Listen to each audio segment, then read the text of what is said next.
paragraph C of section 7, 1, capital letter A. Those offences under the specified statutes there must therefore be, because of the use of additional, be additional to something that's already referred to. And if it's only offences under the statutes, then IDEC does not have a mandate. I even said to you, you must give meaning to the word additional.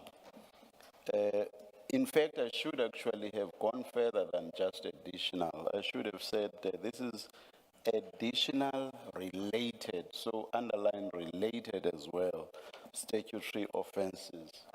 So you would have to give meaning to additional related statutory offences.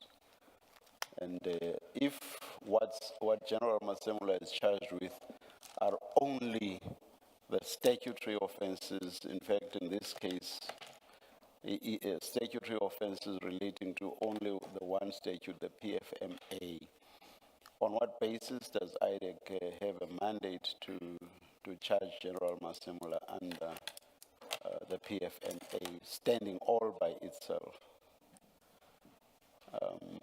Unless you have a different, or you give the words additional related statutory offences a different meaning to the one I'm suggesting to you.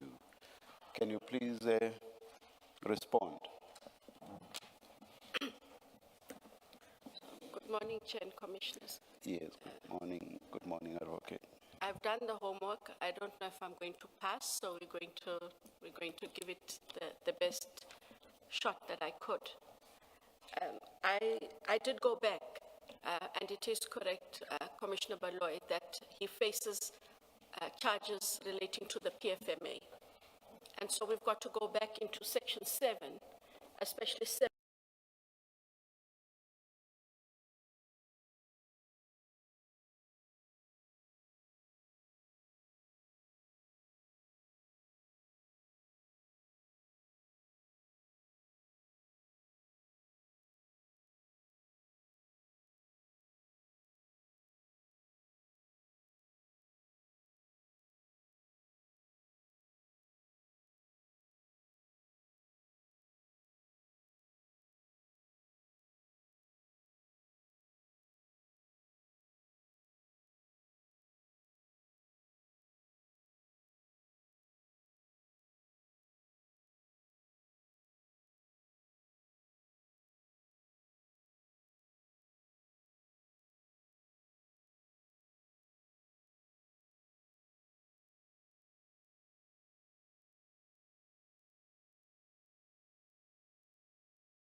Need to stop, therefore stop the payment.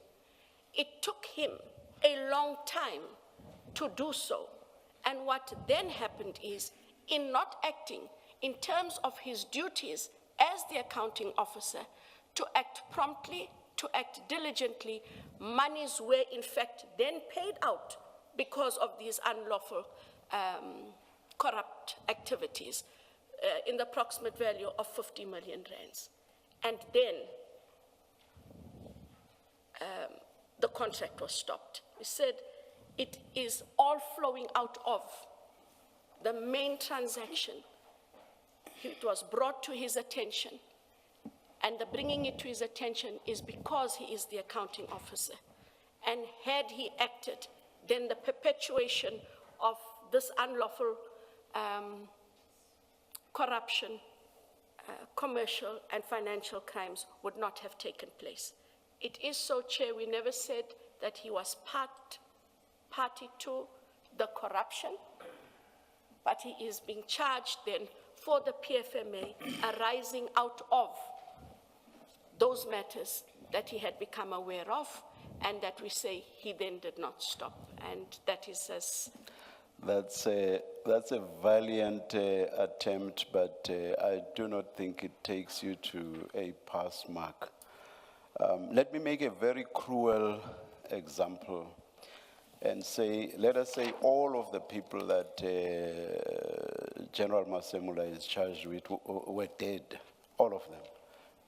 And therefore there was no question of them being charged with all the offenses, with any of the offenses you are seeking to rely on, and to suggest that General Masemula's charges are additional to.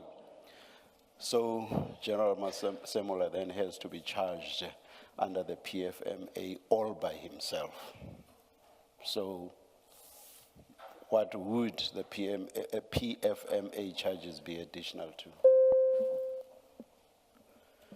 What would the PFMA charges be additional to? Nothing. You get my point. Yes. So it's on that basis that I say your attempt to just force the PFMA charges being additional simply does not work. Do you agree? It doesn't. It doesn't. Because all that General Masemula is charged with are the PFMA offenses. So when you look at him, those offenses, insofar as General Masemula is concerned, are not additional to anything, are not related to anything. It's just those PFMA offenses only. And you cannot force the additional by merely relating to charges faced by other people, charges that have nothing to do with him whatsoever. And the cruel example I give actually makes the point abundantly clear. Do you agree? I agree, it makes the point clear. Yes. If you'd allow me to, and then I stop. Yes, yes. In the manner in which it transpires, the PFMA is in relation to, and that is as far as I take it, it is in relation to the serious complex corruption, commercial and financial crimes. If those had not taken place, there is no need for the charge to be preferred, PFMA or otherwise, against Commissioner Masemola. But that is as far as I can take that argument. And I just wanted the opportunity to explain where I took that in relation. But for as I long hear as, you. oh, sorry, please finish. No, I said yes. That is as far as I'm able to take it, because it is in relation to. Yes. Had those not happened, there wouldn't have been these charges. Yeah. You see, for as long as you agree with me and you are not able to argue against my cruel example, that point simply does not work. It doesn't. Because if he was all by himself, you couldn't, it would be nonsensical to talk about additional, because it would be additional to what? Additional to what? Because that additional is a conscious choice of word by the legislature or the legislator. It's a conscious choice of word. Otherwise, they would just have said relating to these statutory, or rather, offenses arising from these statutes, and then the statutes would be itemized. The use of additional is because there must first be other offenses. Otherwise, additional simply does not make sense. You must accept that. I leave it there, Chair. Do you agree that otherwise I have to agree with your reasoning.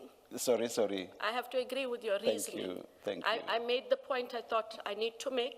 Yes, it is based on my understanding. Yes. No, And I have... Yeah, I suggest to you, or as other people would say, I put it to you that your reasoning in this regard... will not hold water. It simply does not. Thank you. Advocate Silo, there's a further issue on this. If you go to file 9 on page 3520, this is General Matlow's own affidavit.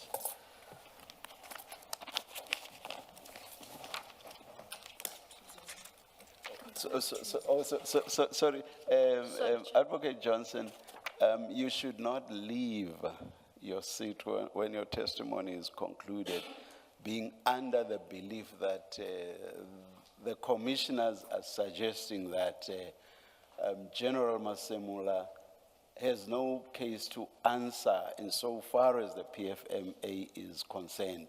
We are not suggesting that at all. What we are focusing on is IDEC's mandate. IDEC, insofar as the PFMA is concerned, on our reading, IDEC's mandate is only if there are other charges and then the PFMA charges are additional to that. That's all that we are saying at this stage. It's about IDEC's mandate.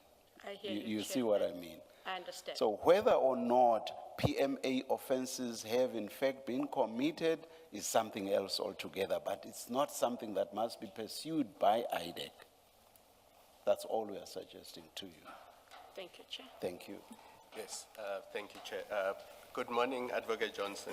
Morning, Commissioner. I'm going to deal with process leading to the charges by IDEC. So the section 27 affidavit or Sorry, additional... Chair, I think sorry, Commissioner Khumalo, I don't know if the Chair found his file.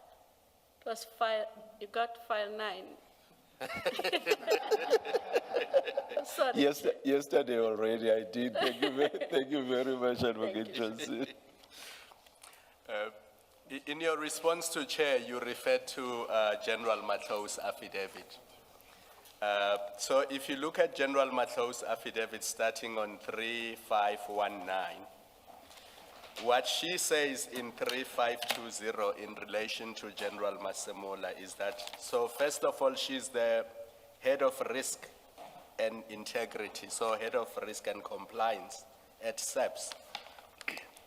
And she would have investigated these issues, as I'm sure her job description requires her to.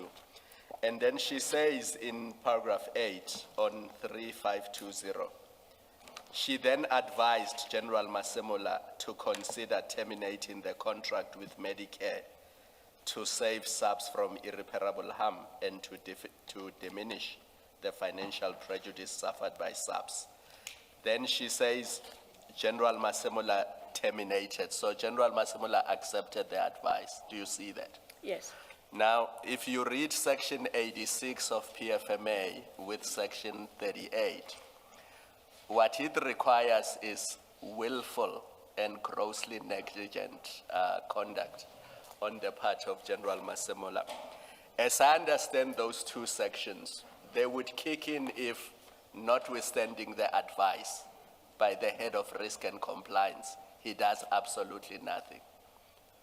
Because then that would be willful and grossly negligent. But if your head of risk says, I've investigated this, here is an audit report that shows that at the time when you did not know, some members of SAPS in supply chain were colluding with Mr. Matlala's company.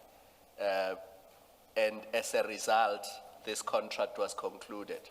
They were also colluding in relation to the issue of, I think it's in charge 3, of the orders, of the purchase orders, which is not something that as a commissioner you would generally know because it happens at supply chain level. If now head of risk investigates, gives you an audit report and says, the purchase order process and even the granting of the contract from the beginning were tainted by criminality. You as accounting officer, you come in at that level and you say, now that I have all this information, what do I do with it? And if upon receiving that advice, you terminate the contract, where is the willful, intentional conduct and the grossly negligent, because the way these charges are formulated, IDEC is basically saying from the date the tender was awarded, because they say from May 2024 until May 2025. So they say from the date the tender was awarded, already there was willfulness and grossly negligent conduct on the part of General Masemola. But that cannot be if you look at the issue of the purchase orders, for example, in count 2. Those only started coming in after the tender was awarded. And payments only happened after services were rendered. So it cannot be that from the 8th of May already, because there was no tender on the 8th of May. The service provider was appointed in June, and after they were appointed, we've had evidence that there were then meetings about how the contract is going to be implemented. And the contract was then implemented much later, from September onwards, if I remember Brigadier Macheng's evidence correctly. So it's not clear to me how in May, June, July, August, PFMA breaches could have occurred on the part of General Masemola. So do you see where I'm going? That you can only sustain the PFMA charges, the ones that are formulated at least. There may well be others that he's guilty of and we are not aware of. But the ones that you have in count 1 to count 4, you can only sustain them if, after he has received advice from the head of risk, he ignores that advice and allows subs to continue with this contract.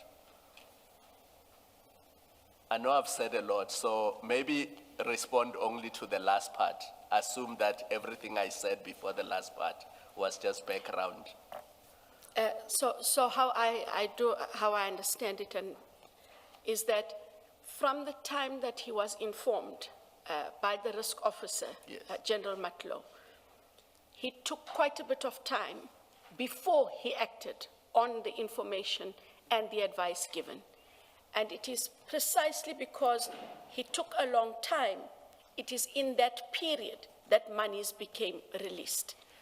That is how I understand But it. do you accept that, like any of us, when you get opinion, you first have to consider it, you first have to apply your mind to it before you act? Because if you act in haste, you could be sued for breach of contract, you could be sued for failure to apply your mind. I mean, some of the issues we've criticized you for was blindly accepting briefings without looking at underlying documents to satisfy yourself that, you know, the Section 27 read with the Section 28 applications are actually consistent and they are relevant to the complaint of Mr. Adams. So one does not, in the normal course, you get advice today, you act immediately. In the normal course, you would apply your mind to that advice and you would ask questions if there's a need to ask questions. Because I don't see anywhere in General Matlow's affidavit where she says it took the National Commissioner 6 months after he was given the advice to act on it. Because that paragraph 9 says, I gave the National Commissioner advice and then he terminated the contract. So there's no suggestion by, if General Matlow is the complainant, there's no suggestion by General Matlow that General Masemola did nothing with my advice or he took inordinately long before acting on that advice. And as a result of his failure to act on the advice, there was the loss. How I read this affidavit, it says the 50 million is what was paid throughout, not after the advice was given. But the charge sheet creates the impression that the loss happened after the advice was given.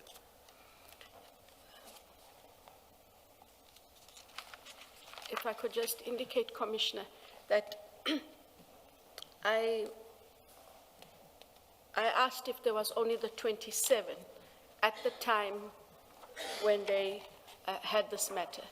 I'm given to understand that General Matlow submitted a preliminary report together with the Section 27 affidavit. I'm not sure if it is before the commission, but that must be something that, that would then have to be asked, as it might just give a different context, but I'm not seeking to take the point further in terms of the conversation, Commissioner Khumalo, between you and I. But looking at only paragraph 8, do you accept that the general says, I gave advice to the national commissioner acted on the advice? The affidavit does not say the national commissioner failed to act or did nothing with the advice given to him. I understand that. Yeah.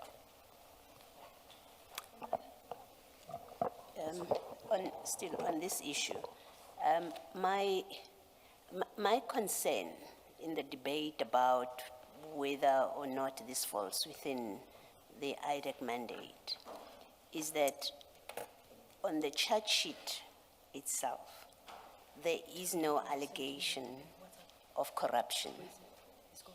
You don't make that allegation in the charge sheet. The charge sheet and the charges are purely statutory contravention, PFMA, and working off the charge sheet as it is now, the impression that it creates, or that in my mind has formulated, is that there was no good faith intention to prefer a charge because it is justified, it is supported by the facts. This was just a scheme to get him arrested or present to court, to have him appear in court, and the purpose is achieved just by that fact alone.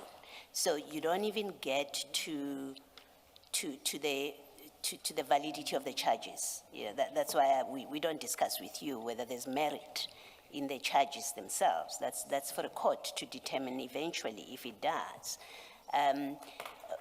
But that which is obviously, at least in my view, which is obvious from the charge sheet and must have been obvious to the lawyers in your office and to the prosecutor who approves those charges, it must have been obvious just on the charges that we are not making an allegation of corruption against him. How do we justify him being here? That must have been obvious. And accepting, because it's difficult not to accept that it was that obvious to the lawyers who dealt with this. Accepting that it would have been obvious to them that this charge sheet is wholly inadequate for purposes of our mandate. There has to be another reason why. Anyway, you approved the charge. If you did do a prosecution memo, you were prepared to do the prosecution memo and say to the prosecutor, I think you said it's the DPP, and for the DPP to approve this charge as it stands without saying to you, hang on, go back, include corruption in there so that it falls within our mandate. To me, it gives the impression that the whole purpose of this charge sheet was to just have him appear in court. Just have him, let's create a paper that presents him to court and he becomes an accused with a consequence that we now publicly know happened, which is he was removed from his position, whether it's a leave or suspension, whatever, but he's not in office.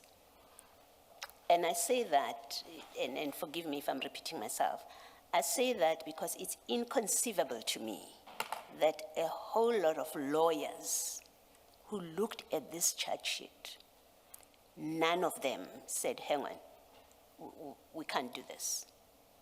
This is not good enough for purposes of our mandate. If we want to charge him as involved in corruption, even your interpretation that you give to the chair this morning, if that interpretation had been discussed, it would find reflection in the charge sheet. However, inelegantly expressed, if the idea was that, well, you know, he's implicated in the corruption, even if it's just these sections, but that connection, it would have found expression here with a lawyer's eye. And that it doesn't find expression suggests to me is because you couldn't do it. None of you could get to the point where an allegation of corruption is made or him is being linked to the other accused conduct. And for that, you couldn't go that far, but it didn't matter because the real intention was never to get a successful prosecution of corruption or a successful prosecution that comes under PRECA. That was never the real intention. In my view, the intention was, as I say, get him arrested with the spectacle that comes with it, get him charged with a consequence that naturally will follow, which is the minister, and hopefully even he, National Commissioner, would say it's untenable for me to remain in this position while I'm undergoing a criminal trial, and that was its only purpose. That's what it looks like to me. You may comment if you want.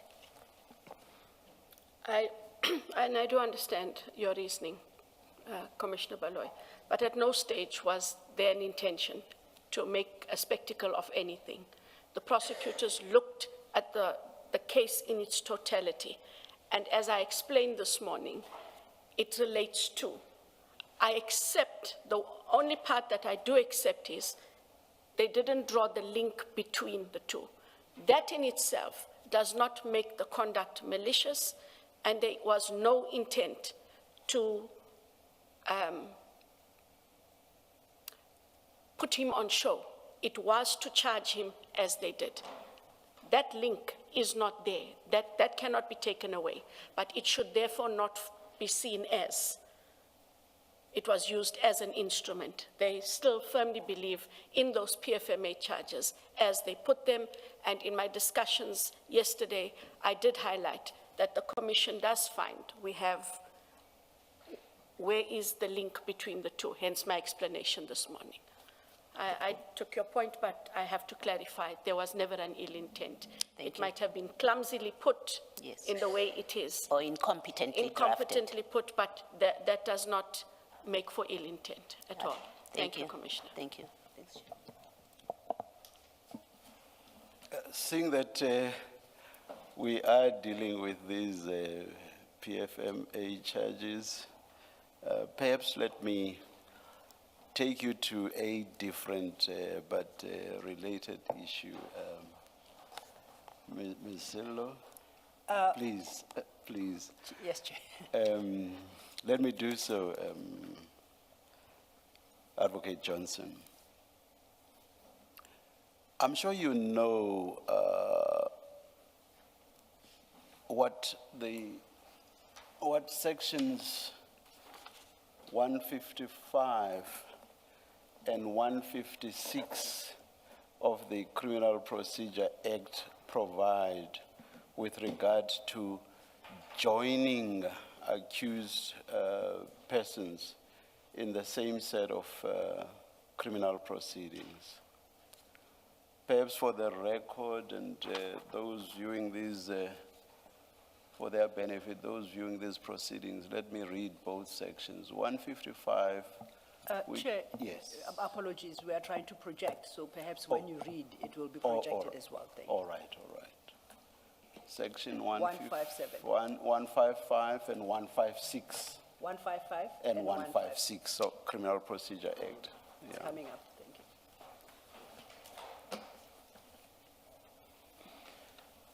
you. 155 is headed, persons implicated in same offense may be tried together. So I would say, please underline even that heading itself. Of course, our law and interpretation says a heading may be a guide, but is by no means determinative. But I will say, let's underline it. Then the subsection 1 reads, any number of participants, and I emphasize what follows, in the same offense, so you underline same offense, may be tried together and any number of accessories after, again underline, the same fact may be tried together, or any number of participants, again underline, in the same offense, and any number of accessories after that fact may be tried together, and each such participant and each such accessory may be charged at such trial with the relevant substantive offense alleged against, I will say, them. Surely, in charging General Masemula together with people charged with fraud and corruption, you did not rely on section 155 subsection 1. I must be correct in that view. That must be correct. That's correct. Okay, let's go to, I don't think subsection 2 is relevant, so let's skip to section 156, which is headed, persons committing separate offenses at same time and place may be tried together. That too is quite crucial because I'm interested in if we look at what Commissioner Masemula is charged with, one immediately wonders if it can be said that he committed offenses at the same time and place with the people that he has been lumped with. But again, I will make the point I made earlier that a heading is merely of assistance and not necessarily determinative of the interpretation to be given to a statutory provision. Okay, let's go to the provision itself. Any number of persons charged in respect of separate offenses committed at the same place and at the same time, underline that. Now it's in the substantive part of the provision, so no longer just the heading. And, or at about the same time, so that too, at about the same time, may be charged and tried together in respect of such offenses. And then here's another crucial part. If the prosecutor informs the court that evidence admissible at the trial of one such person will, in his opinion, also be admissible as evidence at the trial of any other such person or such persons.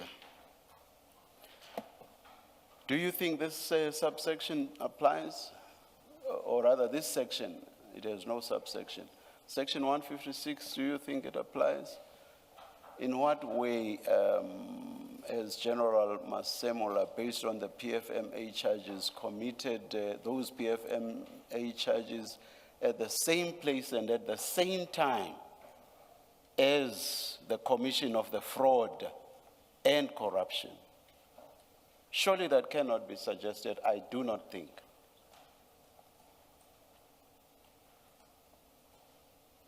Same place, same time, about the same place, same time as the commission of the fraud and corruption? Not by any stretch of imagination, I do not think. Correct, Chair. So General Masemula was wrongly lumped with these other people. You must accept.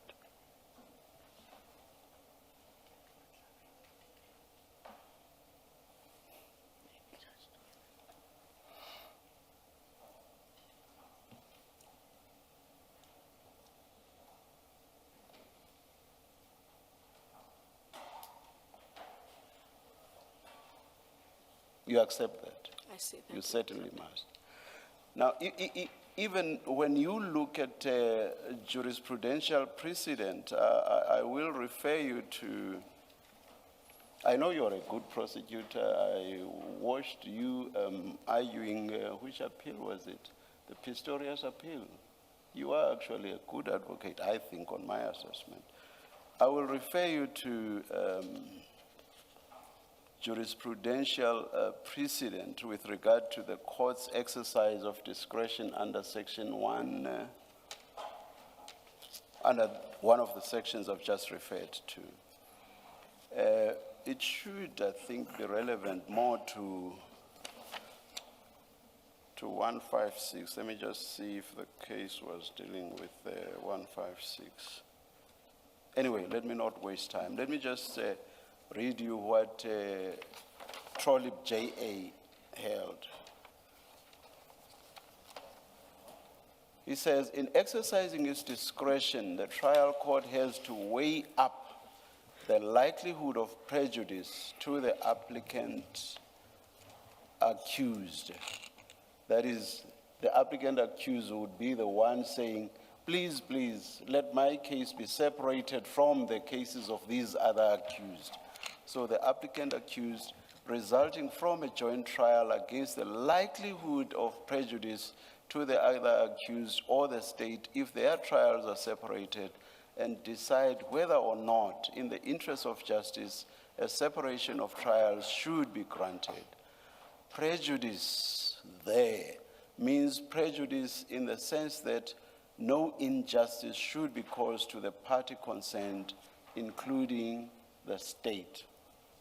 If we look at this, but what's crucial is that you've already accepted that in any event, General Masemula ought not to have been lumped together with these accused persons that are charged with fraud and corruption.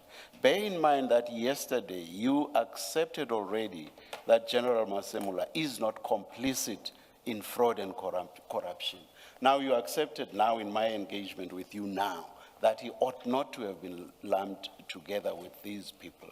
Now that he has been, surely, and based on this principle, you must also accept that he would suffer the sort of prejudice that Trolip J.A. says an accused person should not be subjected to. And I cannot see any countervailing arguments to the effect that the state will suffer any prejudice if he is not lumped with these other accused persons. Do you agree with And me? if, I think when it was flighted, section 157, Can you just respond to yes. what I suggested yes. to you and, now? And I wanted to say that yes. because of, if you read 157, Yes.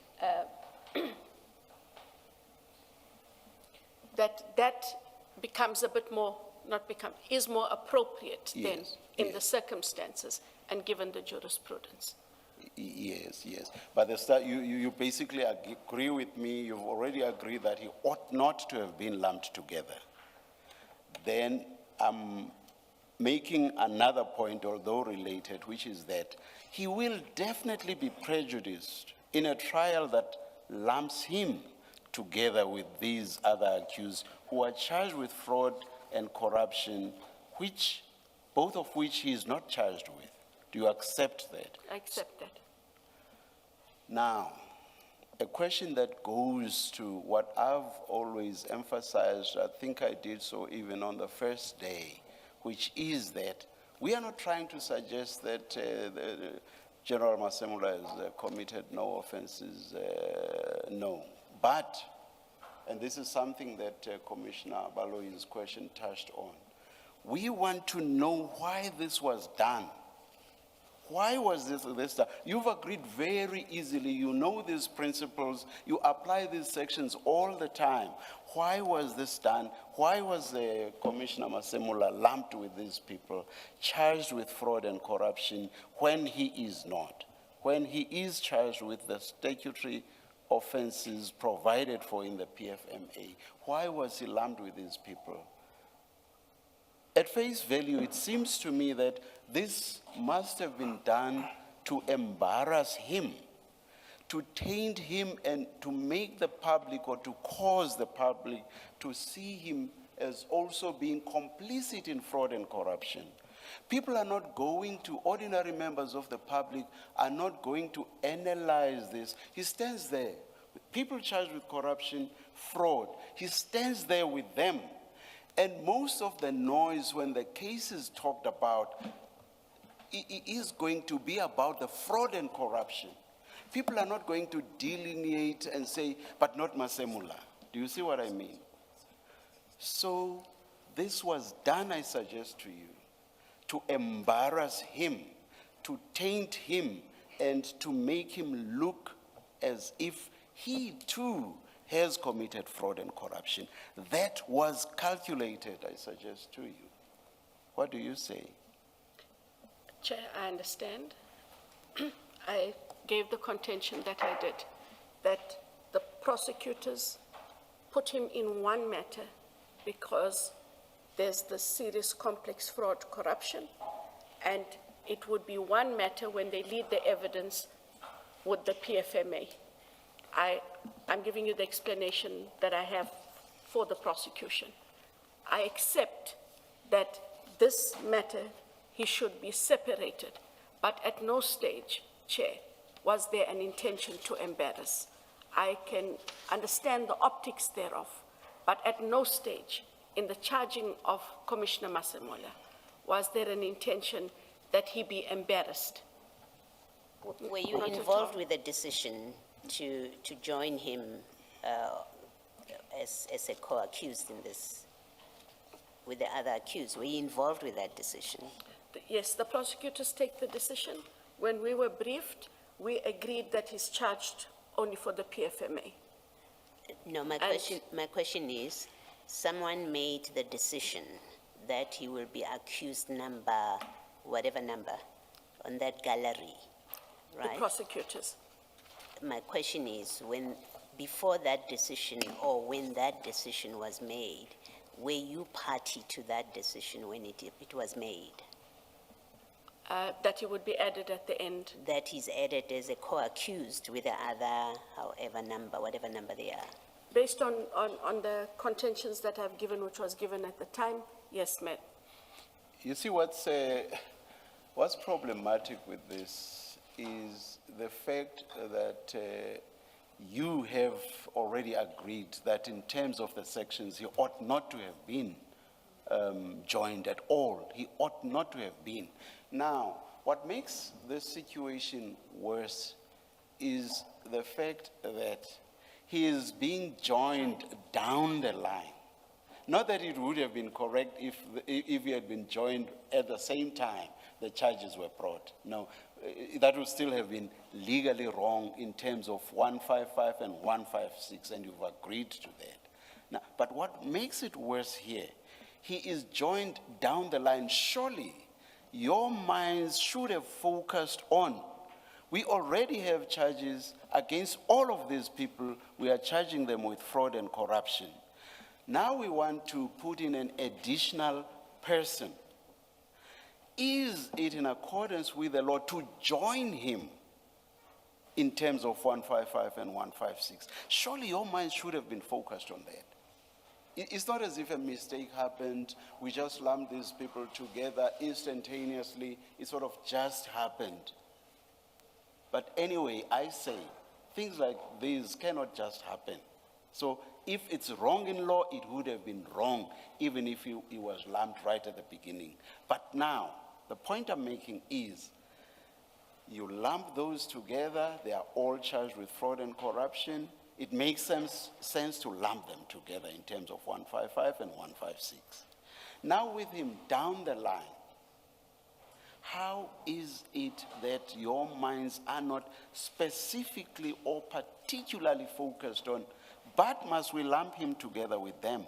Surely your minds should have been so focused. Otherwise, I do not understand why that was not the case. I understand you, Chair. Did you? I may be repeating Commissioner Baloyi's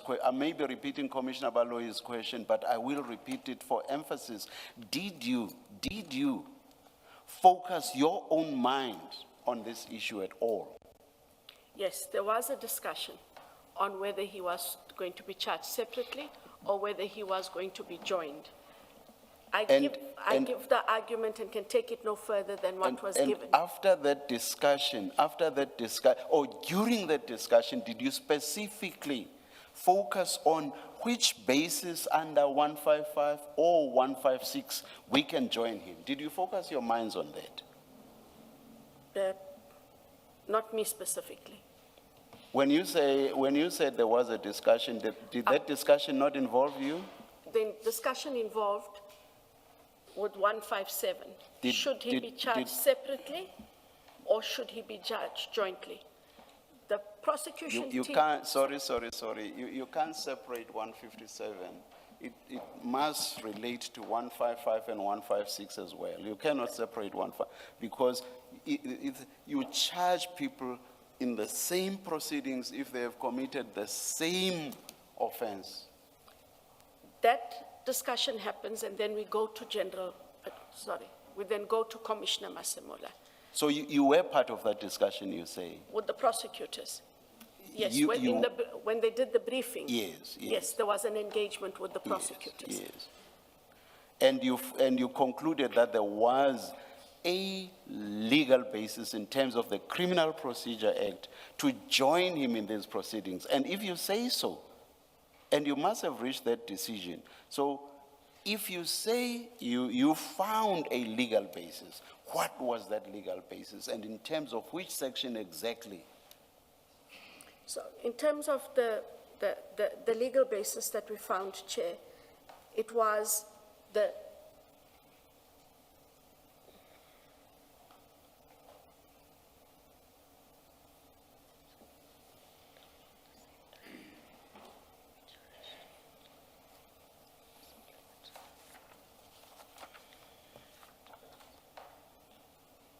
argument was used as the at the bottom of 156 of them being charged together because the evidence at the trial of the one would be used and may be admissible at the trial of the other person. Is So- evidence about the commission of corruption, the commission of fraud admissible as against General Masemola? If so, for what purpose? Not admissible against him, but to lead that evidence to No, then Joy, but- show it. Continue. Please continue. Okay. It was in having this one trial, you lead the evidence of the fraud, the corruption, all of those irregularities. And it's all the same evidence that will then talk to the PFMA evidence, because you would have to lead, if you take him and put him separately, you would still have to lead that same evidence to get to him, to show what was it, what was the irregularities and or the unlawfulness that was happening, who all was involved, and what were his duties. So instead of duplicating that evidence, they put them all in one matter. We would lead that evidence. It will then in turn show that that serious complex corruption, etc., that happened, had it been stopped when it should have been stopped, would not have led to this. Not doing it together, Chair, as was argued, would mean we'd have to do two separate matters. That was the discussion at the time. Was that correct, insofar as he is concerned? Remember, you just said, in response to my last question, you just said, evidence of the commission of corruption and the commission of fraud is not admissible as against General Masemola. And if you look at 156, that is what a prosecutor must tell the court as to why the prosecutor is joining accused As they are. persons together. So if you accept, as you did in response to my last question, that evidence of fraud and corruption is not admissible as against General Masemola, you do not get off the starting blocks under 156. Do you agree? I agree. So he I was was, giving you the discussions that we had. which were wrong ultimately in terms of the decision that was reached. Do you accept? I'll accept that. Thank you. Thank you, Chair and Commissioners. Let's stay with the Major General Matlow's referral affidavit. And that's file 9, page 3519. And based on your, I think, our engagement yesterday with the commissioners on matters relating to General Masemola's arrest. This is our starting point, correct? General Mato's affidavit is what eventually triggered the arrest, the eventual arrest and prosecution of General Masemola. On a point of correction, I did indicate earlier that she submitted the section 27 Yes. together with a preliminary report. Which preliminary report has not been provided to us. And I want to see how you reach that conclusion when on the wording, the very wording of the affidavit, there is no suggestion that anything is attached thereto. I checked with the team, this 27. Did it have anything else? Because that is the question. In the absence of anything else, council, which was the conversations we were having yesterday, Yes. then a lot of things could not have happened. And I was informed that there was a preliminary report that was attached. It doesn't particularly help the commission because only you and whoever it is you spoke to know of an existence of some preliminary report. The document that triggers this entire process does not even suggest it's submitting any further documentation, preliminary or otherwise. If you go to paragraph 5 of that affidavit, it speaks of a comprehensive internal report is currently being compiled. It doesn't say in the interim here is a preliminary report. So on a logical interpretation of paragraph 5 is that an internal audit process was underway. The fact that she describes it, the outcome thereof as a comprehensive report does not detract from the fact that it is underway. Do you agree with me? I understand. So I look at the rest of the affidavit, and there's nothing that suggests that even she, as component head risk and integrity management, had formed a view on the matter, however preliminary it is. Do you agree with me?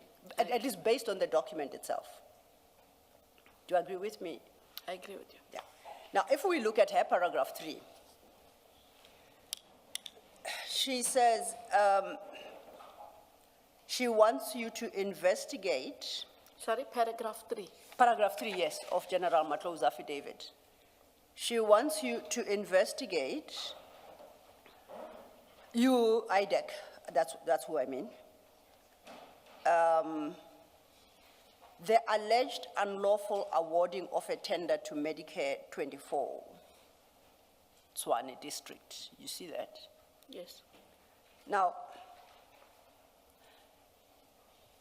the charge sheet that came out of this entire investigation process invokes section 38 of the PFMA, solely section 38. And you know that if we take a step back, section 217 of the Constitution prescribes that all organs of state should establish a system and make appointments regarding bid adjudication, bid evaluation, and that entire formal structure to deal with the issues of public procurement. So the awarding would have been done by, the recommendation would have been done by that procurement system. It then lands somewhere where the decision maker has to determine whether they accept the recommendation and they reject the recommendation. Is that your understanding of how public procurement works? Yes. And in deciding to reject, administrative law tells us that that decision maker must set out the reasons which must be reasonable and rational, because the responsibility and duty to manage matters of procurement lies elsewhere in the organization. Do you agree with that? Are you with me thus far? I'm with you. Now, with that understanding, if I go to the charge sheet and I look at charge 3,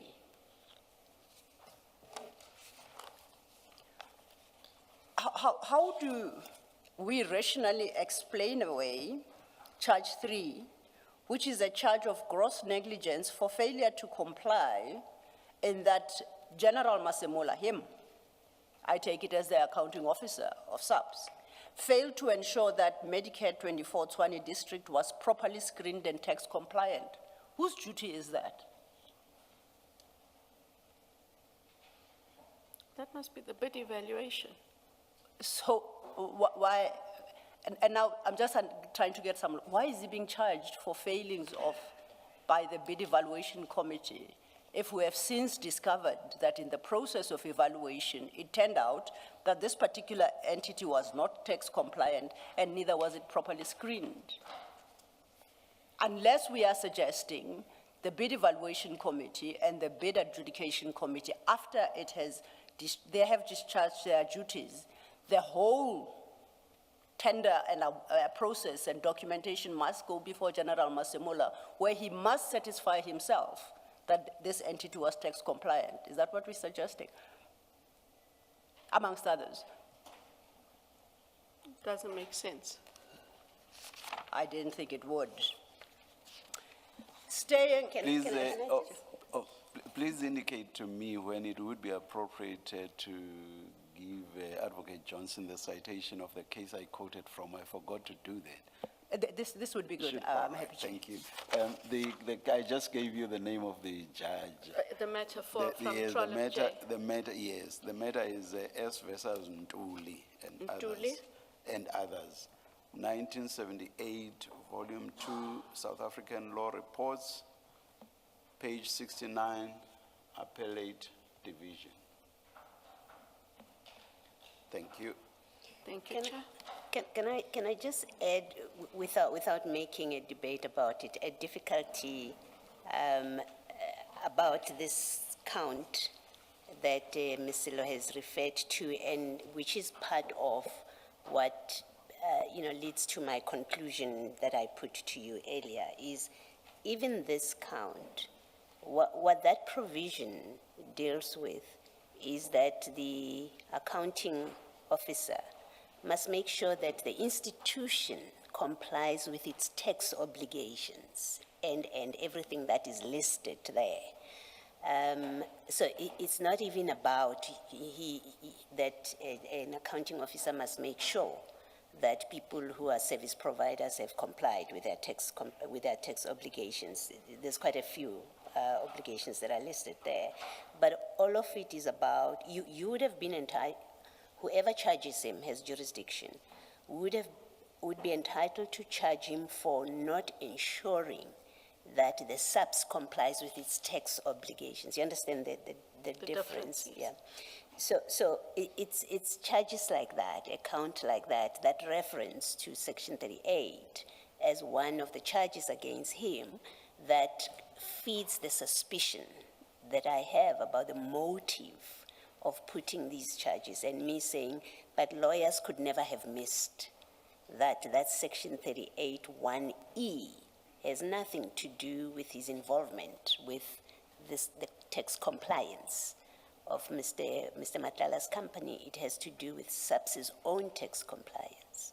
You understand what I'm saying? Correct, because there's supposed to have been other functionaries Yes. who would have gone through that process of the bid and the evaluation relating to Mr. I think Matlala. I'm making a different point, that 38(1)(e) is not about service providers' tax compliance. Yes. It's about SAPS's own Compliance. with its tax obligations. Yes. And so the charge, and I mention it only to say it's part of what makes, feeds suspicion about what was the purpose of these charges, which clearly seem to be poorly conceived against the National Commissioner, at least by IDEC. Thank you. Ms. Silo, thank you. Thank you, Commissioner. And Advocate Johnson, that precisely makes the point, because Section 38(1)(e), as Commissioner Baloyi correctly points out, is in relation to SAPS's tax compliance.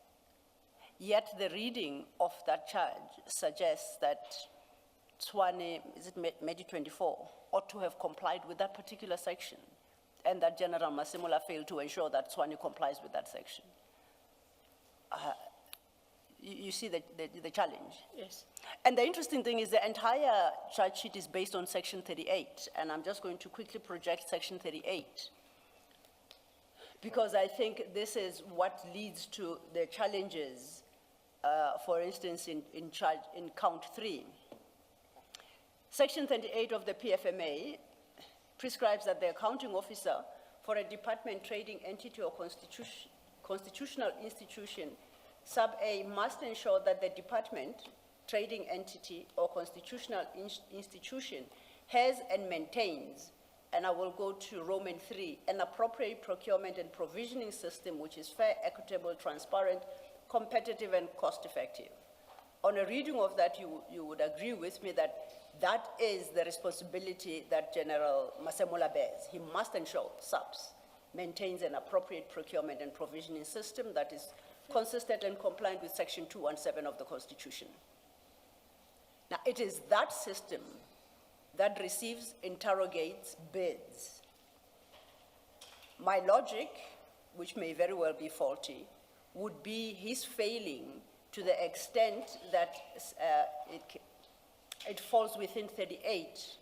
The charge ought to have been, my view, that he failed to comply with 38(1)A Roman 3. He did not ensure SAPS has got such a system.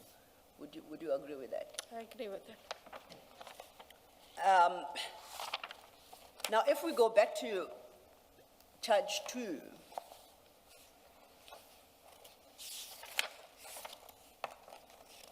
and charge 2 I will read with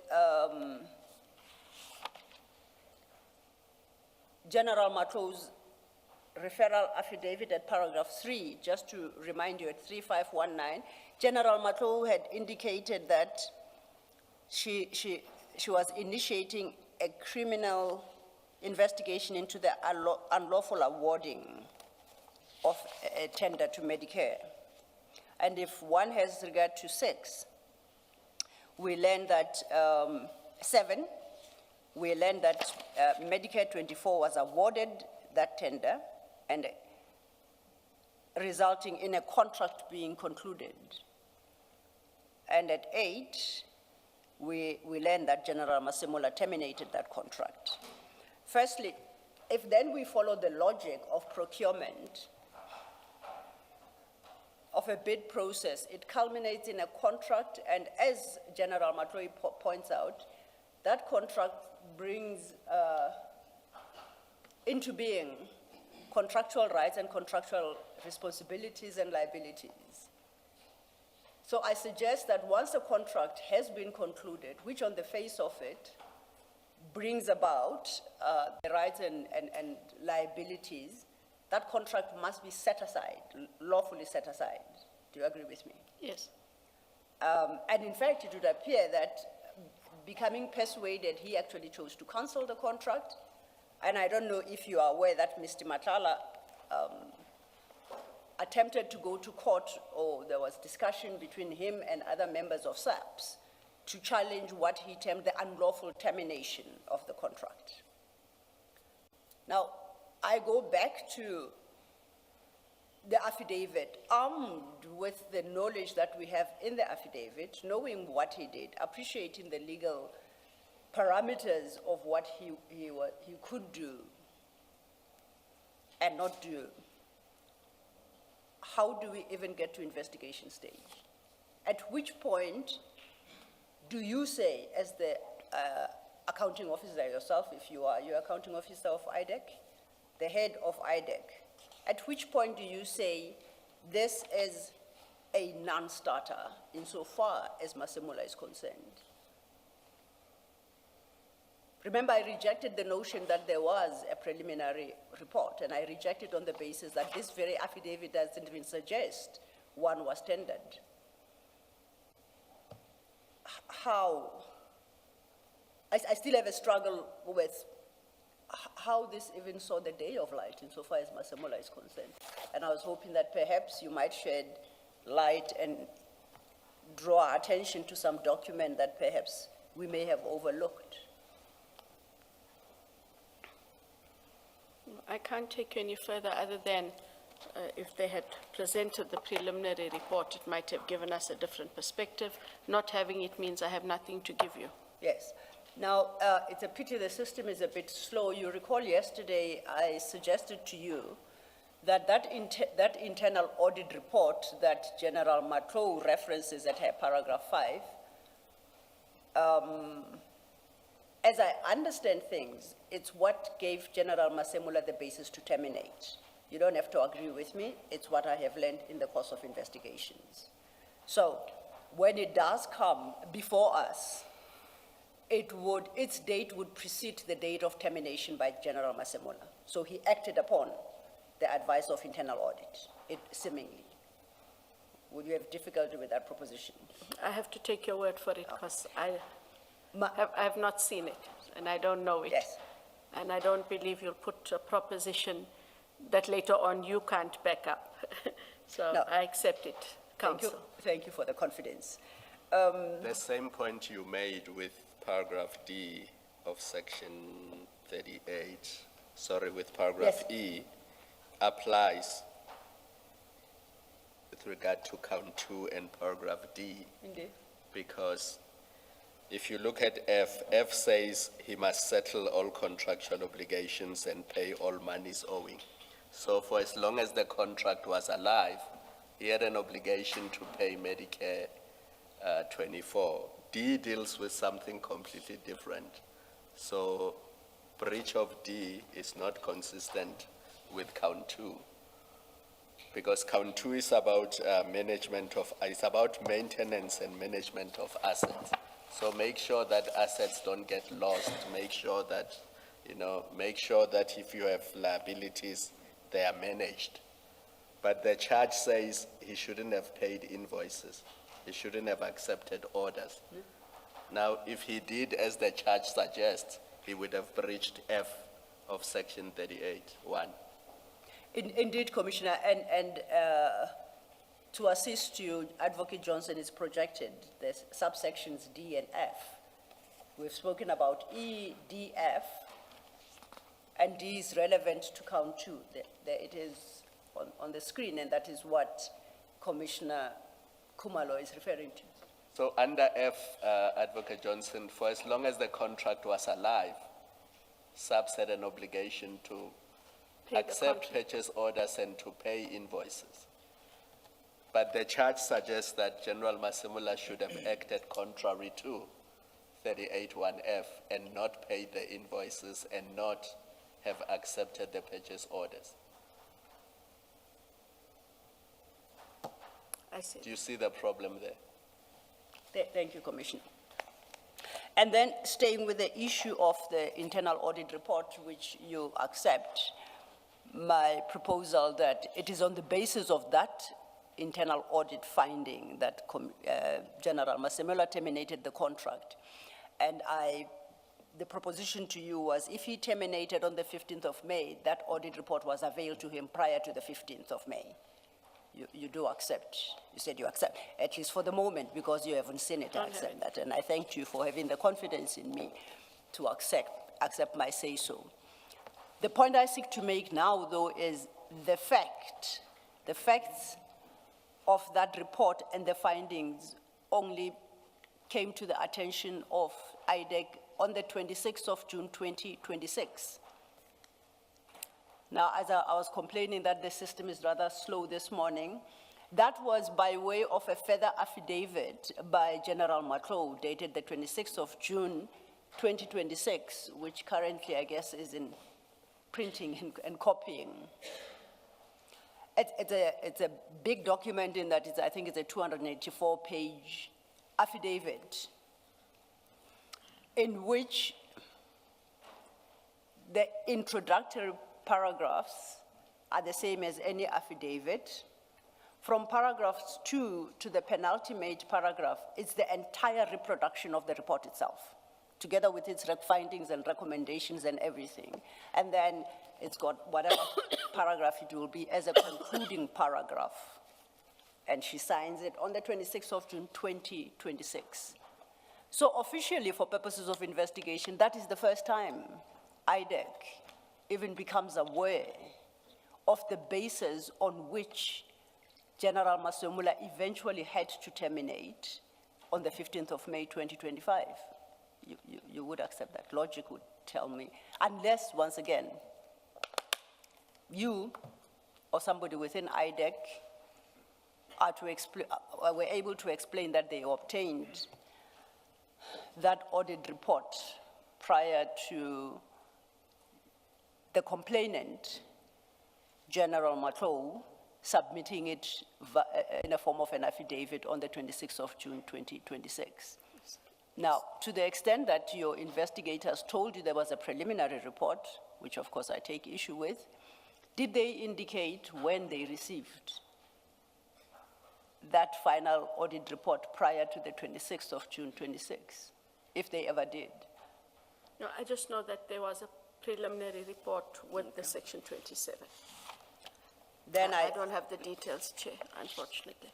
We will await that affidavit and see. Now, this is, again, I'm still staying with General Matlow's affidavit, and it's because these are now significant and important institutions in the country. This is IDEC, SAPS.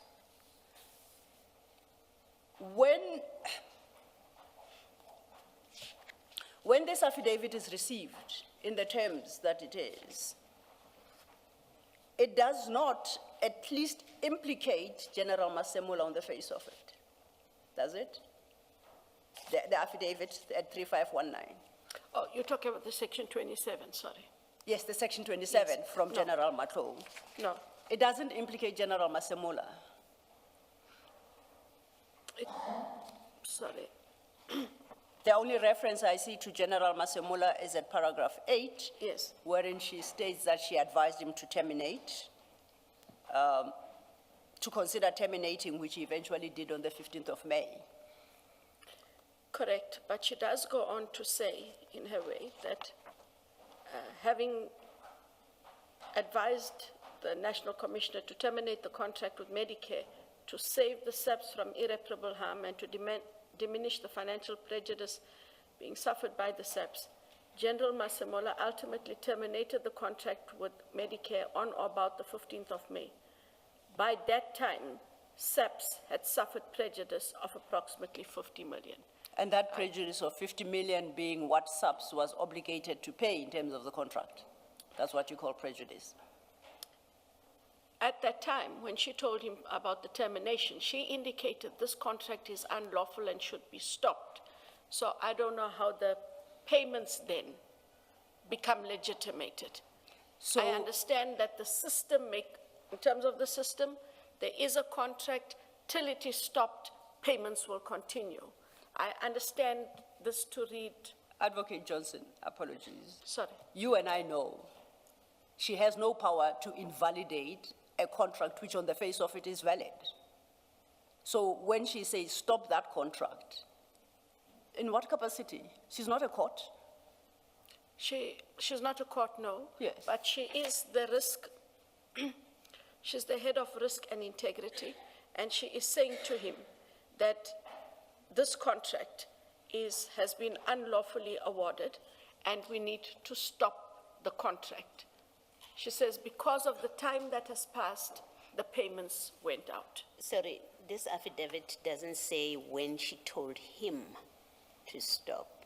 So on this affidavit, at least we who are reading it now, and maybe you had other information that is not in the affidavit.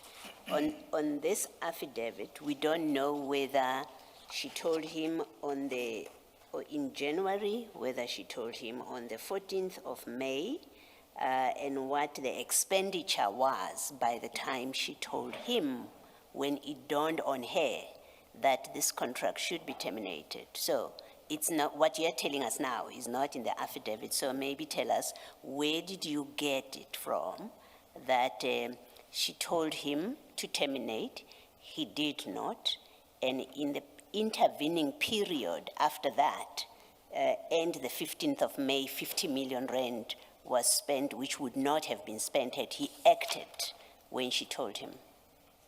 There's facts that are not contained in this affidavit, and they hold only if you got them in another way. I understand. It's how I read the affidavit, that there is, in paragraph 2, there's an unlawful awarding of a tender to Medicare for a period of 3 years to the value of 360 million. She sets out that she suspects that Please, the please processes are flouted. allow me to stop you. You have accepted in your discussion with Ms. Sillo that the only mention of General Masemola is paragraph 8. That's the first time she says anything about him. That doesn't mean that she has not investigated and this is what she has found. She has done that. That's why she gives you the background story in this affidavit. And then at paragraph 38, she says something that now directs to General Masemola. And in fact, on a reading of this paragraph, the way she says it, she may not have intended to, but the way she says it is, I advised him to terminate and he did terminate. That's what paragraph 8 tells you. You say, well, she told him earlier, he took his own time to terminate when she had told him earlier. And all I'm putting to you is that which you are saying doesn't arise from this affidavit. On a sensible reading of this affidavit, and paragraph 8 in particular, or any paragraph in the affidavit, those facts that you are now speaking to are not here. Where did you get them from? Commissioner Baloyi, I read paragraph 8 as her having advised him to terminate the contract. General Masemola ultimately terminated the contract. That he does. I read it from that ultimately. There wasn't an immediate action.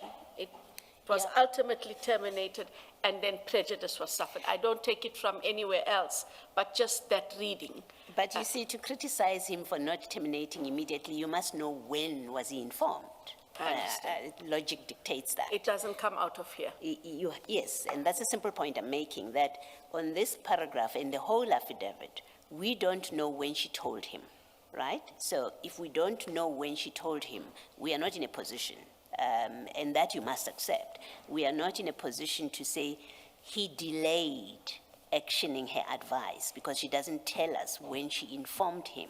We are not in a position to say because of his delay after she advised him, SAPS incurred 50 million rand expenditure, which it would not have incurred.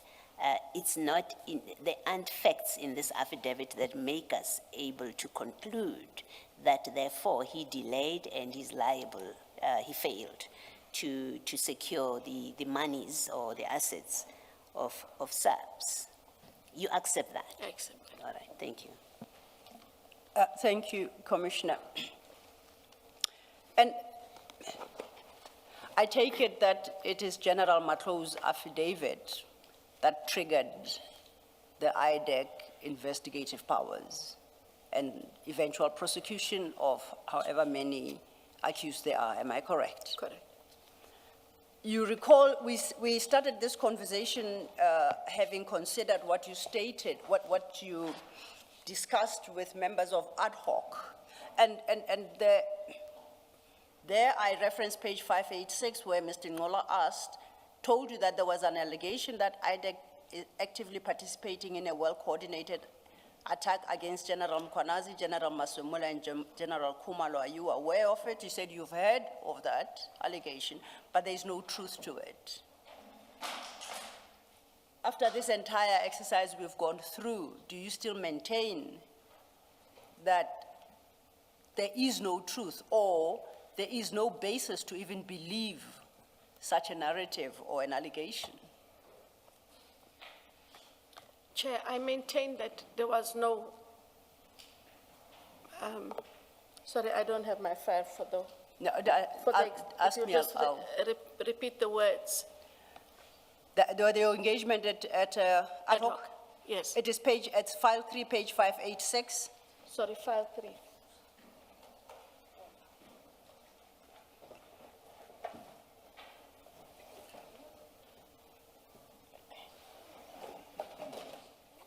Sorry, Chair. It's quite in order, page 586. 586.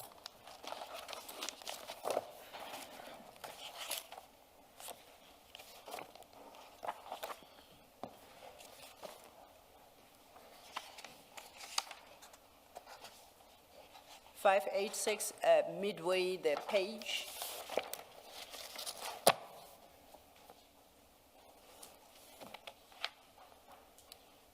This is after, I guess it will be faster to find your own name, after you say that is correct. Then Mr. Ngola puts the question, there is an allegation. And then that's immediately followed by your response, and then you reference other criminal matters within the IDEC space. And you conclude, while we're at it, with the words, there is also no witch hunt against Lieutenant General Kumalo because there were no matters brought to IDEC prior to the referral by Mr. Adams. That's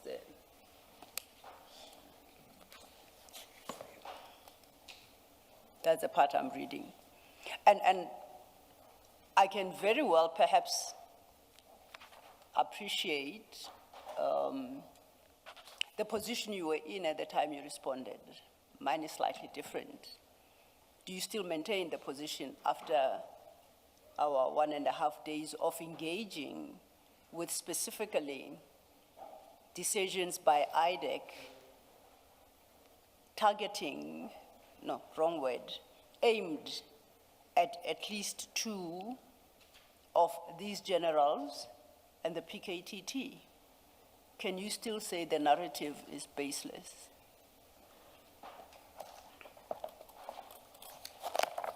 Chair, the response I have is, at no stage did any of these cases start on the basis of wanting to target any individual, even those that I mentioned. We dealt with the investigations. In the course of these 2 days of engagements, and in the manner in which we have engaged, we would have to accept that we could have done things differently and or could have done things better. But that does not in itself make it a witch hunt or a target. They were not targeted at all. I accept that process is criticized. The manner in which things were done were criticized. I accept that criticism, Chair. And what I'm saying is that shortcoming does not make a targeting. It does not make it a witch hunt. It does not of itself say, we did it this way just to get to them. In the manner that these matters were presented, it is clear, and from the lengthy debates that poor Chair has had to have with me in getting us to understand our logic versus that logic, it is clear that we worked on what we had, interpreted the law as we have. There is a difference of opinion, and that difference of opinion, Council, highlights that things look the way they do and should have been done differently. We dealt with one of the many Section 28 summonses. Are you leaving this No, page? I'm coming back to it. Okay, thank you. And at 3361 file 9, and we dealt with that quite extensively yesterday. I'm at 3363. Where, following Mr. Adams's complaint, in whatever terms it was expressed, you signed off on a summons that asked for a litany of documents that had no bearing on the complaint, including a list of all provincial heads and section heads who were stationed in Division Crime Intelligence, the performance assessment of all major generals for that year, the advertisements for that position, audio recordings and interviews. Then you want documentary records that General Jacobs refused to return.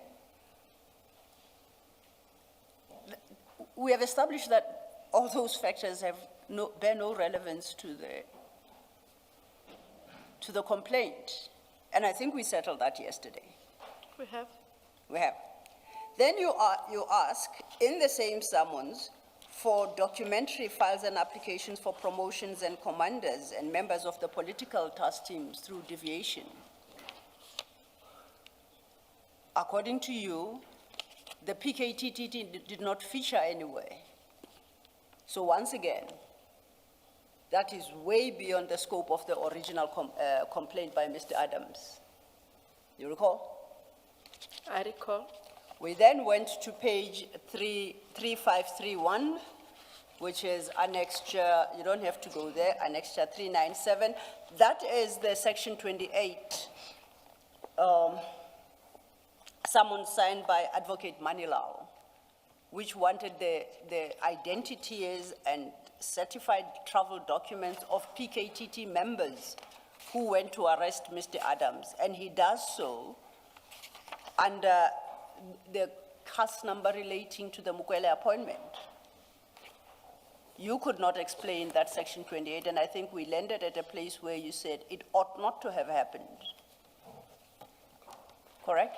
Correct. In light of at least the three that I have named, logic dictates that it was a concerted effort to either discredit or somehow prejudice them. How can you sit there and you say the narrative is entirely wrong? And how do you suggest that it's just a difference of opinion? It's not.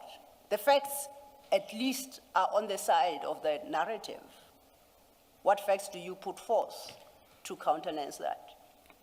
If you grant me an opportunity Absolutely. just to answer on why, because I had to ask the question, because I wasn't aware of this, Commissioner Baloy. I did ask Advocate Manilal why this section 28 went out, and I give you the explanation as follows. Part of the bail conditions in that matter was that the accused, which at the time would have included Lieutenant General Khumalo, were not to have any contact, interfere with, and or intimidate state witnesses, one of which was Adams. It is seen on television that there is a group of persons that have gone ahead to arrest Mr. Adams. That arrest has nothing to do with us. It is the police must carry on and do their work. There were reports that it is PKTT members who went to effect the arrest. It is now at this stage not a secret that the coordinator of the PKTT is Lieutenant General Khumalo. And the purpose behind it from the prosecutor was to determine whether someone else within the PKTT approved those trips. That is fine. And that if it was in fact General Khumalo who authorized those trips, then he was sending people to deal with Adams, and it could have a potential of interfering with the bail condition. It was asked on that basis. What subsequently happened is Mr. Adams appeared in court. The charges are read, and Mr. Adams has a way of how he expresses himself in public, and the prosecutors decided, the approval notwithstanding, can we just stand back and let them continue with their work? It was Advocate Johnson, I want to say if that's the explanation he gave you, it's a false explanation. Those individual members and anyone else in the world was under no bail condition that they could not, that's one reason, that they could not deal with any witnesses. There was nothing like that. If indeed the issue was to determine whether General Khumalo breached a bail condition, it was simply, and I'm sure Advocate Manilal knows that, you know that, it was simply a matter of asking General Khumalo, did you authorize an arrest of Mr. Adams? It's as simple as that. So if he gave you that explanation, it's false. He's not telling you the truth about why those questions, because that doesn't answer who went there, what are the names, give us the flight details. It doesn't answer the question whether there was a breach by General Kumalo of his bail condition. So no, I'm sorry, if you believe him, then something is wrong in this scheme of things. You should have, as soon as he said it, you should have seen it on his face, but that cannot be, it doesn't make sense. That you would go that way to try and determine that General Kumalo, whether or not General Kumalo has breached his bail condition. It's a false explanation. So, Commissioner Balwe, I hear you. I'm conveying the reason that was given. But Commissioners Wood and Chair, you would remember my answer yesterday. I did say that if, in the manner that this process was used and what was requested by asking about PKTT, then it is an abuse of the process. I did stand by that, and I did indicate that there would have been a better way for us to have engaged and to find out what had gone on. I'm not differing from my point. I don't retract my point. I just wanted to merely give clarity on, because I had to ask. I didn't know. My hope is you saw through that explanation, and that's what I would have hoped you would say, that this is what he says, but I have a problem with his explanation. That is why I stand by the proposal I made yesterday. I can't deviate from that proposal. Yes, thank you. And the problem is, in all that we have dealt with, particularly that arrest of Mr. Adams, it doesn't seem like anyone bothered to establish why he was being arrested. Had he committed, is he a suspect in a particular crime? How it comes across is because he was a complainant in some matter against inter alia General Kumalo, who happens to be the head of PKTT, a beggar subunit, that therefore Mr. Adams is somehow insulated from action by the PKTT, even where the PKTT has evidence of wrongdoing. That's the effect of it. So you brandishing that condition over General Kumalo to say, whatever wrong he commits, you dare not touch him because he's my witness, and if you do, you'll be breaching a bail condition. That's quite a bridge. Of course it doesn't make sense, because what I did do in that engagement, I asked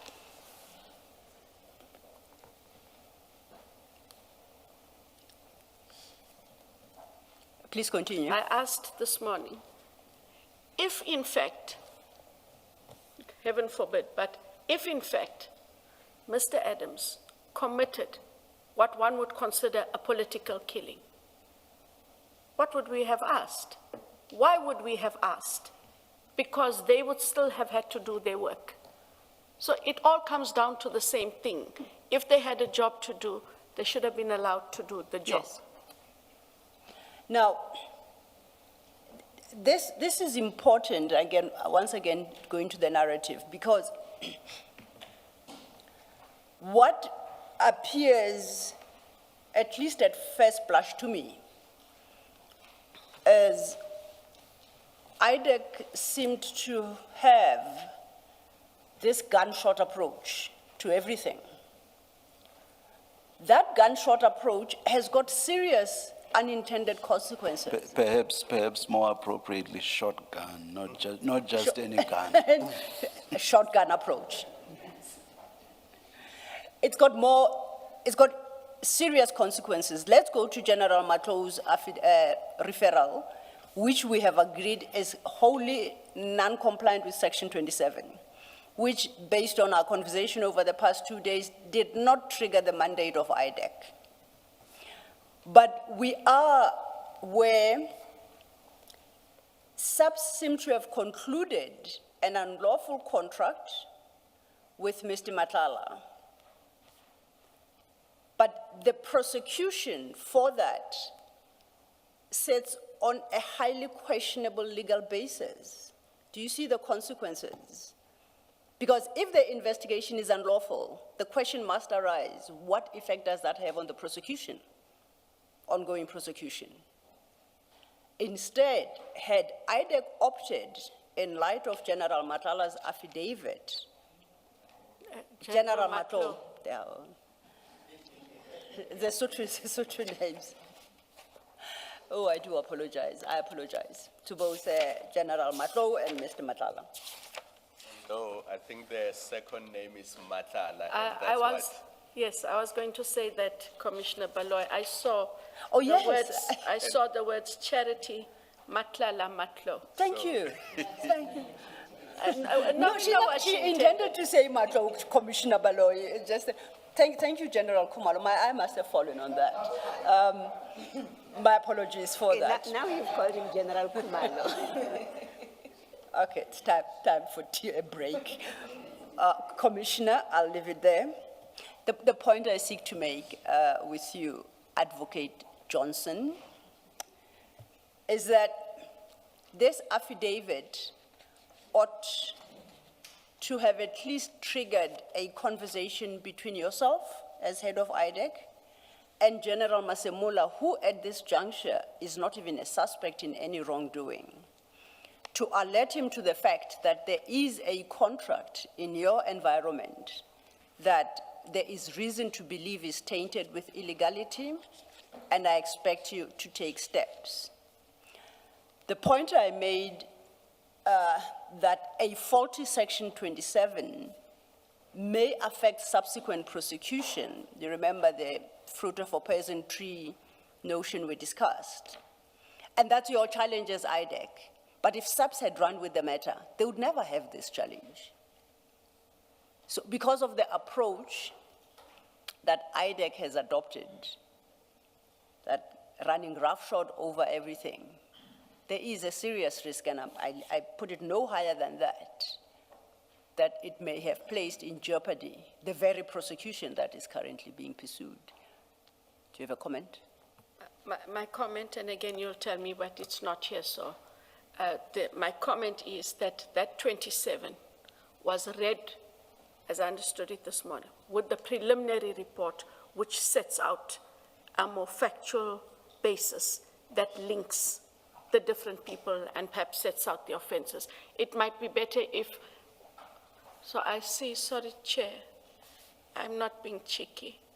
I see from the time that my wish to finish by tea time might not happen.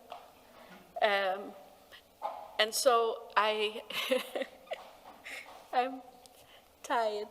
But so I'm thinking then that if we're going to have to take tea and we're going to now have to finish by lunch, that I would have to ask if we could just get them to send us this preliminary report, because I cannot agree to that contention. I'm giving you what I have, that there was a basis for it. This 27 is not even open for a debate about the discussion we want to have, but I am unable to reconcile that they had nothing. There was a preliminary report that went with the affidavit. For me to agree to a contention in the absence thereof is highly... I would support your request. I think it's a fair request, right? You have accepted that, at least on the documents that we have, on the reading of the affidavit itself, it doesn't suggest that such a preliminary report was provided. Yes. But since you've been made to believe that it was, I think it's a fair point that you consider it. You receive it, you consider it, perhaps you give the commission a copy, and then we see whether or not it addresses the concern that I have raised. And seeing as Chair, it's 11:10, this might be an appropriate time. And on the second point, if I may say, Advocate Johnson. What's happening to you this morning? I'm mixing up all my ranks and titles and everything. Advocate Johnson, insofar, I know it was your wish, you expressed it yesterday to finish by tea. If it's any consolation, my birthday was not too long ago. I reminded the commissioners I didn't get any gift. So it does happen. So your I'm so gift will sorry. be to finish by lunchtime? Yes, I have to.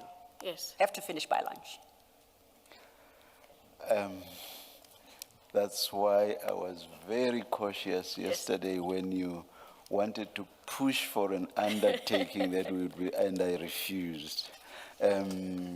Please stick it out. It shouldn't be that long, Advocate Johnson. All right. Here's something I should say. In fact, I should have said when we started this morning. My ruling on the Karim postponement application is ready. Why I am not delivering it now or did not deliver it in the morning was because Mr. Karim's attorneys had not been advised.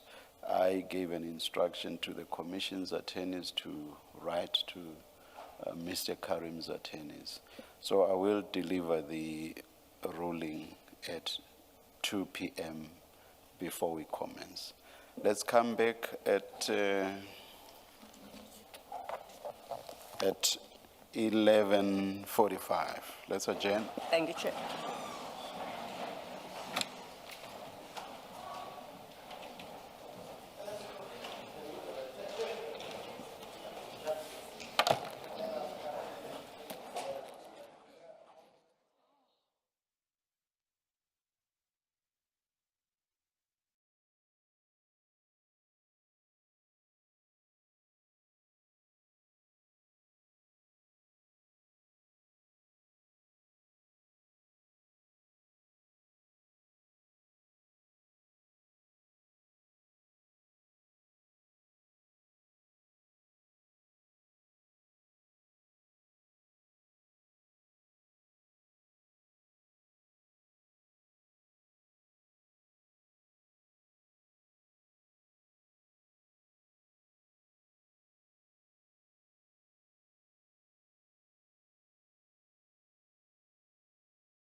make sure that it goes through that. That we receive it? Yes. Okay, well, I'll await it. In the interim, your file 9 has been updated.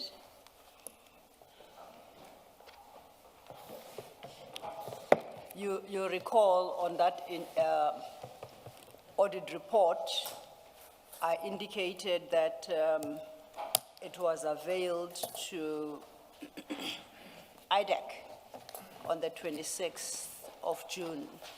Now, it's a huge document. It's now added as CJC 398, starts from page 3534. And at paragraph 3,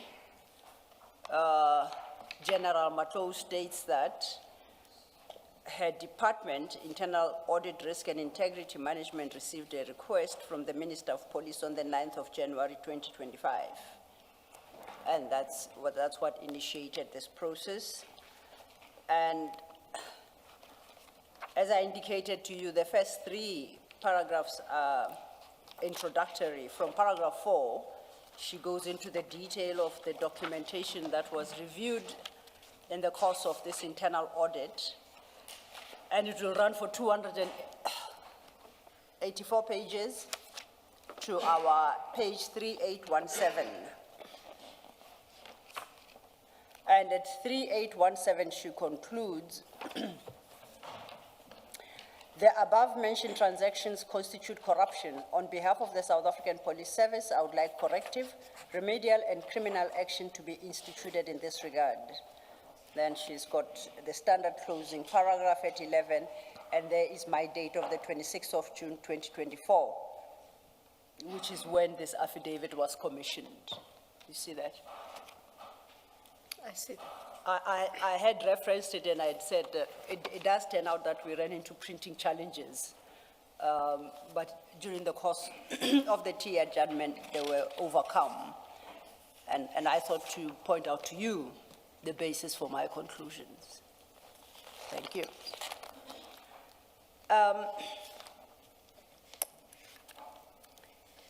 Commissioners, unless there are further questions on this topic, I would like to move to the next. Thank you. Sorry, Chair, if I may just inquire, then that preliminary report you will make available for the Commission so that they are able to deliberate it as a result of the engagements that we had, my not being here notwithstanding, because the purpose is to make sure that the Commission receives them. Definitely, and in fact, I hope it comes before you leave the stand, because if it does, then we can formally place it on record as well, yes, and its date, and then the commissioners will consider its contents in the context of the wording of the affidavit, Section 27 referral.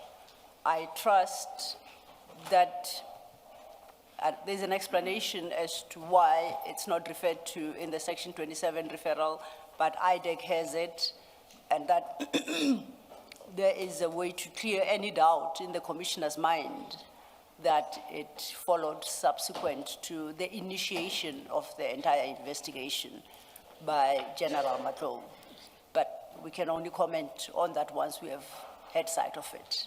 And just to indicate, I did procure it from General Matlow. Noted. Can I just Yes. clarify, especially if we are going to have sight of it after you're done, what are we looking for to see? Are we looking to see that she makes specific allegations against General Masemula, and she states when it is that she informed him and that he delayed? Are you saying it will answer Yes, that? and that there's an expansion of the offences, perhaps the other people, etc., but to your point as well. Okay, thank you. Thank you, Commissioner.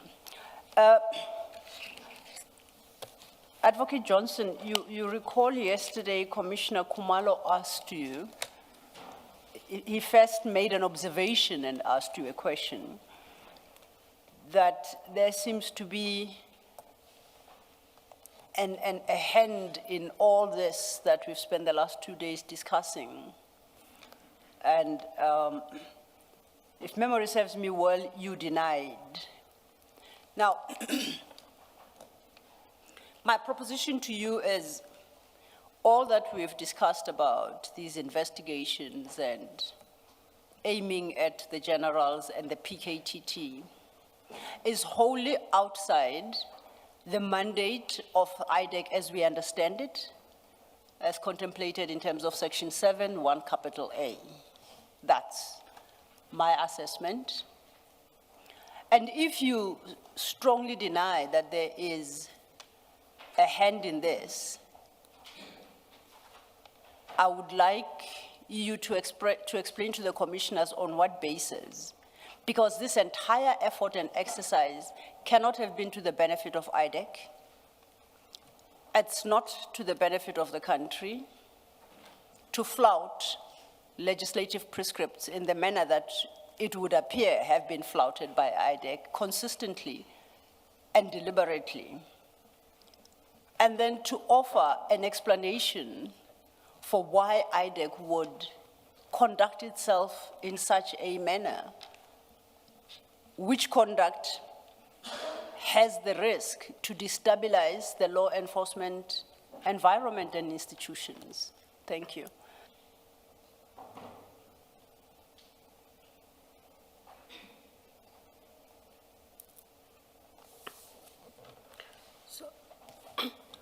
Chair, I did indicate yesterday, especially having been shown documents that I had not had sight of previously, if I can allude to perhaps two, is having a set of, if I get my days mixed, sorry, but having a set of 4 A1s taken by a person, Mr. Perama, then you have 4 A1s taken by Mr. Mansa, on a date when they are all supposed to have been together, executing one function together with the prosecutor. It's not for me to determine, I'm sure that exercise will still be done through your engagement, on which is the right set of affidavits, supplementary affidavits. That is one example. Closer towards the end of the day yesterday, I'm given a file, and in that file, we have the Public Service Commission report, dated 2023, Commissioner Komala, which I see for the first time. I only allude just to these two because they're very pointed and they're very factual in the nature of what is before us. I have had to ponder why we find ourselves in this position as IDEC, and why, while I accept, and I don't think that there's meanness when questions are posed by the Commission about, but why you didn't know, you should have read. I think the Commission understands I can't read everything and won't know everything, and I do have to trust and rely on my people. And I sat with a conundrum last night of why weren't these things brought to my attention? And if, especially with the Public Service Commission report, which is somewhat quite different,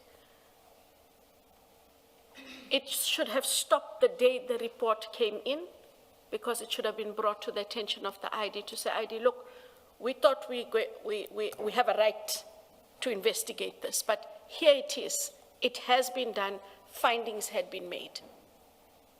That would have set that matter aside. That was not done.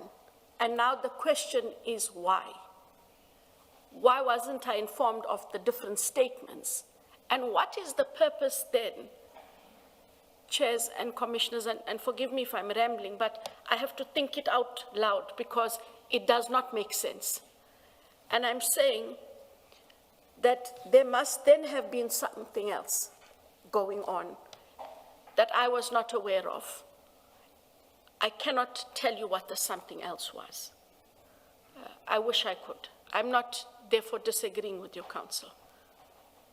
I just needed to put it in a way that I am able to, unfortunately, not reconcile, but try and understand. about what it is that was going on. You can't reconcile yourself with bad when at all times, I know that I made mistakes as the head of ID, non-intentional, and a lot of them are perhaps administrative things. But at no stage did I apply my mind in a way to seek to to vilify anyone. And so when you don't always have the full knowledge of things, I think the challenge I sit with commissioners is how will we as IDEC will only be 2 years old on the 19th of August. And as a young institution, what will be the mechanisms that have to be put in place for these underlying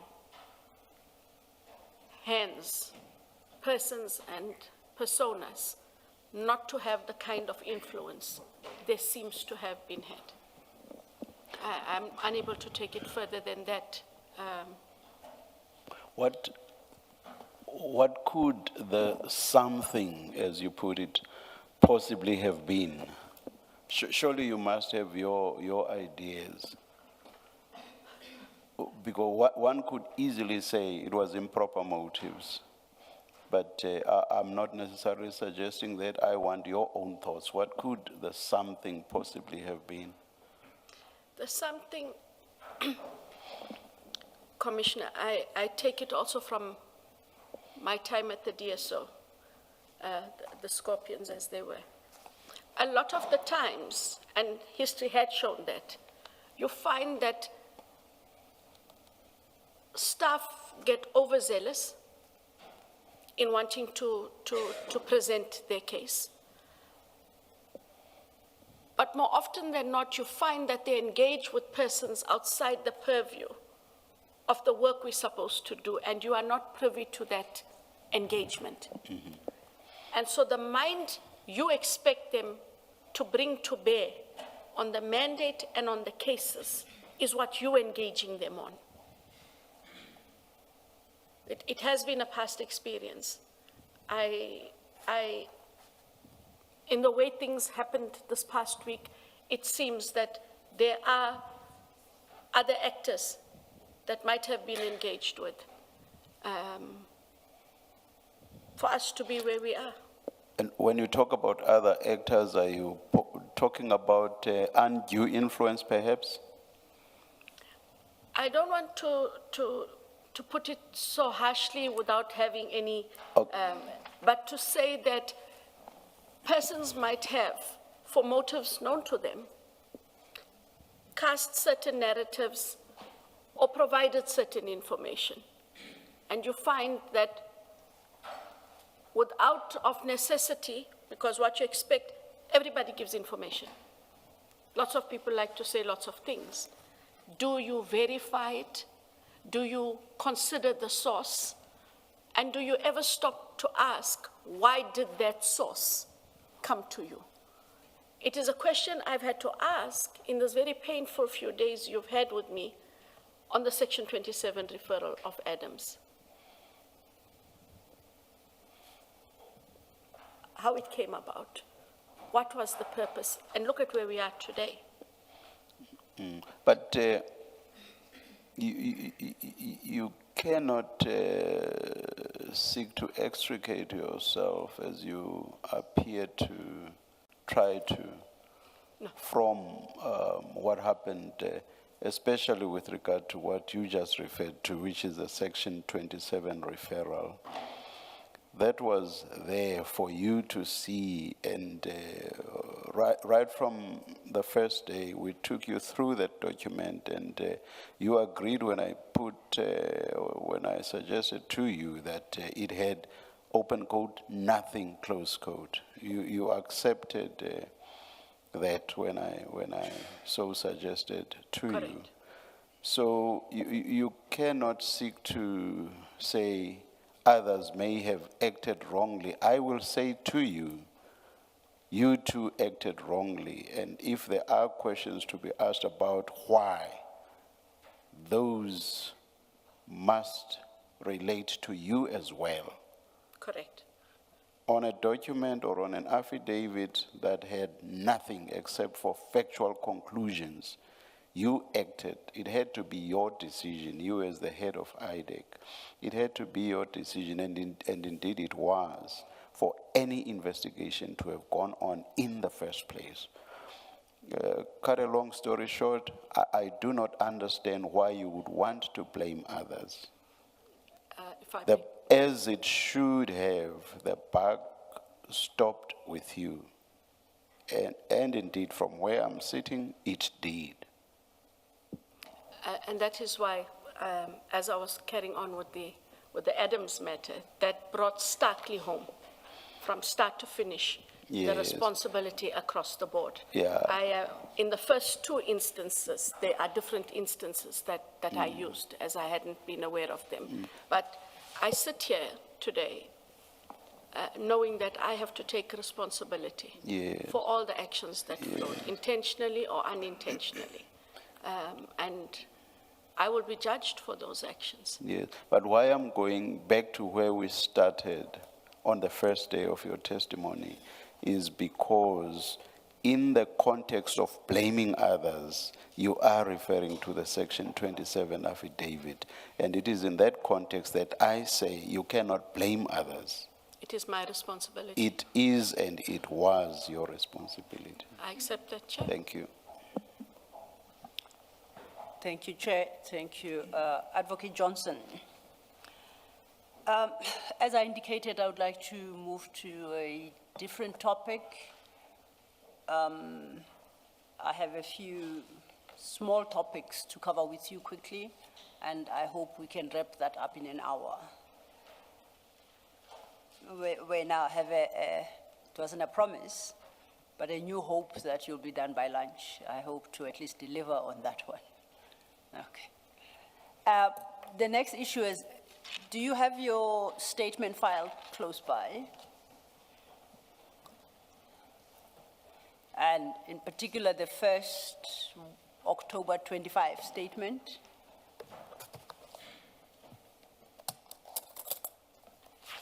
And at page 10, paragraph 30, you indicate once the investigation was concluded, this is the investigation following Mr. Adams's Section 27 referral. Once that investigation was concluded, you say you were briefed by the team that had conducted the investigations on behalf of IDEC. IDEC then applied for warrants of arrest against the accused. I then prepared a prosecution memorandum and submitted same to the Director of Prosecutions together with a draft charge sheet and a request for the enrollment of the matter. Now that prosecution note, memorandum you prepared is in file 8, page 3256. If you could lay your hands on file 8.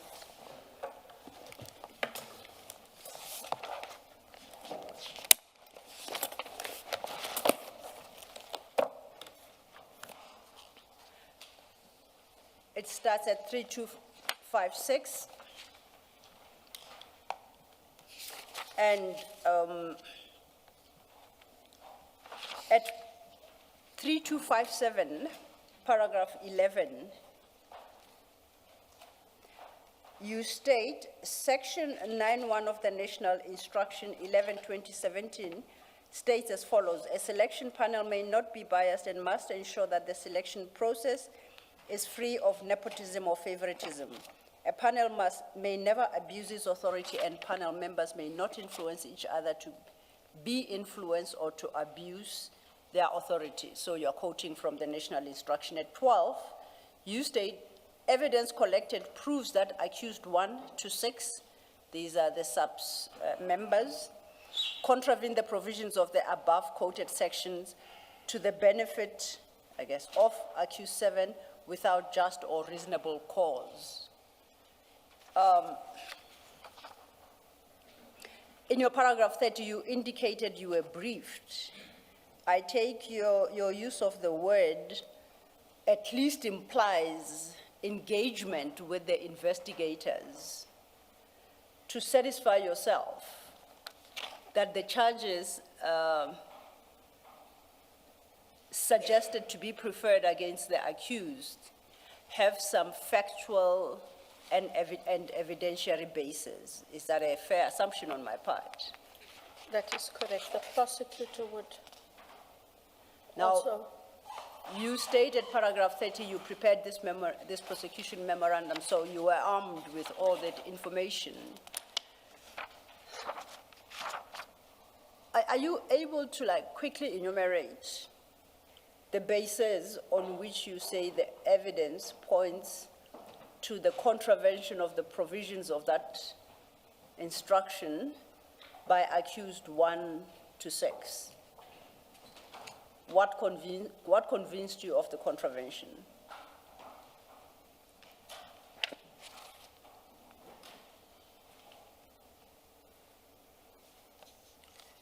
And at least, if we take the wording of section 9 quoted, must show nepotism, it must show favoritism.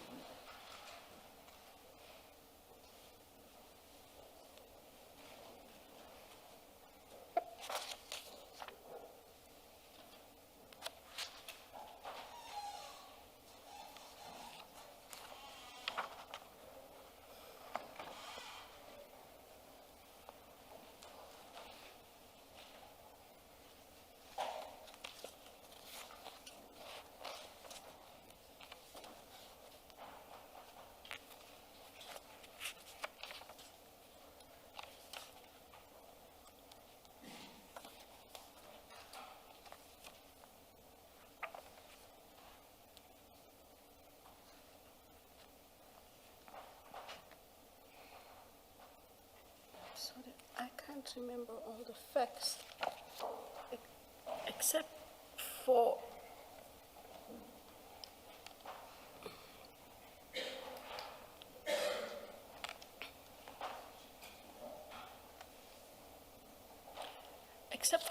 what comes to mind, and I'm sorry if it's short. No, accept, okay. I think what comes to mind is that the selection panel tampered with the panel documents. The panel wasn't who they initially purported the panel to be. And when the investigation started, they had removed pages and inserted new pages, and that's what I recollect is in the docket. And there was an expert who does indicate that there was a tampering with that process, of the panel process, to misrepresent who in fact was the panel. And the only other thing I can recollect, and I don't mean to frustrate the commission, I haven't got the docket. The other thing that I can recollect is that there was a document created allegedly by one of the accused to give the impression that the process had been approved, but the person who should have authored that document was unaware that this document had been created and authored. It therefore gave credibility to the process and to the panel, which would not have happened had this not happened. And I think finally, the only other thing I do remember is that there was fraud or a fraudulent averment in the CV, which was deliberately not picked up so that a candidate could go through. But sorry, Commissioner, that's the only ones that I can recall from my briefing with the prosecutors on that. No, I'm happy with that, and in fairness to you, I'm asking you to recall off the top of your head, so I'll accept what you say.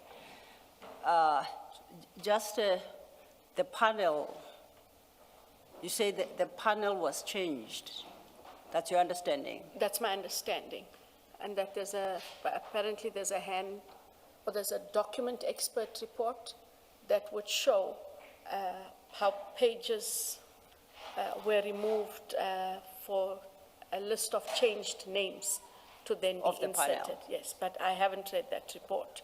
But I'm aware that there is such a report. Okay, I don't know if you are able to follow Colonel Padiachi's testimony, because insofar as the panel is concerned, we are not aware of such a claim. The only complaint would appear as reflected in an affidavit, in a statement provided by General Khan, that the only issue was that the panel did not include General Khan. But there was no suggestion otherwise of a manipulation of the panel. Are you aware of that testimony? That the complaint was that General Khan was excluded from that panel? No, I'm talking about something completely different. Okay. That there was when they are, the way it was explained, when they are done with the documents, they have a way of stapling the documents so that no one can tamper with the documents. I think it's a police process for security reasons. And it was found that the documents, in the way they were bound, it was tampered with for an insertion of a different page. And the expert is able to say that the documents were tampered with and something else was inserted. How that is all legitimated, I'm unable to explain. Now, But that was different from what, what's his name? Mr. Padiachi. I'm not talking about that. I'm talking Yes. about something completely different. Okay, and now this, and that insertion of this page, is that what reflects the manipulation with the panel, Yes. as you understand? Okay. The investigator and the docket does not suggest anything of the sort. I haven't come across it. I don't think anyone has in this commission. If the docket provided us is to be believed and accepted, but nonetheless, I'll leave it there. You proceed then at 3257, no, at 3258 to speak of the urgency. So if one has regard to 3257, pages 3257, 3258, would it be safe to assume that the charges against these accused would technically be for or revolve around the breach of Section 9 of the National Instruction and would involve nepotism and favoritism? Correct. The charge sheet is attached to your memo.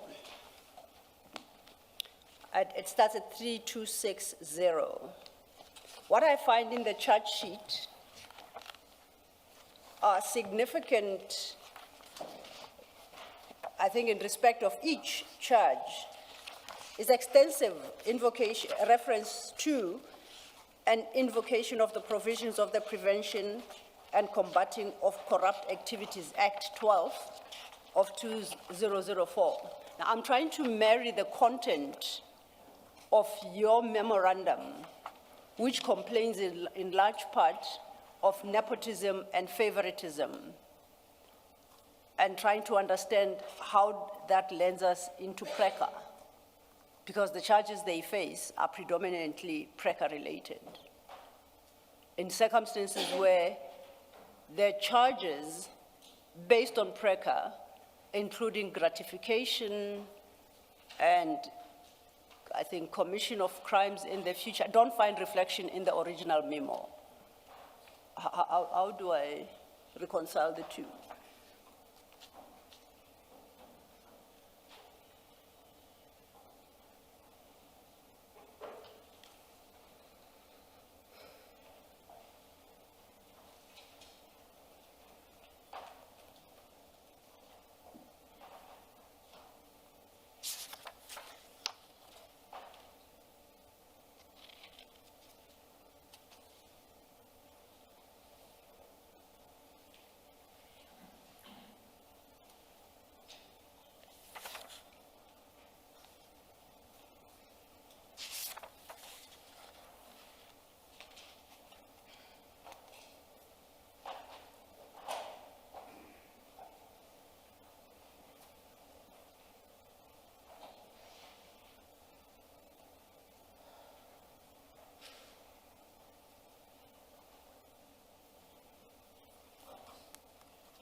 Sorry, for someone who wants to be out by lunchtime, I'm not reading very fast, am I?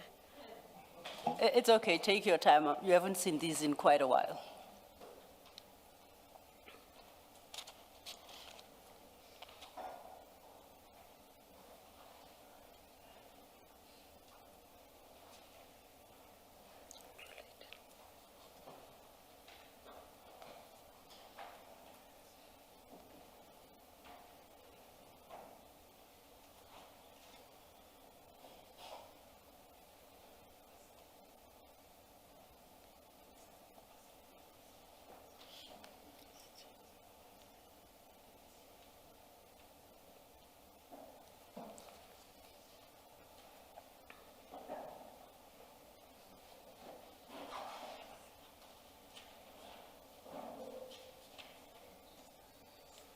So for some of them, I see them on page 15.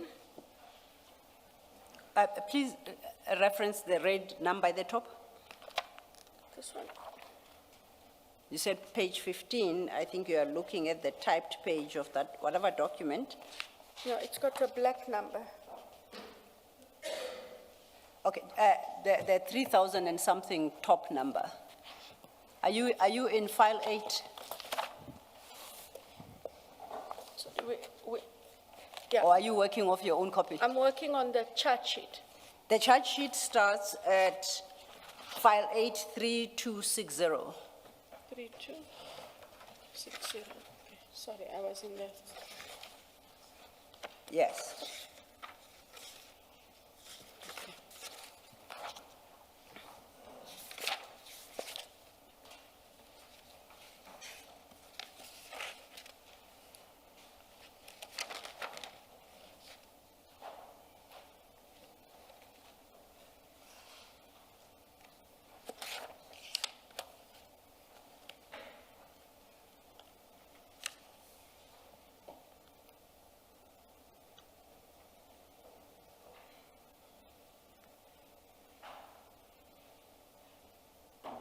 So the ones that I find relevant to the memo are on 3267. It would have been points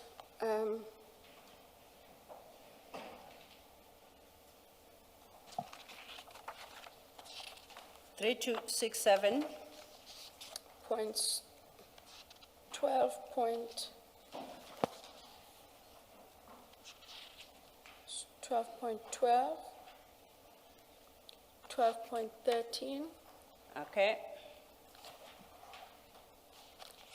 12.14.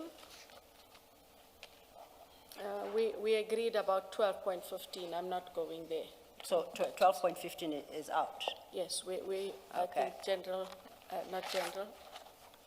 Commissioner Khumalo and I dealt with that part of the gratification quite at length, so Yes. that falls away. So 12.12 speaks of accused 7, and that is Mrs. Mkwele, submitting false and misleading information in application and curriculum vitae. 12.13 is misrepresentations made by the accused with regards to the verting of accused number 7. And 12.14 speaks to accused 1, 2, 3, 4, 5, and 6 abusing authority vested in them by disregarding and not complying with SAP's national instruction. I'm still trying to get to PRECA.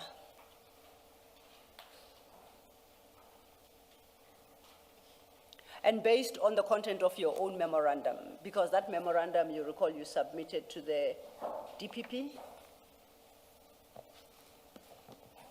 So at the time of the memorandum, Yes. we had worked on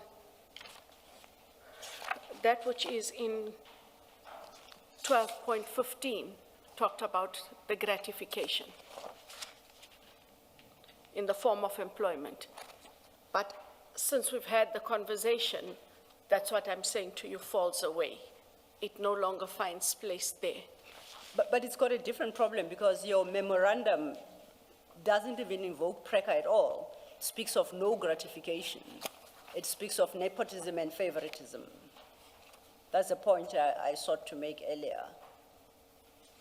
That if your memorandum is intended to inform and advise the DPP, the only instrument you invoke at your paragraph 11 is section 9 of the National Instruction 11 of 2017, which you quote verbatim, and that speaks to nepotism and favoritism.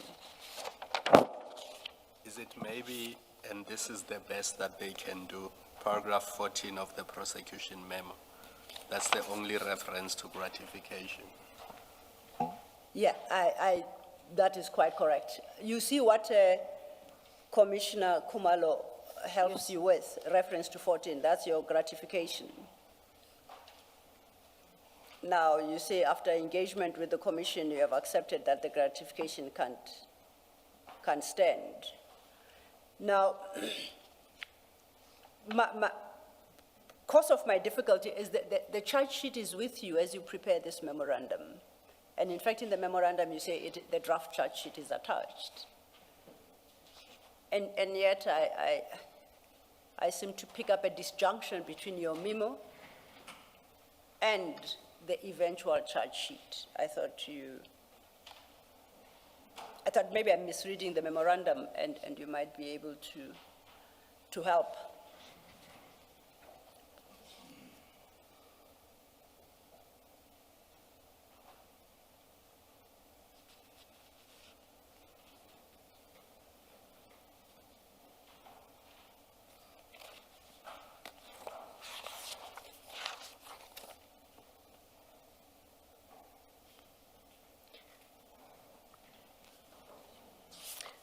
The charge sheet, the memorandum is a summary, but the charge sheet is also attached so that the DPP is able to apply her mind to both the prosecution memo and the charge sheet.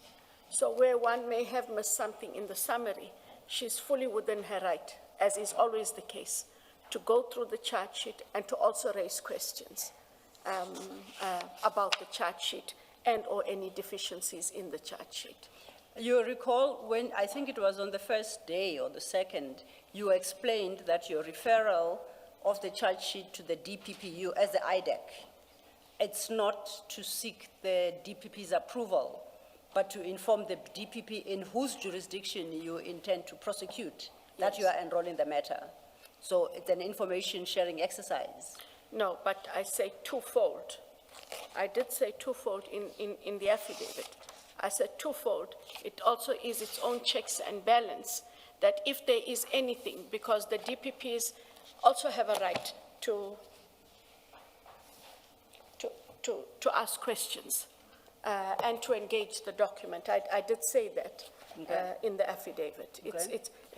They're not a rubber stamp, and I don't believe that that's the impression that was created, commissioners, in... Probably the error is mine. I might have gotten a wrong impression. Sorry, I said in the original affidavit was the first is the DPP is a measure for checks and balances. The second is so that the relevant DPP may grant permission for and or agree to the enrollment of the matter unless satisfied on the information given to him or her that there is reasonable and probable cause for the prosecution. The DPP will not place a matter on the roll for criminal cases. So it does give them latitude. They are not a rubber stamp. I accept that. What is the purpose of a prosecution memorandum?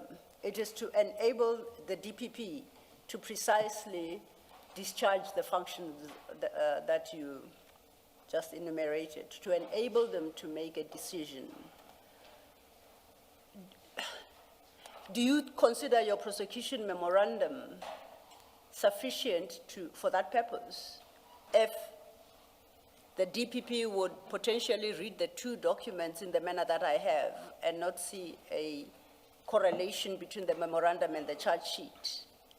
Because if they would, then they ought to have declined to prosecute on the basis that I don't understand where the charges, what the charges arrives from, because they are not covered in your prosecution memo. Am I being too pedantic? I think council is entitled to her view. Yes. And I give respect to the colleague who went through this exercise, applied her mind, and was satisfied that based on the memo and the charge sheet, it was The adequate. charge sheet is fully supported. Okay. Yeah, I was going to ask, in fact, what it is that the DPP has. You give them the prosecution memo. Yes, And ma'am. then you give them the draft charge sheet. Correct. Is that all that they have? That is all we give them. So where a charge is about vetting, so I know we've had that conversation, but I want to use that as an example, Okay. that you have a count here which accuses Brigadier Mukwele in relation to her vetting position, and I think that's the very last count, where you say accused 6 acting in concert with accused 7. I'm looking at page 3279. It's the very last count. And it's just wanting to understand the conversation with Ms. Lee. So if you look at 3279, that's the very last count. And in there, you're describing what accused 6 and 7 have done. And then you say, accused 6 acting in concert with 7, unlawfully, falsely, and with intent to defraud, give out and misrepresent to the SAPS, National Treasury, the public, that accused 7's application for security vetting was registered on the e-vetting system when in truth and in fact, accused 7 application for security vetting was registered on the old Inkwazi system as a service provider. That's in the charge sheet.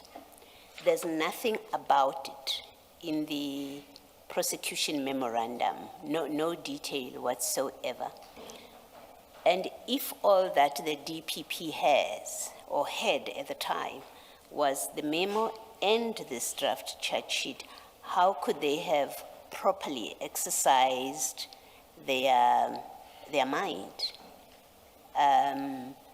to approve this particular charge, for example, because they have nothing else? And it seems Ms. Silo must be correct to say on this charge at least, the DPP should have said, asked for- no, we can't have that unless you add, you give me more. You accept that? I accept that. Okay.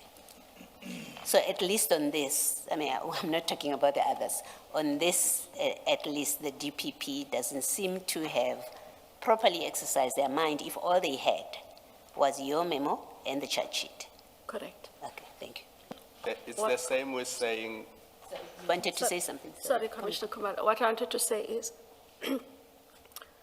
in such matters, more often than not, and not just in these matters, in a lot of other matters, what we tend to do is we will send it to the DPP.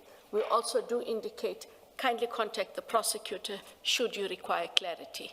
And sometimes those conversations happen. I don't want to create the impression it happened here. I'm just saying there is room for engagement, and then they make up their mind. But there is also that process. I'm not saying that it did or didn't happen. You don't have any, you're not suggesting here it happened because No. we don't have a record We don't of have that a happening. record, yes. Okay, thank you. I was going to say, it's the same with the charge that in her CV, she misrepresented facts, but the charge sheet does not say what fact is misrepresented and what is the correct fact. And Commissioner Baloy's point that the DPP in file 62438, all he or she then says is that having considered your memo and the charge sheet, they are satisfied that a prima facie case has been made out against the accused and they concur with your decision to charge them. So it means they only considered the 2 documents that Advocate Sillo and Commissioner Baloy are referring you to. And it's the following day. I mean, there wasn't even a week to consider and come back to you and say, where is this, where is that? What is Inkwazi, what is e-vetting? They seem to have rubber stamped what was in the charge sheet, and there wasn't any engagement or consideration, because I doubt that any such engagement would have taken a day to finalize. I accept that, Chair. Thank you, Commissioners. Now, do you know when the decision was taken to prosecute the 7, had SAPS advised or sought to interdict the employment of Mrs. Mukwele? Was it suspended? Do you know what became of her?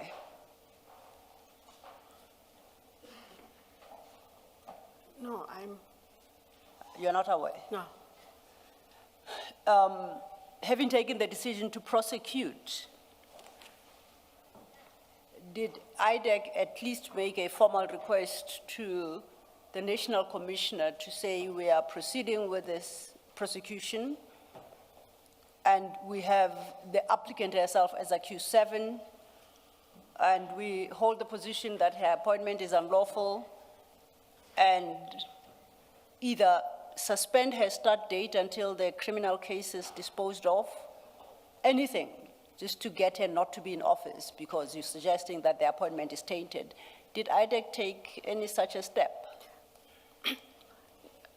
What IDEC does is we write up, I think the police call it a situational report after we have an arrest of any SAPS personnel across the board. We just give them a summary of the charges, who was charged, when they appear, and that then goes to the police. It is for the police to decide what steps they're going to take, but we have to put everybody in that was charged, not just one particular person. And then we escalate it to them for further action. Those are the kinds of reports I recall sending. So the report itself doesn't even make a request for consideration by the powers that be within SAPS? Because if, considering the litany of sections of PRECA that you have invoked, this sounds like a grave, serious crime, and that in order to halt any adverse consequences flowing from that appointment, you at least would say, I urge you, National Commissioner, to consider suspending, giving effect to this appointment until the criminal case is done.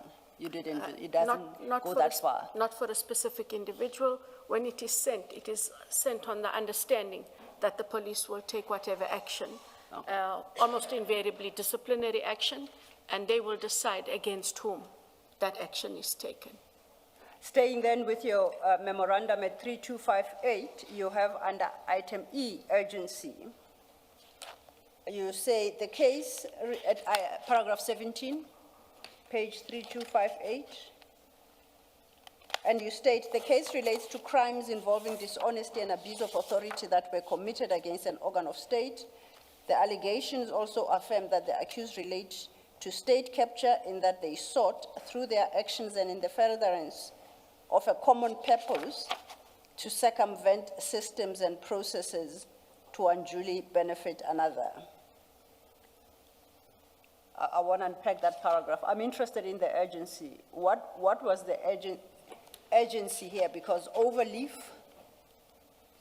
at recommendations 19, you state it is recommended that warrants of arrest of the persons involved in the commission of the offenses outlined in the draft sheet be obtained. So you are seeking these warrants of arrest as a matter of urgency.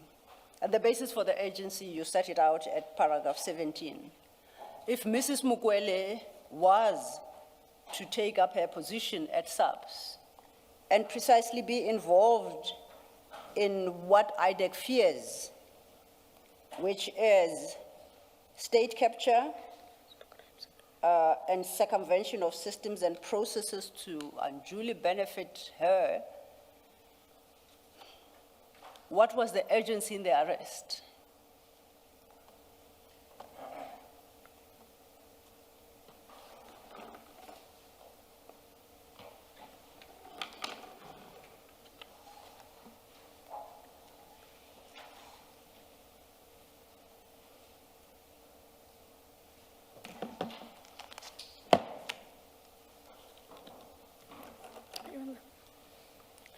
It's got urgency there, because when you read the content, the content doesn't make anything urgent. It's your heading. So I know it's my heading. I'm trying to figure out why the heading urgency, because the content doesn't talk to urgency. I would have thought that the urgency is in the grave crimes that have been committed and the threat of state capture. At least that's how I read it.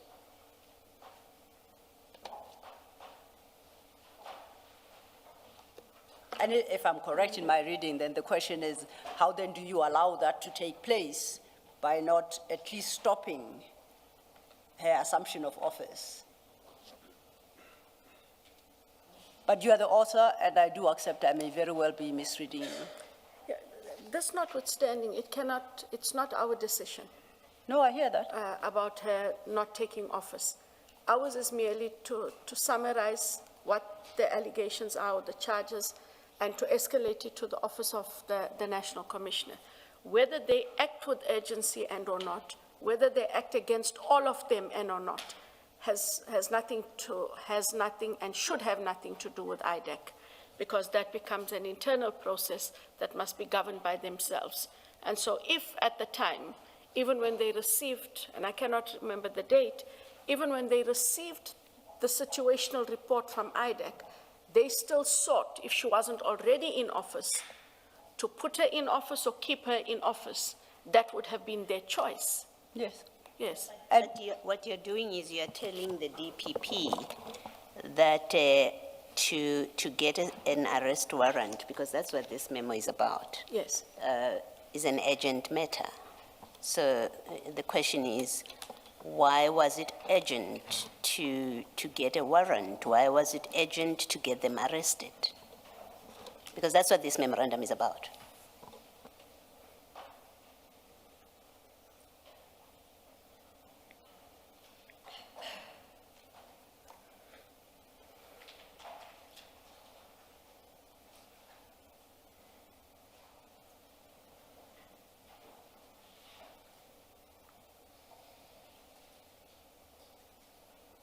I think for me, Commissioner Baloy, what does stand out in terms of memory is that it related to the abuse of authority that was committed against an organ of state, and that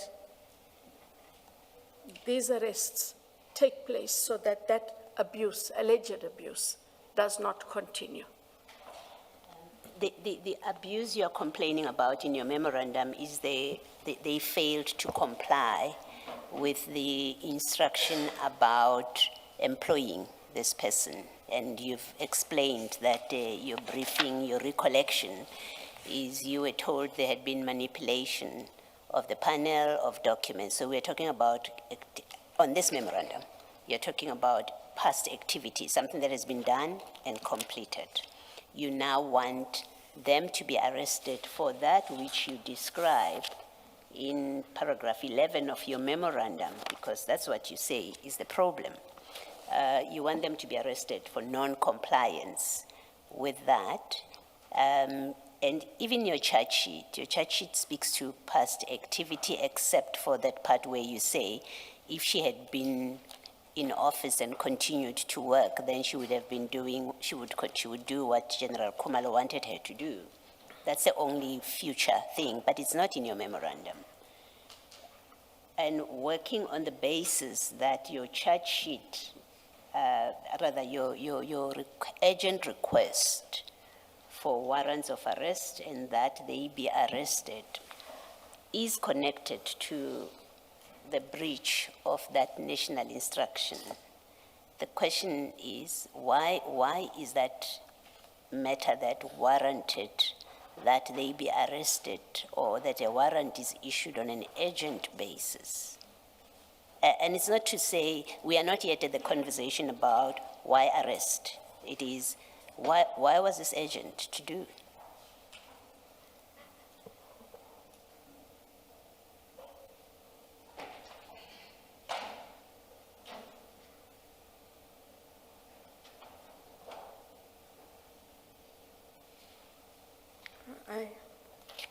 I just have that, Commissioner Baloy. All right. I think I'm going to ask you a question about the arrest itself, but I just want to propose to you that this again, without in the absence of an explanation, it has appearances about it that the idea was to get them out of office, because once they are arrested, I mean, standard practice is when people are arrested and are presented before a court, they can never continue with their work. I think it's exceptional cases where people have been arrested and allowed to come back to work. But it seems this was the design, yet again. Arrest them, present them to court, then they won't be at work. That's my impression of what happened here. Do you want to comment before I ask you a question?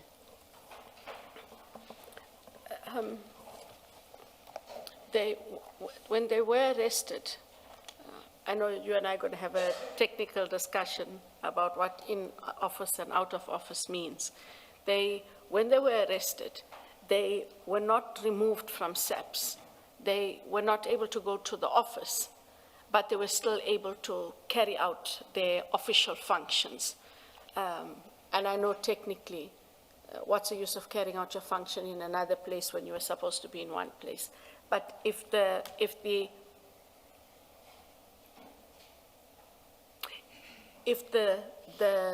motive was to remove them, then the ask would have been in that letter to the National Commissioner, when you're setting out the situational facts, they pose a risk and must be suspended immediately. And that was not done. We left it to the discretion of the police on how to deal with it. Okay, that's a different discussion. We do know that there's a bail condition that says they must never go to the office. We do know from the documents that are before us that, in fact, at least General Kumalo, I don't remember the others, the National Commissioner put him somewhere else, right, in the meantime. Put him somewhere else until the issue of his bail was resolved, and then he brought him back to his substantive position. So there was an effect that came out of the fact of their arrest. There was a consequence to it. But my question, coming back to my question, why was it necessary to have them arrested? You could have summoned them, as you did with the National Commissioner, to come to court, as you've done in other cases. And I ask you this question because in the ad hoc committee, this topic came up, and you said that there was no risk of them fleeing and not presenting themselves to court. Why did you sign authority that they should be arrested? So on a point of correction, I don't sign authority for them. I misspoke. Okay, why do you sign a request? Why do you make a request? Because that's the sole purpose, in fact, of this memorandum under the heading recommendation. It is recommended that warrants for arrest of the persons involved in the commission of the offenses outlined in the draft charge sheet be obtained. So you are asking for warrants of arrest, and we know it's history now. We know yes. You got that request. They were arrested. My question is, why, if you go to ad hoc committee and you say there was no need, there was never any risk that they would run off, and Colonel Pariachi accepted that they could have presented, you knew where they worked, you knew their addresses, why do you make that kind of request that they should be arrested?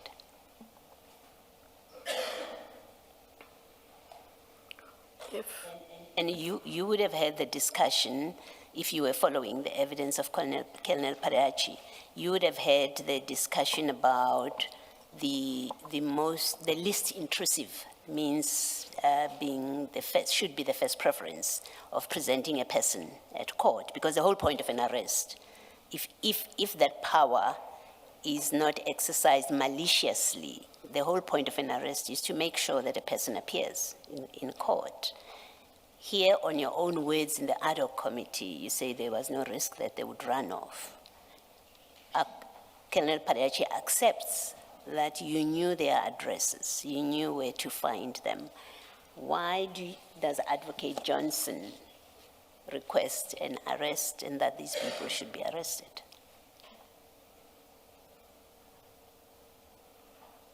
I know that at the time, even though it was not immediately in that time, that we had had a lot of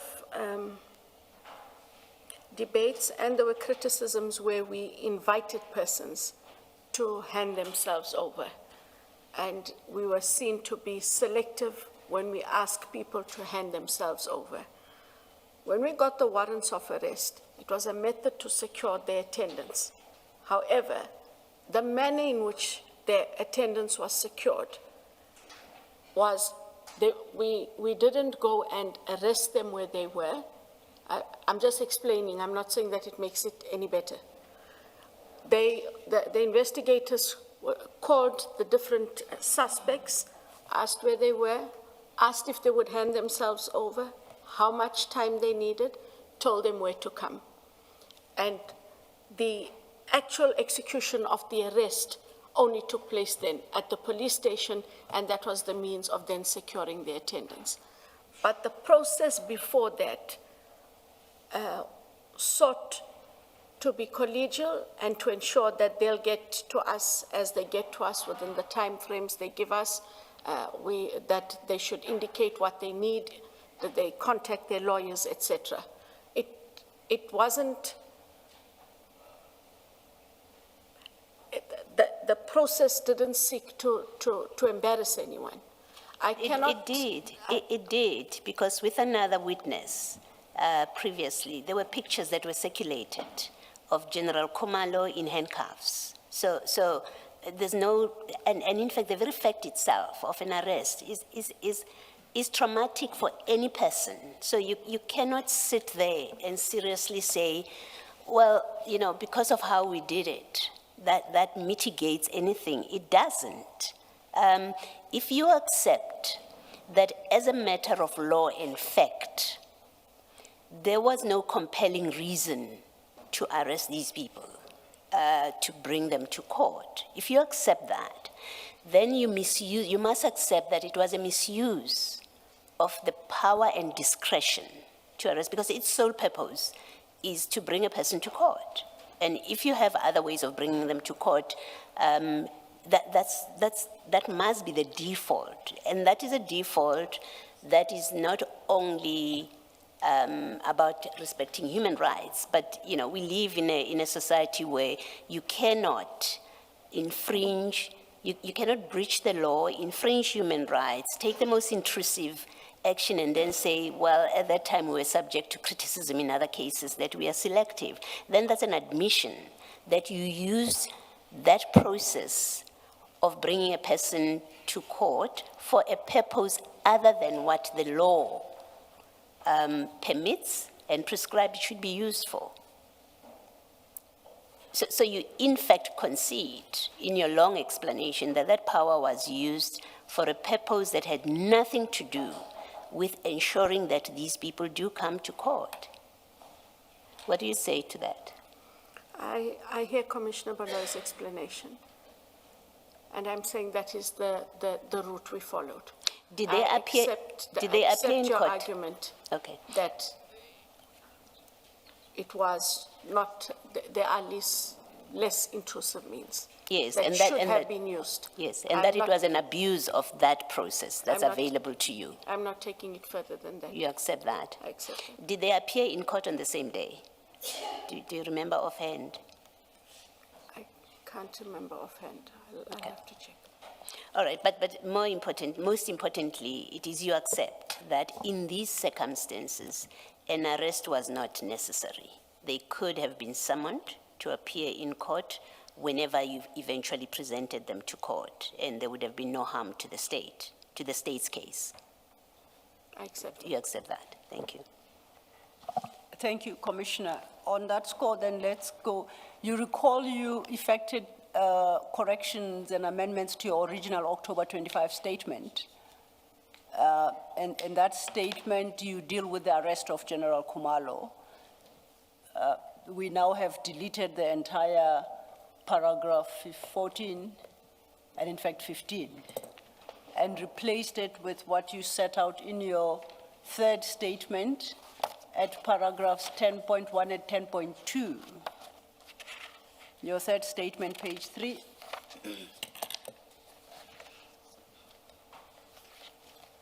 So we will work off the latest version. So your new paragraph 14 regarding General Kumalo's arrest, you state that Lieutenant General Kumalo was arrested after he had landed at Oliver Reginald Tambo International Airport, OTIA. I do not recall where he was traveling from. I was informed that at the time his co-accused had already been invited to report to Brooklyn Police Station. If whoever the arresting officers were aware that he was traveling from somewhere to Joburg, why was he not given the courtesy like others to report to Brooklyn Police Station upon his arrival in Johannesburg? Why did it become necessary to go to set up a welcome party, a welcome delegation for him? Because you stated, your new paragraph 15 then, the investigators went to OTIA to inform General Kumalo that there was a warrant of his arrest and for him to hand himself over. But that doesn't make sense. They didn't go there to inform him so that he can walk himself to Brooklyn Police Station. They actually went there to arrest him.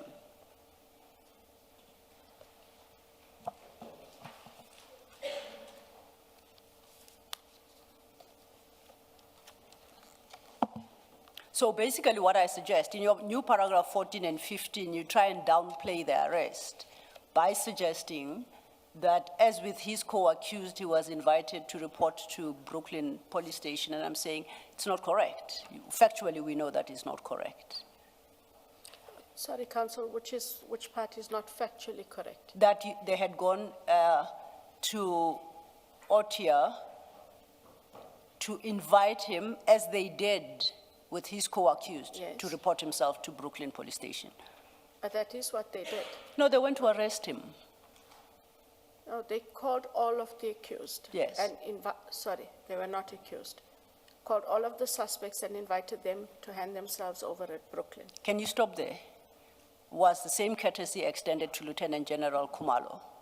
That is what I understand. They went to... That's not what you have in your They statement. went to OTIA to inform him that there is a warrant for his arrest, for him to hand himself over. And he then accompanied them to the Brooklyn Okay. Police Station. Then I must accept that the- in respect of all six, this is time that's putting pressure. I accept that the arresting officers went to all their homes and offices and told them to please leave their offices and go to Brooklyn. It can only make sense in that manner. Because otherwise, I suggest, to invite them to report must be by means other than physically going to them. So you either call, send a message, send an email, some other form of communication. And my argument is, if IDEC was able to extend that courtesy to all other six, did it do so in respect of Lieutenant General Kumalo, such that if he says, oh, I'm out of town, when are you coming in? I'm coming in this afternoon. As soon as you arrive, please present yourself to Brooklyn Police Station. That's all it took. But it doesn't sound like you did, or by you, I mean IDEC did. The investigators would be best able to answer only because they had that direct engagement with him and had the direct engagement with the rest of the accused. But you have offered in your statement how they came to appear at Brooklyn Because Police Station. I needed to account, and this Yes. is the account that I was given. And so too must you accept that the purpose of going to OTIA upon his arrival was not to inform him. I have a sneaky suspicion that he's got a telephone, he's got a cell phone, that somebody within IDEC, the number may have, including yourself, considering his seniority. And that was easy to call him, to send him a message, a WhatsApp, Signal, what is the other new one? The Swiss one, we learned something. Okay, I don't know about the Swiss one, but I learned- I take your point. Yes. I take So your point. I'm saying, actually what you are stating, it's a rather misleading. They went at the airport to arrest him, period. They went there to arrest him. And by arresting, it doesn't mean they have to speak gruffly to him. They could be very well nice, but at that point, he no longer had an option to go anywhere but straight to Brooklyn Police Station. That in any language constitutes an arrest. Would you accept that? I'm accepting your point. Thank you. That now, as I understand, that was, I call it the first arrest, and not that there was a second, but I do so to distinguish it from what I call the aborted arrest, the one of June 18th. Yes, June 18th, 2020, yeah, thank you. Now, the one of June 18th is in respect of docket 543/06/26, the second docket.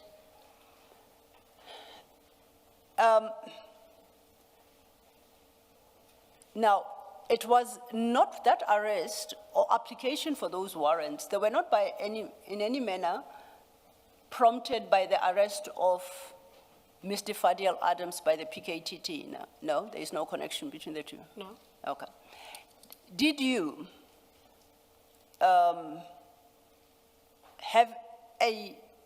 have a conversation with DPP Advocate Harrison from KZN regarding Mr. Adams's arrest, whether impending arrest, issue of arrest warrant, or his actual arrest? Did you ever have a conversation, whether it's orally, by WhatsApp, email, whatsoever? Did you have any communication with DPP Harrison regarding Mr. Adams's arrest? I did. I also think I wrote her a letter. The gist of the conversation was just to indicate, I'm not sure if you are aware that Mr. Adams is a witness and in an IDAC matter. And I just wanted to know whether or not he's going to be arrested, just so that we know how to handle him, because we are one NPA. It's actually in a letter, and I think it's best that I make that letter available. Yes, please. I was already told I'm overdue in my office, so I'm going to go there when I have time this afternoon, and hopefully still have access to the emails. I did write her a letter, and I made it very clear in the letter, and I think that is why it's important the commission get the letter. I said, I do not want, I surmise, but I said, I do not want her at any stage to think that IDAC is indicating that he should not be arrested if he committed a crime. I just thought that because it was open knowledge that he was a witness to IDAC, just give us a heads up, because witnesses become difficult and they become difficult to manage. It is on that basis and that basis alone. And the letter is very clear about that. Yes. But why do you address that inquiry to the DPP and not to the agency arresting him, the PKTT?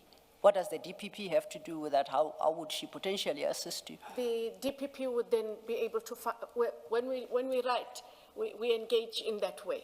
I write to the DPP. If she wanted to know something that was happening in Pretoria, she would write to the DPP in Pretoria, and the DPP goes ahead and finds out if there is such a matter and who's dealing with the matter and what the matter is about. And the DPP was able to find out and indicated not the details, but that they were looking at a matter, there was a criminal matter, and we left it at that. We did not engage again. And after that, we did see the arrest as it happened.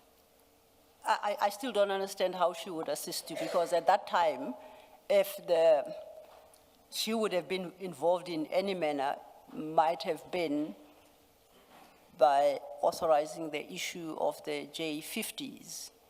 So as I think of things, that's the only issue you would have been talking to her about. But to find out why this person is arrested, you are directing the query to a wrong person. It should be to the agency that arrested him, which is the PKTT. Are you sure you are not engaging here to find out who authorized those J50s? No. Okay. She didn't indicate that there were any J50s at the time either. There was nothing to engage about the J50s council. Okay. Because I'm still at a loss as to why you could potentially call the DPP following an arrest of a suspect in a matter that is not on your table. It wasn't following the arrest. Oh, regarding, I agree. regarding the arrest, whether it was before, during, or after? I don't see it. I correct myself, I take your correction. So because we've had challenges in other matters where an agency arrests a witness. The DPP did not arrest him. No, an agency arrests a witness in another matter, and that matter becomes prejudiced because the witness now no longer wants to testify in a matter where they had been a witness for quite some time and want to know from you, the team for whom they are going to be testifying, why didn't I know I was going to be arrested? We don't know all their cases. What it is it becomes a bit difficult to manage the relationship. And so within the NPA, we have undertaken to at least inform one another, not dictate, is to just indicate the person you arrested is my witness, and that is it. And that is where we've taken it, and that is where we leave it. Okay. It's not the first matter. I guess my challenge is I don't see how a conversation with the DPP would go where you say to the DPP, the person you arrested, because the DPP didn't arrest that person. So how that conversation even starts to land where you suggest it did, I can't wrap my mind around, but you know, I'll catch up. It's exhaustion perhaps. Okay. We have reached our crisis point, which is that it's 13:02. And I can hear the chair whispering there. He says, Johnson, you can go home, girl. Did you hear me whisper back to him, no, Chair, she can't as yet? No, and Commissioner Baloy says, no, you don't get to do that, Chair. All wishful.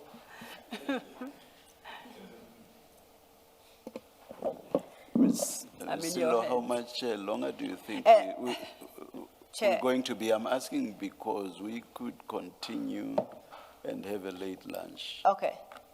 Yes, we could. May I but not that- attach a time because I don't think I've kept to any that I've previously offered. But, okay, I have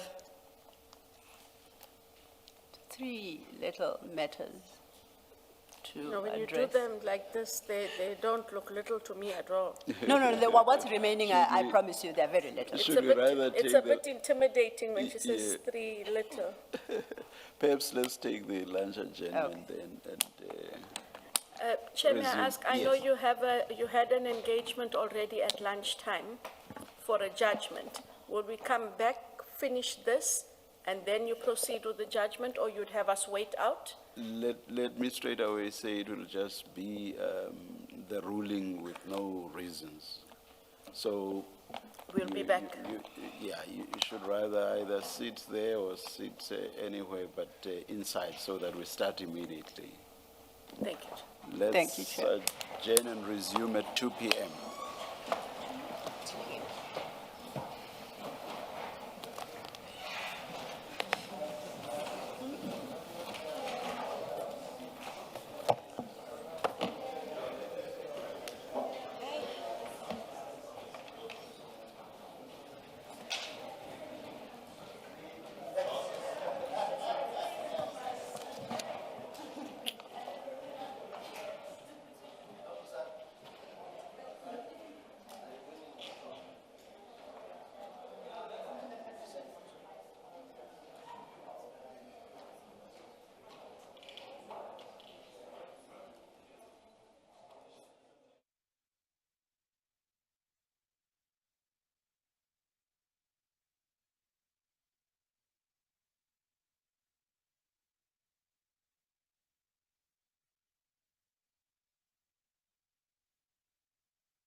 All right, it's 13:59. We are ready to resume. Please make sure that your cell phones are quiet. Thank you.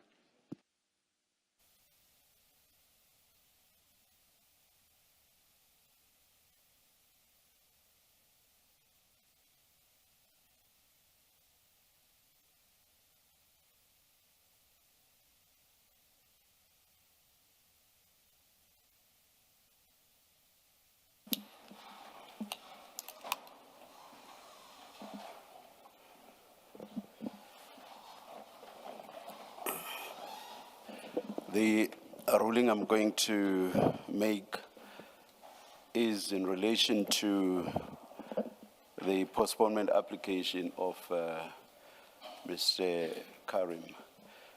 Having considered all the papers filed and oral argument presented by both sides, I make the following ruling. 1, the hearing of Mr. Karim's evidence is postponed to 14 August 2026 at 9:30 in the morning, at which hearing Mr. Karim shall be required to appear and testify in person, subject to paragraph 2. 2, Mr. Karim will be excused from appearing on 14 August 2026 only if, 2.1, he has voluntarily subjected himself to an independent evaluation by a medical specialist agreed by no later than Monday, 3 August 2026, between his representatives and the Commission's evidence leaders. And 2.2, such independent medical professional has provided a medical report to the Commission by no later than 12 August 2026, confirming Mr. Karim's inability to testify on 14 August 2026.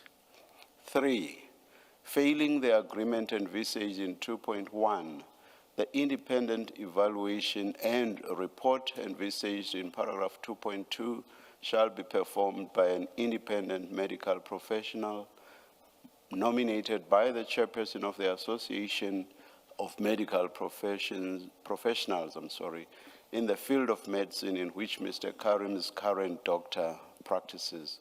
4, the reasons for the ruling will be issued at a later stage. I hand down the ruling.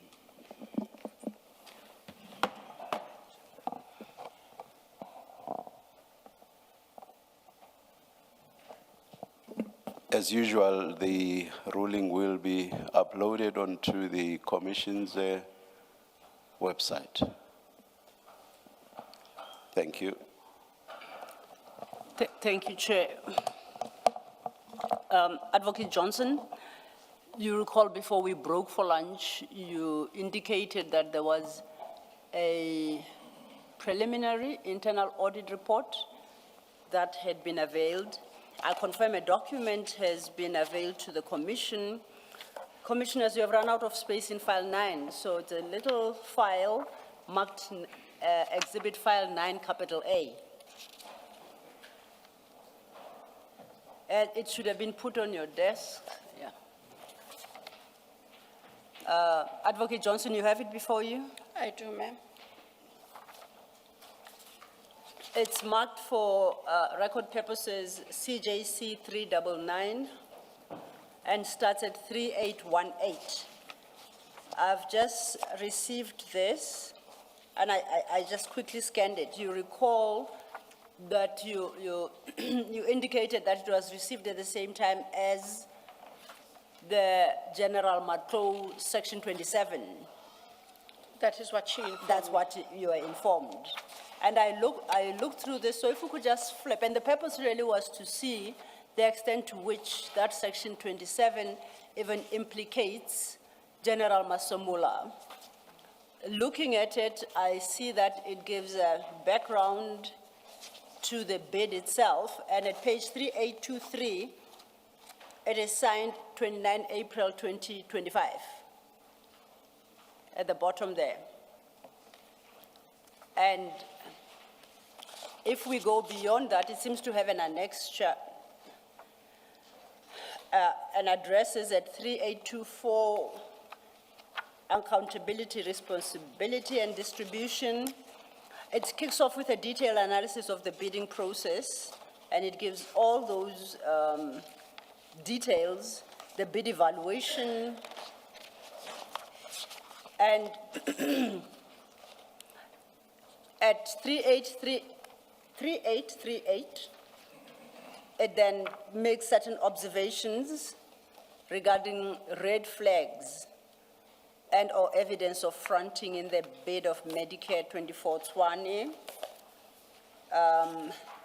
Sets out the basis for concluding there were red flags.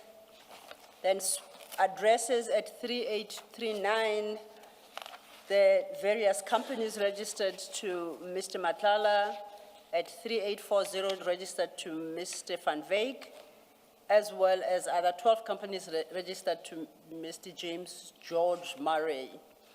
Then at 3841, it makes general findings at paragraph 3.4. And they are set out there. But the interesting thing is that the conclusion 3.7, it concludes the bid adjudication committee did not exercise due care in considering an evaluation report from the bid evaluation committee. Then it draws conclusions at 4.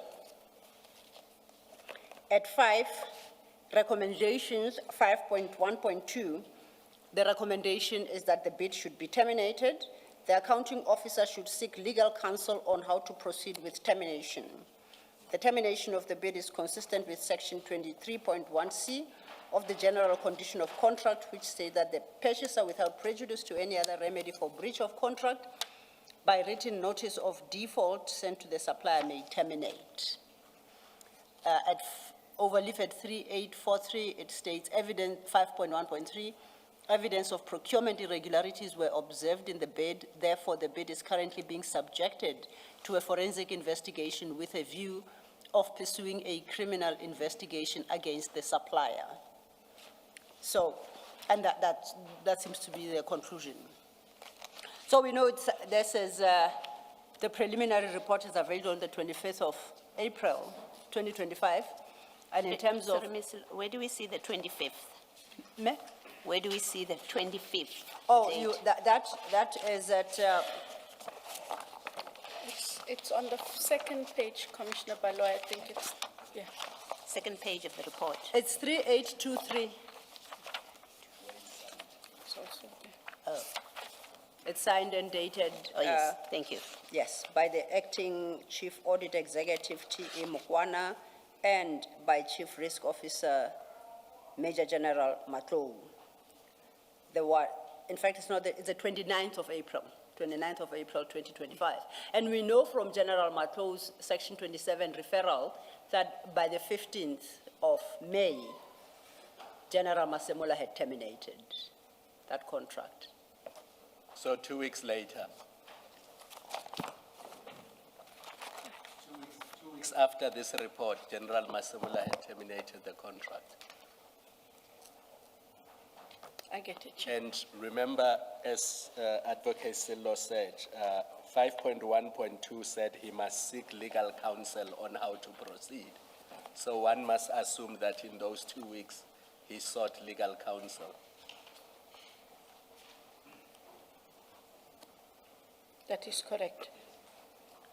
Thank you, Commissioner. So, and I know I read it very carefully. Where I land is, insofar as General Masemola is concerned, it doesn't cure the shortcomings in the Section 27 affidavit as submitted by General Matlou, because it is absolutely silent on either irregular conduct, unlawful conduct, criminality attributable to General Masemola. Is that your... And I know perhaps you only had an hour as well to go through it. Is that your interpretation as well? From the From the preliminary, document yes. itself? Yes. Then I think that then settles the matter. And it goes back to the concession you refuse to give me, and you say it's dependent on the contents of this document. You've seen the document now. Are you going to agree with me? You said it would be irresponsible, I think, to agree with me without having had sight of the preliminary, the interim audit report you have now had sight of. So on the basis that the condition has been met, I take it won't be irresponsible to agree with my conclusions. Let me think, we didn't finish before lunch, so maybe I'm still disagreeable. No, I agree. Thank you. I agree. We had just dealt with the arrest and second intended arrest that didn't take place of General Masemola. I would like to move on. Yes, we are closing 9A. Thank you, Commissioner.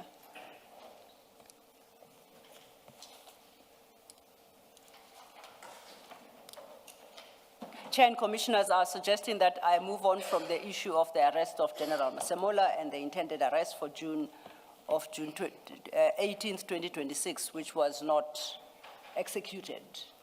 Sorry, it's Kumalo and Madondo. What did I say?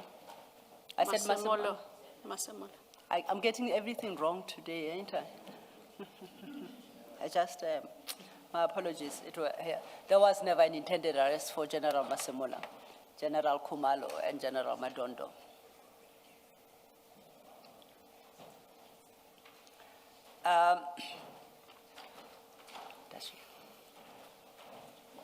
Advocate Johnson, a document will be distributed to you. Don't mind it for the moment. We'll refer to it when the time comes, and we'll have a discussion on it. I then want to move, are you aware that after the arrest, yes you are, after the arrest, the accused applied for bail in the magistrate court, and they were granted bail. You are aware of that? Which matter are we talking about? Oh, in the Mukwele matter. Correct. Yes. And if you turn to, I think it's, if you bear with me, file 7, page 381.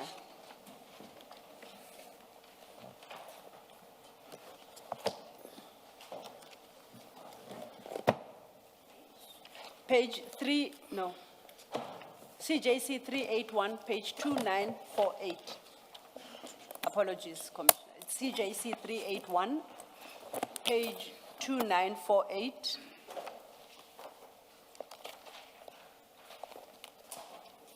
Those are the magistrate's notes taken during the bail hearing.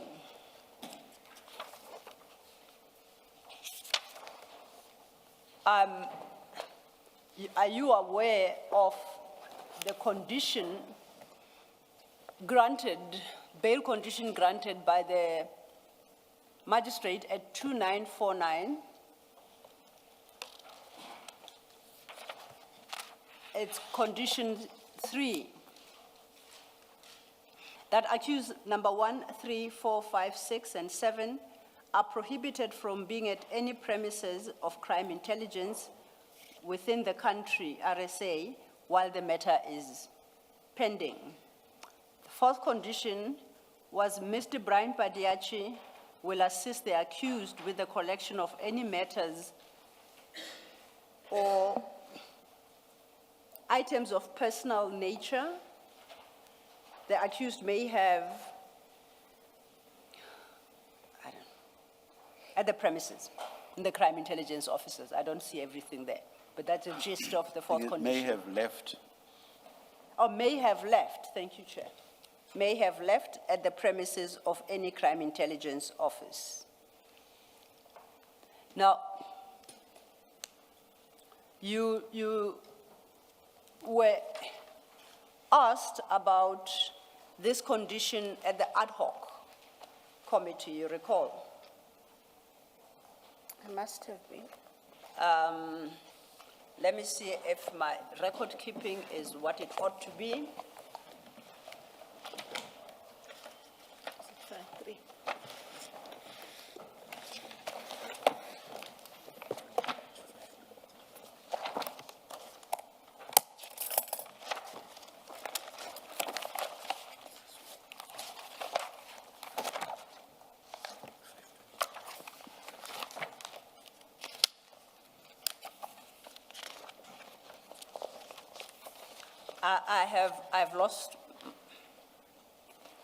I've lost my place, but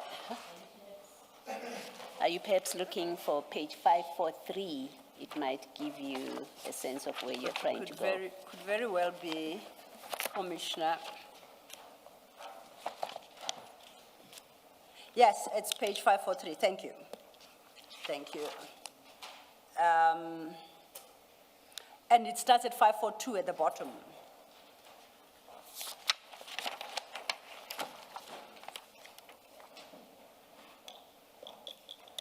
And at the bottom, Advocate Arendse, referencing some of the complaints by Lieutenant General Mkwanazi at the press conference of the 6th of July, 2025, states, now he being reference to General Mkwanazi, makes reference to one of your investigators, Mr. Brian Padiache. Let me put to you two allegations made by Lieutenant General Mkwanazi made in his affidavit. He said, quote, a further condition is that the accused required anything, if the accused required anything related to their work, it could only be obtained through the intervention of the investigating officer. This is in relation to General Khumalo. Then at the bottom of 342, indicates that General Khumalo has applied for the bail conditions to be amended, but the hearing of this application to amend has been postponed on numerous occasions. Then you respond to this bail condition at page 543, and you state the assertion being that Mr. Padiache would be allowed to have access to criminal intelligence is incorrectly interpreted, mainly because we have witnesses at CI.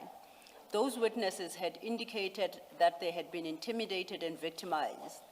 The condition for them not going to CI was to ensure that the witnesses were not intimidated. Mr. Padiache would not have been allowed to access any documents from CI. If after that one identified that there were documents from CI, we would have had to follow the process we had followed initially, which would have been to issue a Section 28 subpoena to the National Police Commissioner. No one would have been allowed to go to CI, engage any personnel, or take any documents.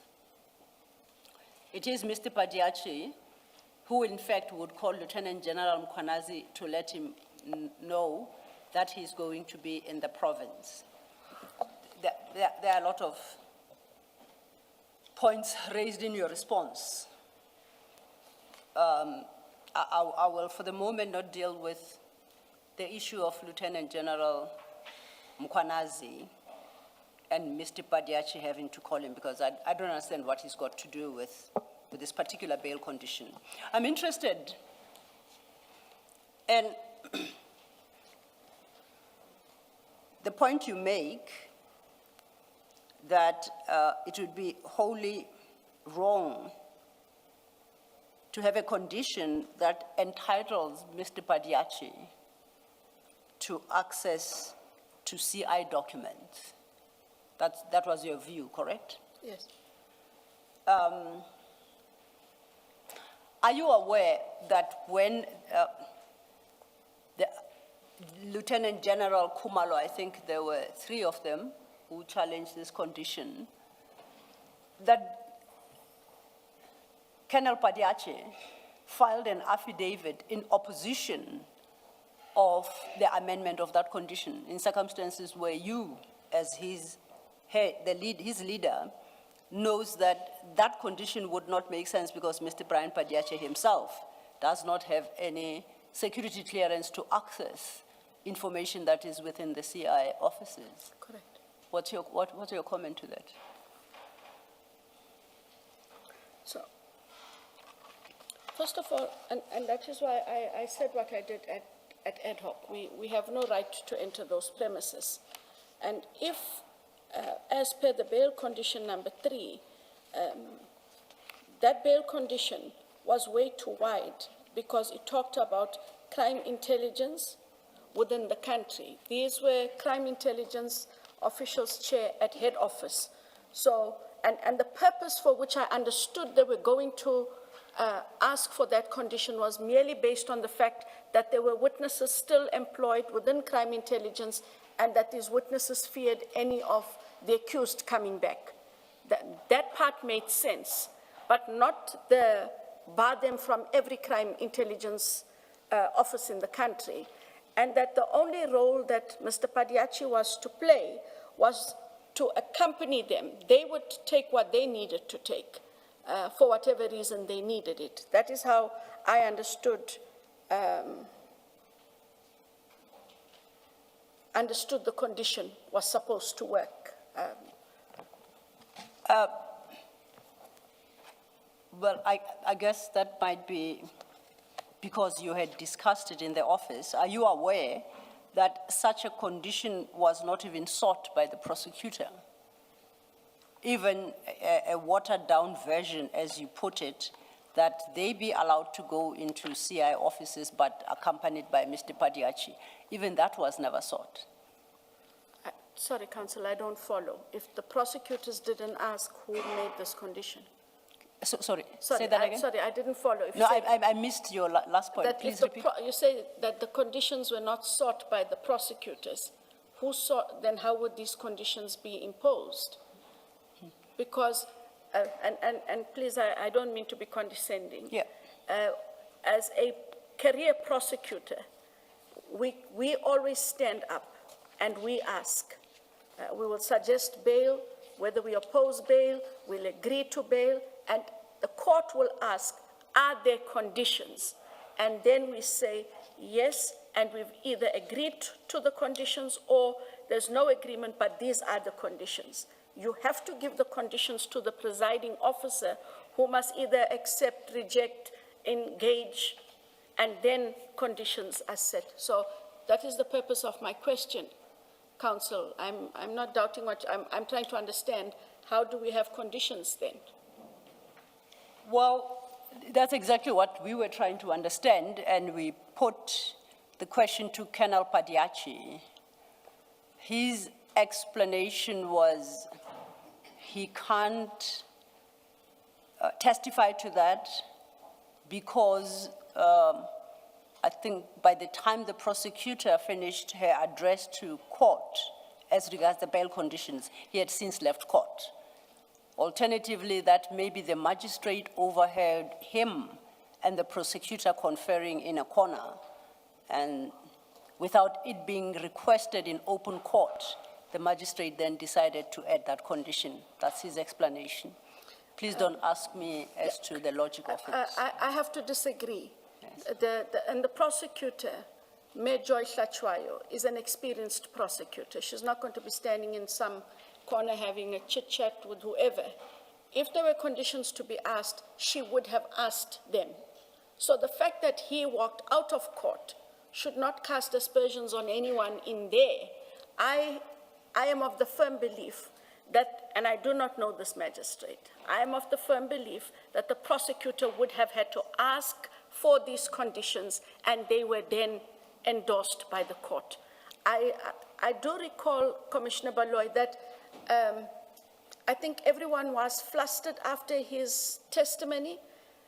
I just don't have it. I will ask someone to get it. There was a video clip where Advocate Hlachwayo, Joy, was addressing the court and asking for conditions. And even when the court, I can't remember all the conditions that were being asked, but she was addressing the court. And at a stage, the court then asked, but who is the investigator? And she is the one who said, it is a Mr. Padiachi or a Mr. Brian Padiachi. Yes. That is what I took from that clip, not having my own personal knowledge. So I do not agree that even if he left, that I can't dispute, but a magistrate would not just endorse that which is not asked. It's just out of practice. I find that highly unlikely. I agree with you. I fully agree with you. See, that is the most striking part of this condition. Firstly, we do have a clip of the prosecutor addressing the court, and we hear all her complete address and engagement with the magistrate until she finishes. And nope, it's a longish clip. We don't have the time to play it. We can avail it to you. You'll watch it at your leisure. Firstly, during that particular address, which I understood to be the application, which is the application for bail, Mr. Padiachi is visible behind her at all times. Yes. So I don't know which point he left, but that was his testimony. That is the first. Second, on listening to that clip, nowhere is a condition in the terms expressed ever requested by the prosecutor. The only term was, the only engagement they seem to have is about protection of witnesses, to which the magistrate asks about who the witnesses are, and the response is that they are not ready to reveal the names. There was an engagement about their safety and concern. And the magistrate was assured that that is not an issue, it's not a problem, because they are not even known. So let's not conflate the condition regarding the security of witnesses with access to their CI documents and material. Correct. But somewhere, somehow, the magistrates end with that condition, and specifically nominates Mr. Brian Padiachi as the go-between between the accused and their material in their offices. So, the questions you're asking yourself, I thought that I had hoped you might be able to shed light, because Mr. Padiachi's excuse is that he probably had left court by the time the condition was discussed. We see from the clip he never left court. That then brings to the fore the question again, where does the magistrate get this condition from if it was not a matter ventilated in open court? Had to have been ventilated in open court. But it wasn't. Sorry. Maybe to be of assistance, you could look at 2956. This is the judgment, the appeal judgment. If you haven't seen it before, it sets out the exchange in court. The judge in the appeal sets out the exchange on this issue of bail and the condition. And none of it indicates that the prosecutor asked for this bail condition.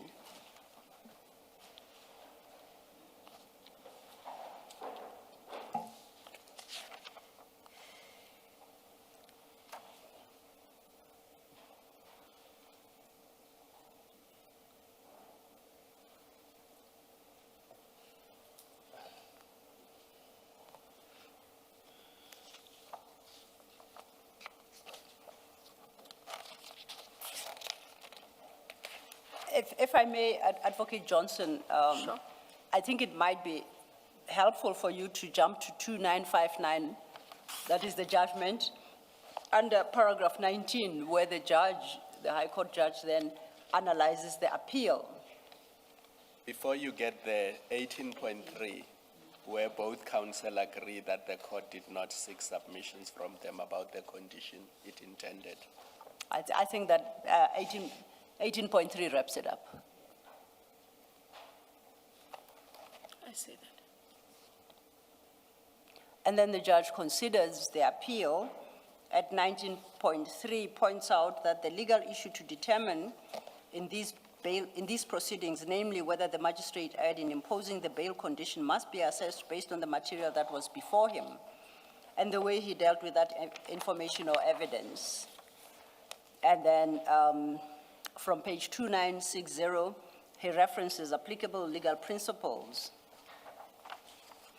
And he concludes that at 2962, at paragraph 19.17, I'm unable to find any judicial basis on the evidence and submissions before the court quo for the bail condition that was imposed. In exercising his judicial discretion, the magistrate did not confine his assessment to the facts presented before the court.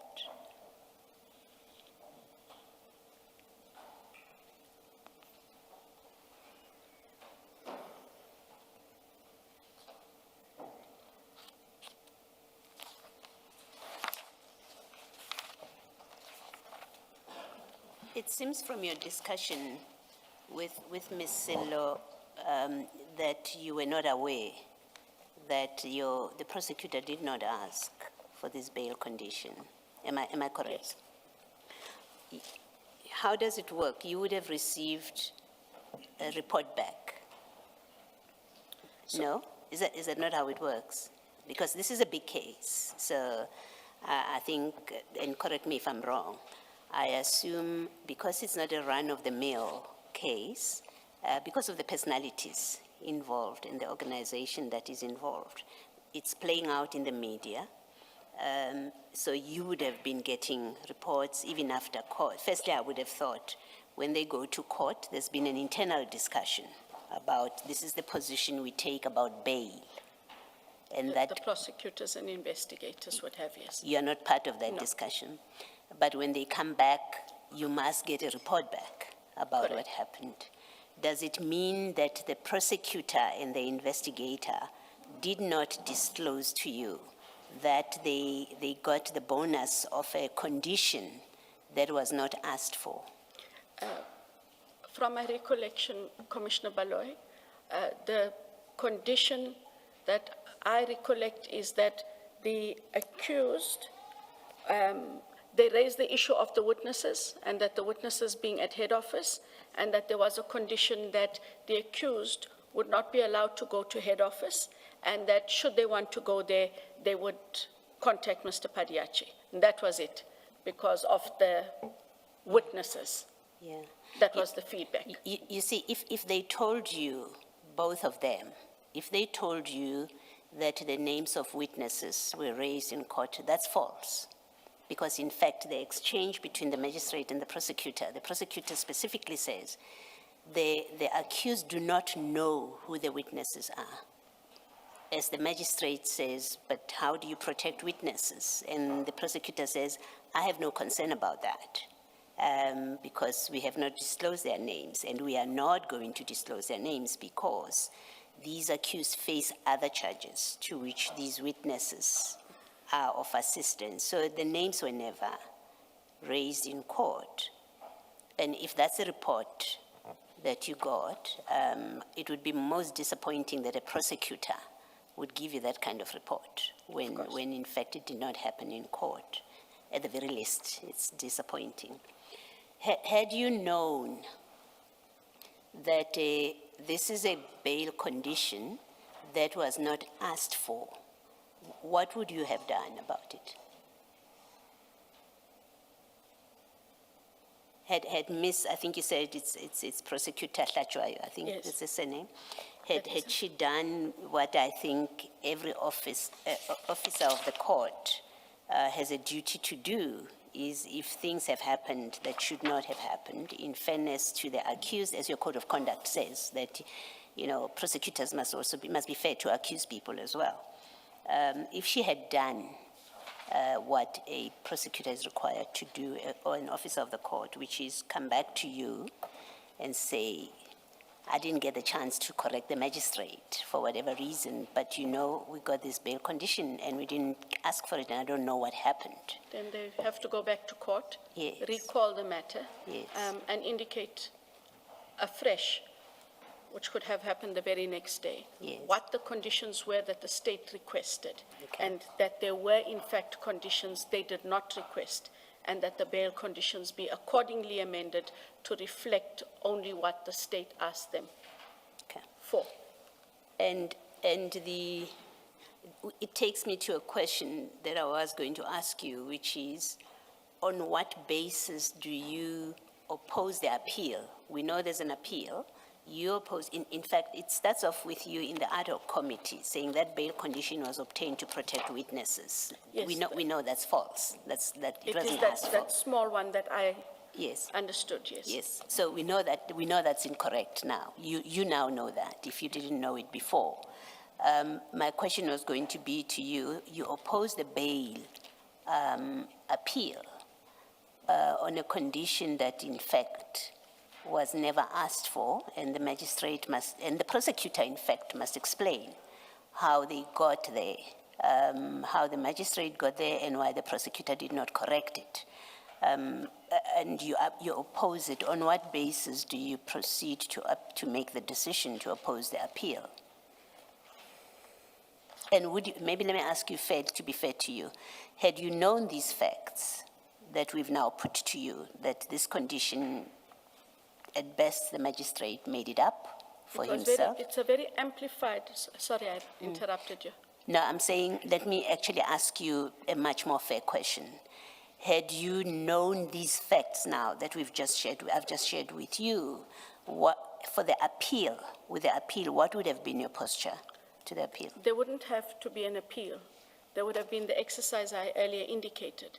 The prosecutors would have had to go back to the same magistrate at the lower court and indicate that there's an imposition of a condition not either in line with what we asked or not what we asked at all. And we hereby request that that bail condition be amended, because bail conditions and bail always go back to the court of first instance. Yes. He was the court of first instance, and so it makes sense to go there. And that is why I say that in terms of my knowledge, it was a very limited, and that is why, as I read here, I didn't understand why they couldn't go to any crime intelligence office in the country. It was just that office where there were witnesses. Yes. And just even on that, one should have gone ahead and said, but we cannot preclude them from every other office, but it is in this office where the witnesses are, that we were asking for their exclusion from the office. Lastly, can I assume, am I correct to assume that had you known these facts, you would not have opposed the recusal of the magistrate? Correct. Okay, thank you. Thank you, commissioners. And I accept what you say, and particularly what you say ought to have been the right approach to the issue of the removal of that condition. But what actually happened is the contrary. IDEC, through Mr. Badiachi and perhaps the prosecutor, actively opposed the amendment to an extent that if we go to file 8,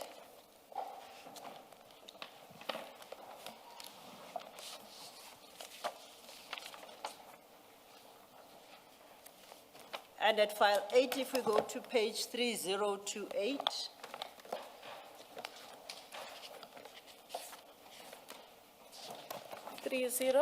to 8.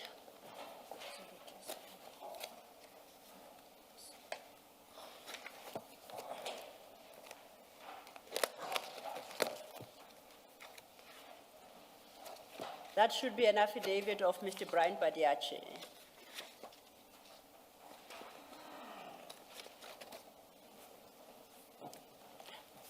I located it. If you go to 3029, paragraph 5, Mr. Badiachi explains the purpose of this affidavit is to inform the Honorable Court why it is not in the interest of justice to amend the bail conditions of accused 3. The confidential documents referred to herein have been declassified by the National Commission of Subs for purposes of enabling IDEC to conduct its criminal investigations and where necessary to institute criminal proceedings pursuant to these criminal investigations. Let's move on to page 3030, paragraph 7.2. Mr. Padiache states, accused 3 is still gainfully employed as the National Commissioner has reposted her. She does not have a top secret clearance security. She does not have a top secret security clearance, which is a requirement for her to be employed as a senior manager in the Crime Intelligence Division. I'm convinced that any other tangible vetting investigation and processes will not change the prevailing findings that she is dishonest and has the propensity to commit criminal offenses, as evidenced by her own affidavits, which are attached to Banda's affidavit. Paragraph 8, the rationale for accused 3's application before the court raises important and relevant questions. The first being why accused 3, who is accused of committing serious offenses within a specific workplace, wants to return to the same workplace where many of the witnesses are based, and therefore she has been exonerated, or it's a question. The second question is, why does she want to return to the Division Crime Intelligence when she is fully aware that she does not have the requisite top secret security clearance to manage a very sensitive operational section of the Division Crime Intelligence at national level? He concludes over leaf at 3031, paragraph 10, and read midway. I am of the view that there is no exceptional or compelling need or circumstances for her to return to crime intelligence. He's mounting quite a ferocious war to protect a condition that was never requested by IDEC, not requested by the prosecutor, at least in open court, and go so far as paragraph 7.2 shows that his view is it should not be amended in respect of accused number 3, and for our record, accused 3 is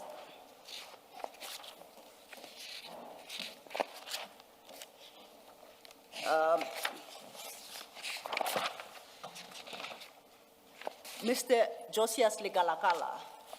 That's accused 3, and says, no, I might be wrong. That is applicant 3. This is Madondo, and says, it's accused 3 in the charge sheet, that she has a propensity to commit criminal offenses. That's okay. As if that was not enough, if you go to page 2985, same file. That is the affidavit of Charity Matlala Matlou. Yes, she is the Chief Risk Officer. You recall we came across her Section 27 affidavit in the SAPS Medicare contract. And she, at 2986 paragraph 8, she speaks of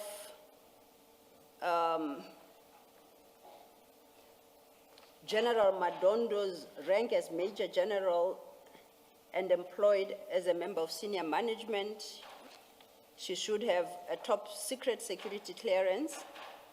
The fact that no action was taken by Divisional Commissioner Lieutenant General Kumalo since 2024 February raises serious concern, as Madondo's mere presence in the Division Crime Intelligence poses a serious security risk to crime intelligence and the SAPS. By virtue of the case which Madondo is facing, I'm at 9, most of the state witnesses would be from crime intelligence environment. Her access being granted to the same environment increases the likelihood of witnesses being influenced or intimidated. And at 10, she concludes, there is therefore no compelling need or circumstance for her to return to crime intelligence, especially with the knowledge that her repeated applications for a top secret clearance have been denied. I suspect that Madondo has an ulterior motive for wanting to be authorized by the court to return to crime intelligence environment. Now, this resistance to an amendment of that condition has invited Mr. Padiache, General, what's her name, Matlo, to seriously impugn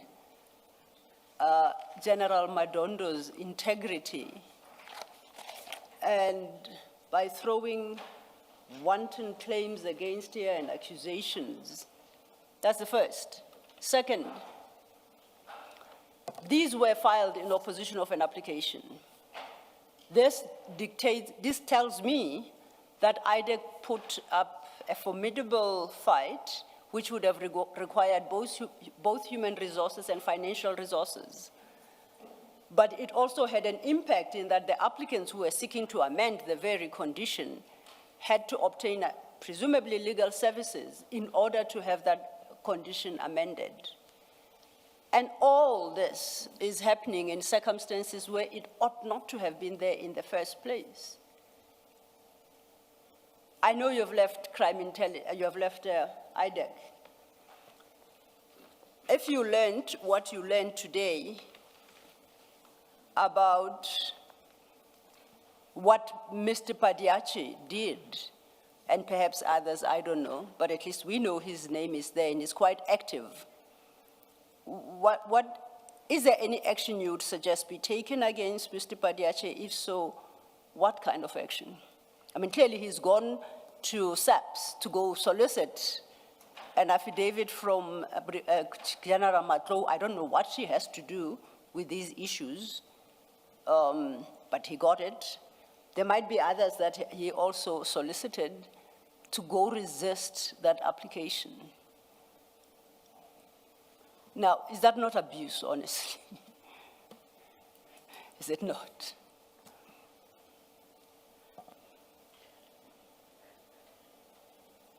Out of my own personal experience, Chair, when we do decide to go to court after bail has, even in the state when we want to bring in a bail appeal, we can only go, as I know the law, and maybe someone else changed the law in the meantime, we are only able to go ahead and appeal on the bail record. That's it. If there are certain aspects, be they legal or factual, personal, mitigating or aggravating, that were never part of the record, you cannot bring in anything new. And you cannot bring in anything emotive.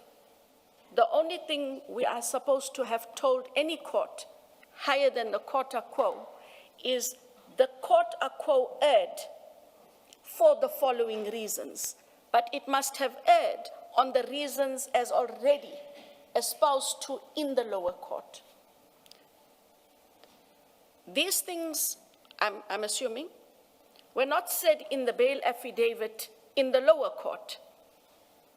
I would assume, and I hope I'm correct, that General Matlo also did not depose to anything in the lower court. So the action in which this part is taken is both excessive, unnecessary, and beyond the scope of what the bail appeal allows us to do. It is very prescriptive. I did learn in my young days once, I took a chance, because I didn't know any better. And the judge told me very nicely, which record did you read? Because in the one I read, the thing you're telling me is not in there. And you learn very quickly to confine yourselves, Chair. So, you used the word. A different point about it, for your comment, the affidavit of General Madondo, it doesn't seem to even speak to anything that would be relevant, even if it were permissible. I mean, she's not alleging facts. She says she works in crime intelligence. She has a propensity to be dishonest. She doesn't have security clearance. That has nothing to do with this appeal. Am I correct? Before you answer a correction, I too hear errors. It's the affidavit of General Matlo, not Madondo. But it's about General Madondo. Yes, thank you. Thank you, Ms. Lee. Thank you. The affidavit of General Matlo, I'm looking from paragraph 6, the kind of material, the kind of things that she's speaking to. It's all about a security vetting panel. Among the documents in the security vetting file, I note that she has 3 affidavits, and then 8, 9, pretty much nothing. And then there's a fear that she will interfere with witnesses, but nothing that says we have witnessed so-and-so, and this is the access she has to them. So it's truly, truly irrelevant, other than to create atmosphere in the appeal. Yes, and if one wanted to say propensity to commit crime, it ought to have been raised in the lower court. Yes. That she did in fact commit crime. Yes. What were those crimes, and were they then relevant to Yes. the adjudication of the matter as it was in the lower court? Using the word propensity must have a basis. A crime must have been committed, relevant to. Yeah. So it is a relevant question, or a necessary question that you not for you to answer, but what interest did she have to file this kind of affidavit, opposing a bail application where she's not involved whatsoever in a matter, and here colluding with Colonel Padiachi, because he says pretty much the same things which have nothing to do with the bail appeal. So the picture that emerges is General Matlo married in quotes, to Colonel Padiachi's cause in opposing this bail application. And whoever approved that Colonel Padiachi opposed this bail application. Do you accept that's a fair assessment? I do. Okay, And thank this you. is not the Medicare matter, so I would have understood differently. Yes, If she had an input in the Medicare matter. absolutely. Thank you. Thank you, Commissioner Baloy, and thank you. Advocate Johnson, I agree with you. There is another small problem, I think. It goes back to your signing documents based on what your investigators tell you. On the 30th of June 2025, you penned, signed, and addressed a letter to the National Commissioner informing him that General Lushaba, General Kumalo, General Madondo, it's going to be projected here, General Lekalakala and General Gabela, as well as Nube, I apologize, I don't remember her rank, and Brigadier Mukwele. You state, and this, it's, if you go to the bottom, it's signed by you, it's dated the 30th of June 2025. And at the 4th paragraph thereof, you state, kindly note that none of the above named officers are allowed to enter any premises or office which forms part of the Division Crime Intelligence or have any contact with its personnel as ordered by the court. You then conclude that any further inquiries be directed to Chief Investigator Perumal, and you provide the email address.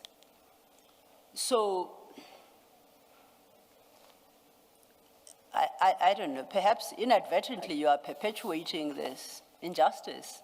Was the letter prepared for you for signature? It was prepared for me by Chief Perumal, because I wasn't thinking to the conditions, and I do see that problem of allowed any premises. Yes. Yes. Yes. So, They would have put it in as the conditions as they then saw them there and had them. okay. Yes. So you would have had to work off What they a court gave me. order. Of the court order, or what, at least the summary that they gave me. So you are not seeing for the first time here in this hearing that actually there was this condition. No, I see for the first time in this hearing this condition as it is. That was the summation that they gave me for me It was to sign. not the actual order. It wasn't the actual order. So they drafted a letter for you, explained it, I take it, and you took them at face value and you trusted them implicitly and signed. That's about what Because happened. it had to go to the National Commissioner, yes. what had transpired in court. And once again, you didn't satisfy yourself that those were the correct conditions, actually. No, I didn't ask to look at the conditions. Okay. Commissioners and I think it's more, especially in the light of what you said now, as you're sitting there, that this bail condition is too wide. These people are employed in head office. You may not have seen the order itself, but you sign a letter that says they may not go anywhere in the whole country. That is crime Sorry. intelligence. Yeah. I didn't read it that way, in the whole country. For me, it was any Crime intelligence crime office. intelligence office, and for me, they are bound here in Pretoria. I didn't see that as in the whole country. That is why I'm saying, Chair, when I see the handwritten condition as it is, that is more explicit than what that paragraph was. It is incorrect to have asked for that condition. And I'm not sure if that's a condition that was asked for, because I'm No, take it from us. It wasn't asked for. okay, because Because your investigator says he doesn't know where it comes from. That's what he told us, because at some point he left. So he doesn't say, I was in court when it was asked for. He said, I don't know.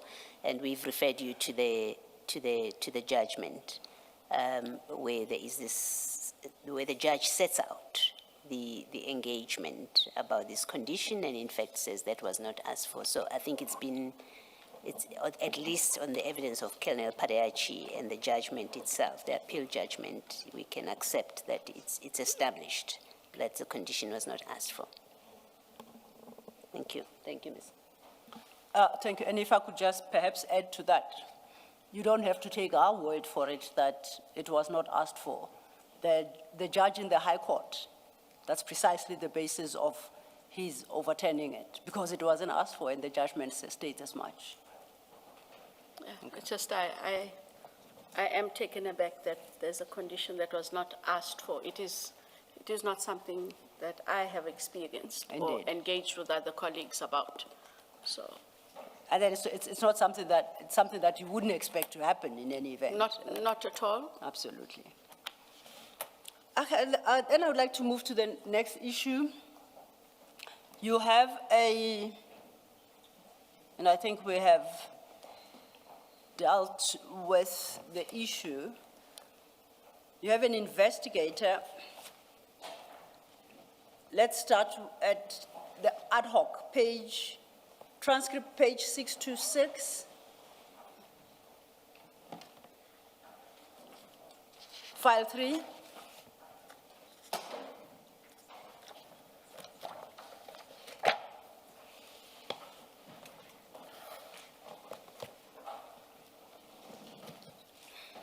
You said 5? File 3, the transcript, ad hoc transcript, page 626. Midway that page, you are having an engagement with Ms. Ms. James. Correct? And Ms. James inquires from you, do you know Sunil Belochan? You say that is correct. Is he employed by IDEC? You say he is employed by IDEC.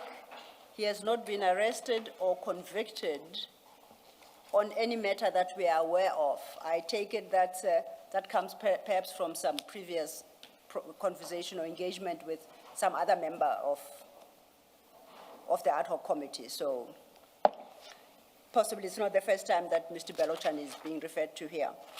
So you confirm that he has not been arrested or convicted in any matter you are aware of. Ms. James says there's currently a case. You said there are no rogue elements within this organization. Here you have a member that you have appointed. There was red flags from 2014, again in 2024. You said there is no rogue element. Whether he has been found guilty or not, there is a pending case against him registered in 2024. Your response is, if you say so, I have not seen it. Then she inquires about vetting systems in place. If we go to page 6 to 7,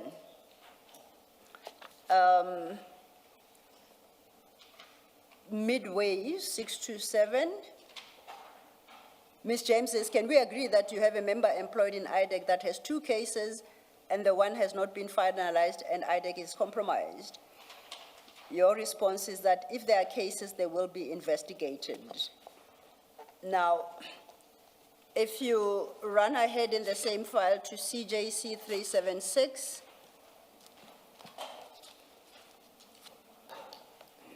that is an article at 678. 678, 678. page 678, yes. And this article, I think it's informed by comments by Pop Crew.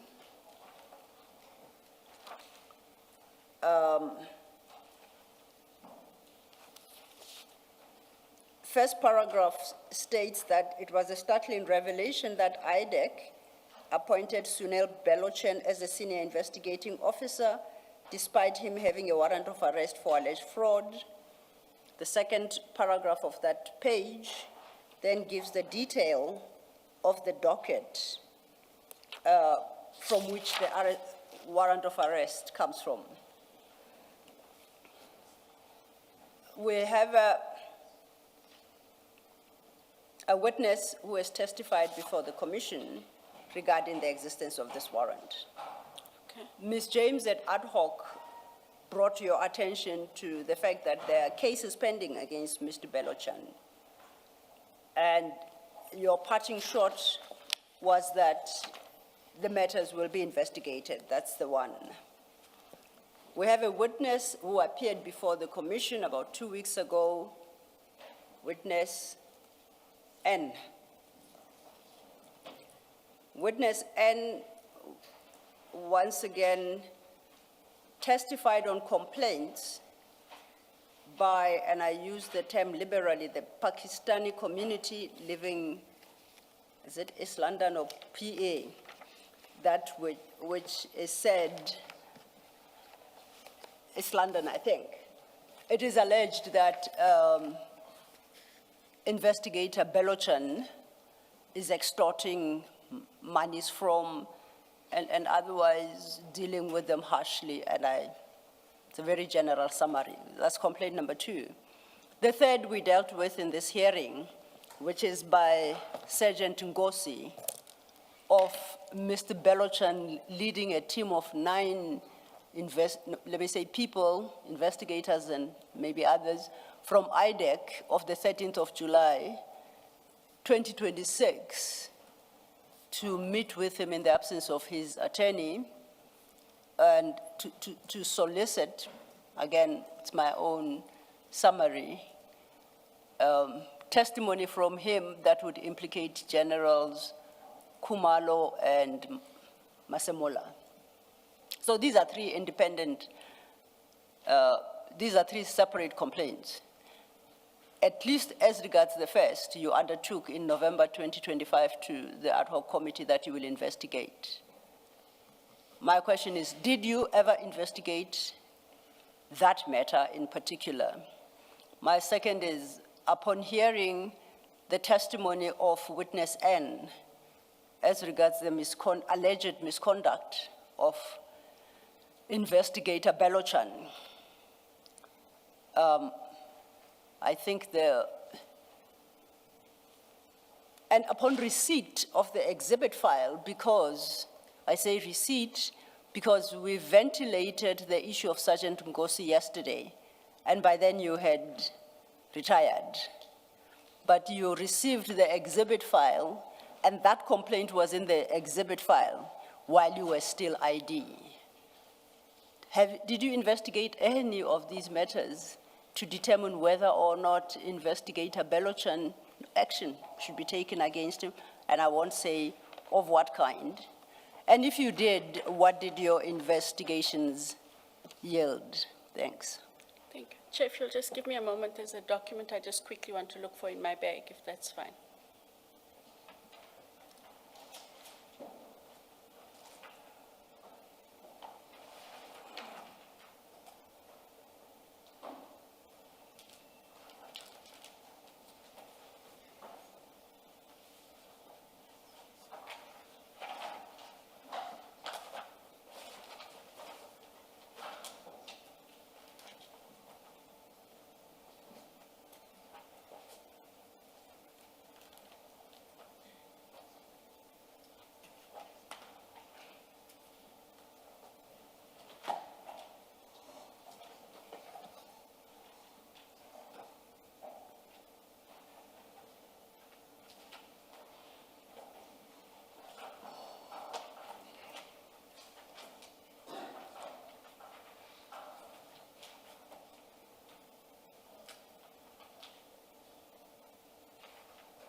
Thank you, Chair.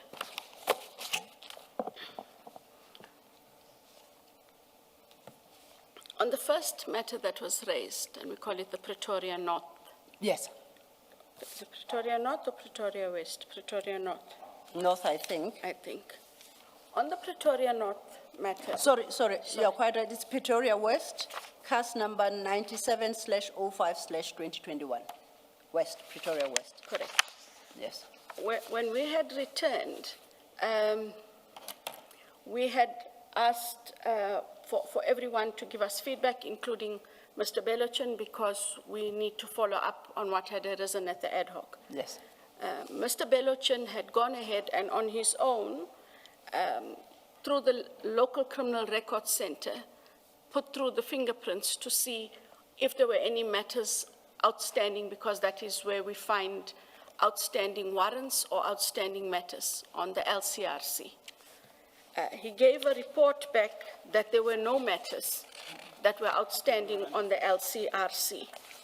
And it is on that basis that prior to Advocate Batoy leaving office, we had compiled a report, Chair, which said that there was no one in IDAC, or investigators especially, that had outstanding cases, previous convictions, or pending misconduct. We fast forward to now, and we are faced with this issue again.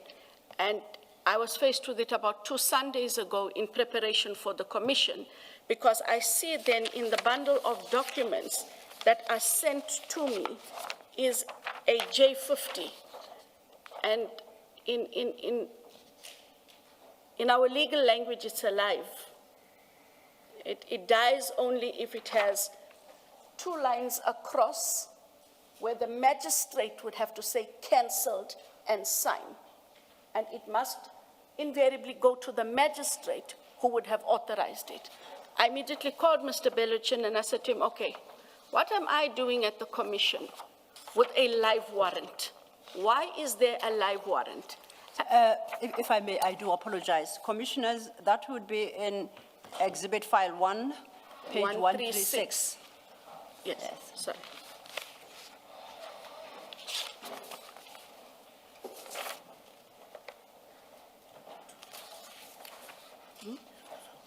I got this one.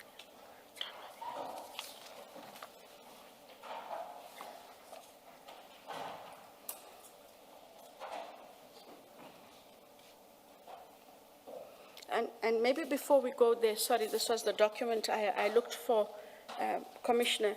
When we asked him in December, January, how are we responding to the ad hoc committee? And he went ahead and on his own got the report from the local criminal record center. It shows no illicit activity identified. It is on that basis we were able to compile the report, and I'm happy for this to become part of the record. We will share that. That is a copy. I'll give it as a pack for the Belochin matters, if that is okay with you. But the question is, he has an active warrant of arrest. Now, we ask, why am I looking at an active warrant? Yes. Mr. Belochin then indicates that this all happened prior my time, but it was in 2021. A case had been opened of assault against him. My predecessor, Advocate Hermine Cronje, had engaged with the Office of the DPP Pretoria. She had written to Advocate Mzinyati about this whole matter. And Advocate Mzinyati then responded to her. And I am prepared to share this as well. I tried to get what I could because I don't have a recollection. But on the 8th of June, 2021, Chair. What are you looking at now? No, it's a letter that I'm prepared to share that I had to find as support for what I say. Advocate Mzinyati wrote to the then head of IDAC on the 8th of June 2021, refers to the conduct of a prosecutor, Mr. Letwaba, that surrounds Pretoria CARES 97 of 5/2021, and that's the CARES number in question. I'll just read relevant portions as I intend handing this in. In respect of Pretoria West Cares, 97 of 5/2021, I have instructed the acting chief prosecutor to request that the warrant of arrest be cancelled pending the finalization of the police investigations. I have further directed that the matter may not be enrolled without my written authorization to that effect. I will decide whether or not a prosecution will be instituted in respect of this case upon finalization of the outstanding investigations and the acting chief prosecutor's report. That is the gist of that letter that was received. If I may, I take that. That's what the prosecutor expressed in that letter. That is what the DPP of Pretoria Yes. expressed in that letter. You earlier testified what a cancelled warrant looks like. Correct. The warrant remains active. The warrant remains active. And that is really the issue, that he continues to be in office investigating, arresting other people when he himself is under an active warrant. I got a hold of that letter. I then engaged as follows, and maybe just to make this engagement shorter. I then asked him, but this was 2021. Why is Andrea Johnson faced with it in June, July of 2026? What did you do to go and find out if the warrant is cancelled? So what he had subsequently done after my asking, because he took the word of my predecessor, he went to ask at the police station on the care system if they could determine what had happened with the warrant and or the docket.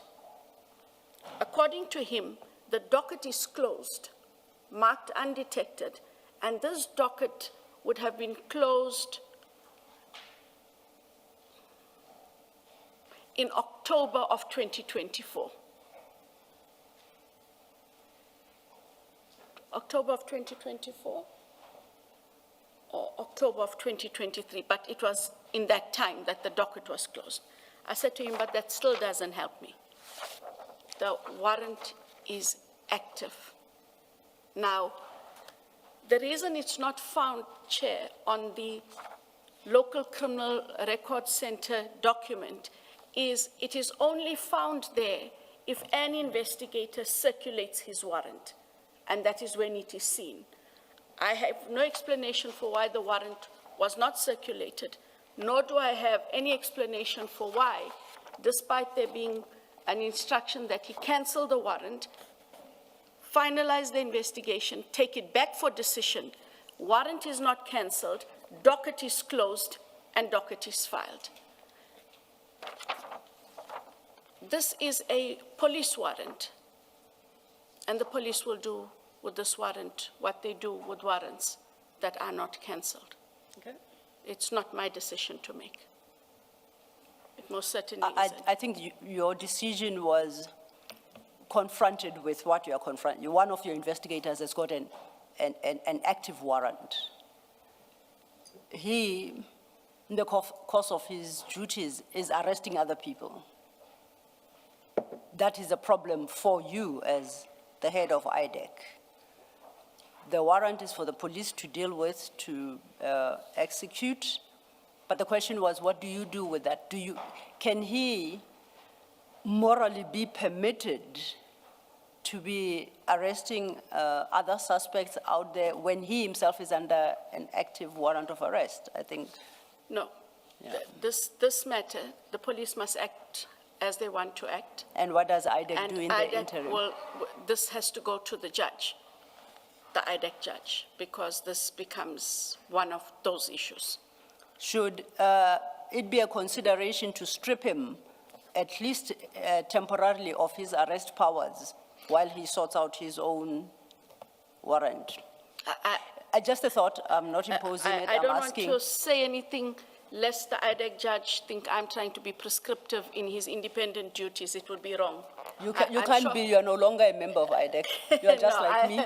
Trust me, every word I say, including if I breathe too hard, can be problematic. Okay. So I leave that to the discretion of the judge. Okay. Then So- you asked me about witness N. Witness N, yes. So witness N's testimony was quite harrowing, to say the least. And after that evidence, I wrote a letter to the national director wherein I indicated that the witness has testified, the record should be available at the commission, and that through the office of the national director, it please be escalated to the IDEC judge. And I did this a week ago, or a little more than a week ago when it came out. I'm given to understand that Mr. Belochin received a notice yesterday indicating an intention for him to be suspended. And I would assume it comes only out of that matter because, Chair, that was the first matter that I have escalated to the IDEC judge. So I took the steps that I thought should be taken in that time. Okay. The Sergeant Nkosi complaint,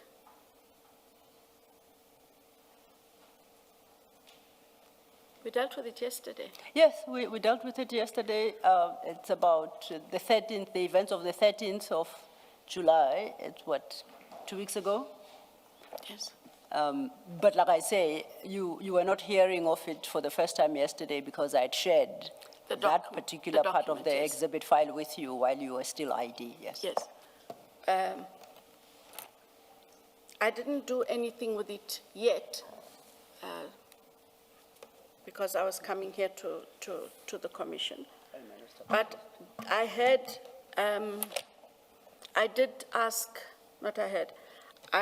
did say to Mr. Belochin that there is allegations against him by Sergeant Nkosi, and the allegations are serious. He has a version, but that version, again, will have to be dealt with through the channel of the IDEC judge. If I take that version, I am usurping the powers of the IDEC judge because what Nkosi is raising is not a labor issue that I can deal with. And so this matter, similarly to witness N, must go to the IDEC judge. And because it came to my attention in my time, last week or week before, as the ID, I would have to escalate it before the end of this week to the national director for him to then take further with the IDEC judge, together with the issue of the live J50 warrant. However the police deal with it, but the judge would have to know about the warrant.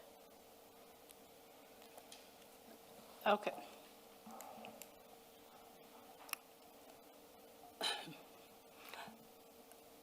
I would like to move on to another topic, and thank you for the report backs on those matters.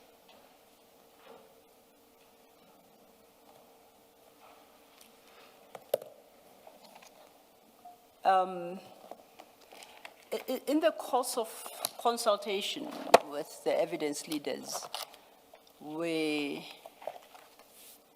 having, I think, thought that we understood the mandate of IDEC in terms of Section 7, Sub 1, capital A. A question was put to you whether or not IDEC is investigating, I'll call it generally, the Tembisa Hospital matter. And if so, where the matter was at.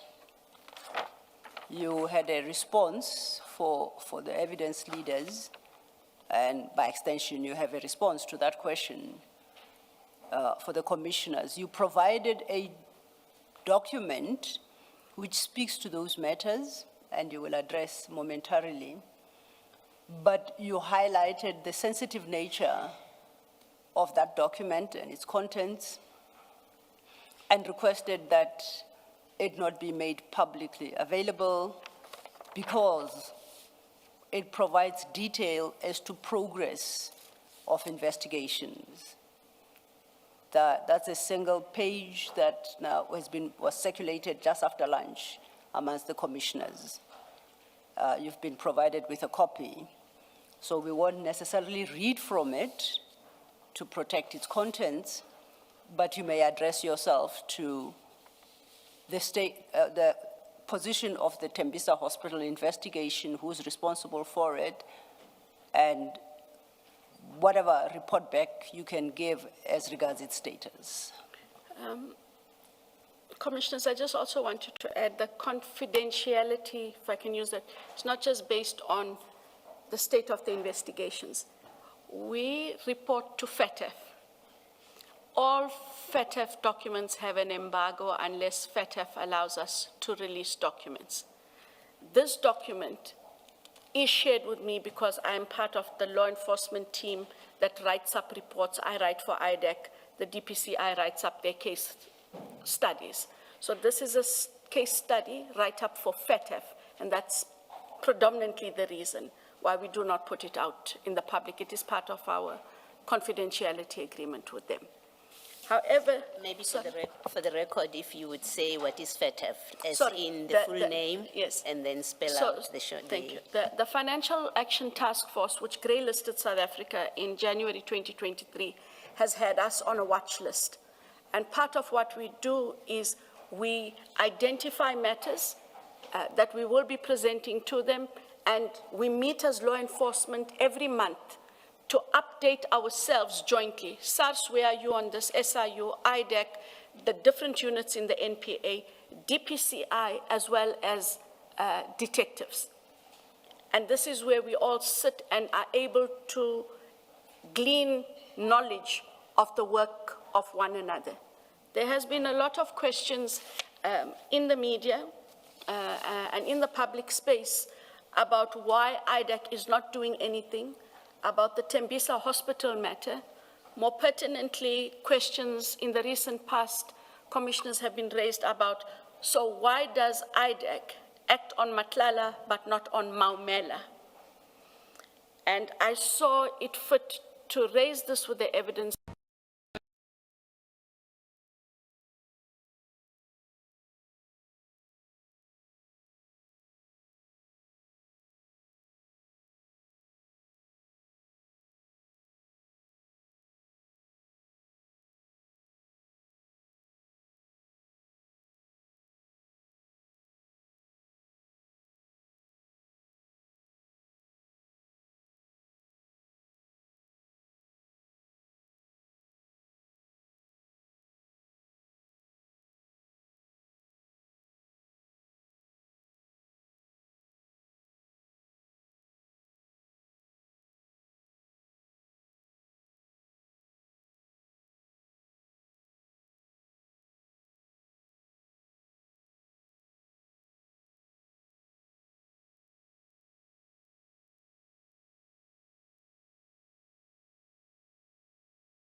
The question had been your relationship with General Khan and how well you know him. Your response was a fairly terse one, stating that you know that he's a general based at Crime Intelligence. Before you became the investigating director, March 2022, you engaged with him in meetings with other stakeholders and attended net joints or other subs meeting at which he was present, and to which you had been invited by relevant component heads, deputy national commissioner or divisional commissioner. So, according to your statement, you significantly played down that relationship. In the course of engagement, we have subsequently established that that relationship is actually deeper than as you describe at paragraph 16. And I think it was Commissioner Kumalo who informed you of testimony before this commission regarding the fact that you attended General Khan's 50th birthday, whenever that was.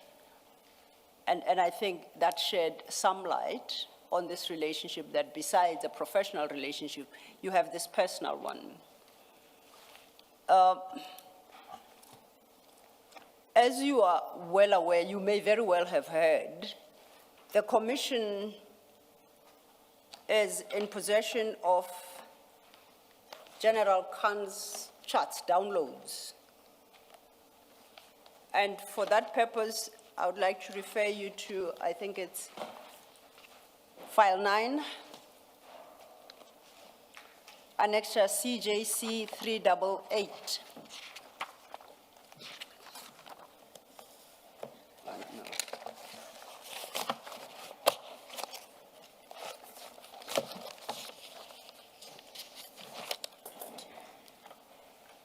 Sorry, Council, which page?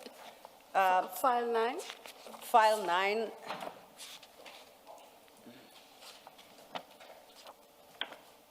The version I have starts at 1. Please bear with me, I'll find the page for you.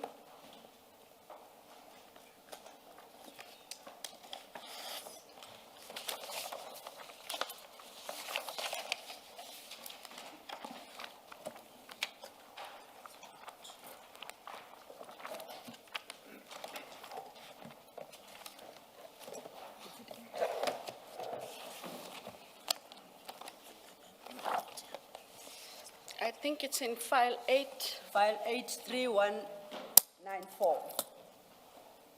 Apologies.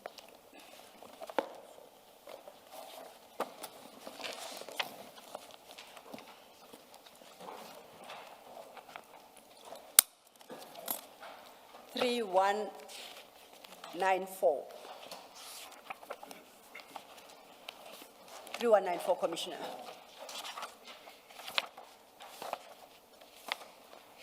And yes, I confirm marked CJC 388. Now, up to page 3253, these are the chats between yourself and General Khan over a period. Just as a general note, would you agree that those chats reflect a deeper relationship than just being invited to a 50th birthday celebration by a colleague? You have a personal and deeper relationship with General Khan. Would you agree with that? Yes, ma'am, I considered him a very good friend. A very good friend. And in fact, on reading of this, it sounds like you visited each other's families. No, we didn't. You have been, I don't want to flight them. Yes. Personally, I don't. Yeah, but I can indicate that there might have been an occasion where he would have invited us, but we have not, I have not gone to his home. He has not come to my home. We What- have not socialized. What happened to the,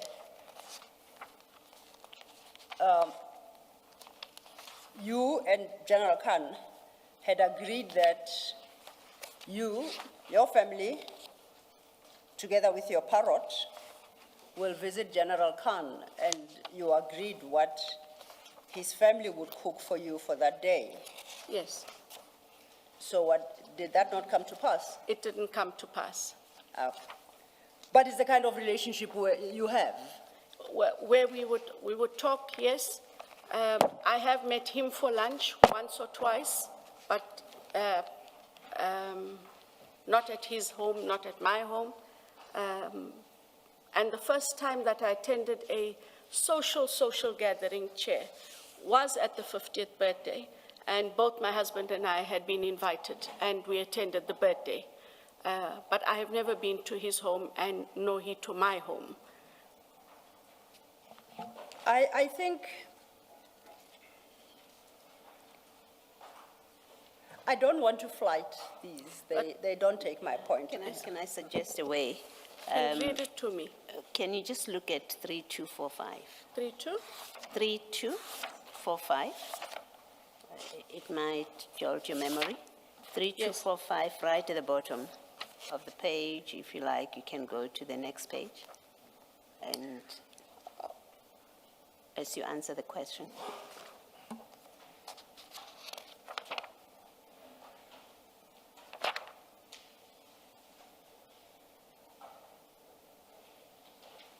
Oh, that for me was, that was for me saying, I can't remember what we had been talking about, but that was for me in jest where I said, I'm bringing husband, daughter, and parrot to your home for supper tonight, start cooking. We didn't go to his home for, it's, if I could just use. It goes in the next further. page, go to the next Sorry, page. yes.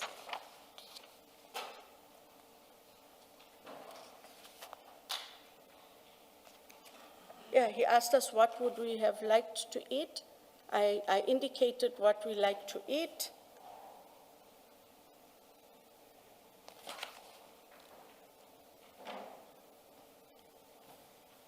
Yes, but we never went to his home. I'm dead serious, Commissioner. We did not go to his home. And we talked often like that about what's for supper, what you cooked. I'm coming over for supper, but you don't go over for supper. Sorry, Commissioner. Go ahead, Commissioner. Are we still on home visits? I Oh, wanted to- wait. 3249.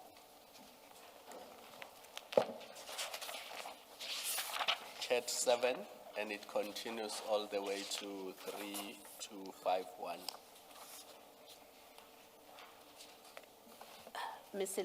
Maybe while Advocate Johnson considers this, you should think about providing an explanation why you're not flighting this. We have flighted people's WhatsApp exchanges, and I think there has to be an explanation why. There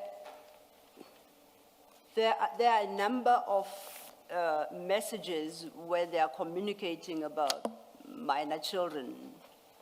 And we've tried to do some deductions.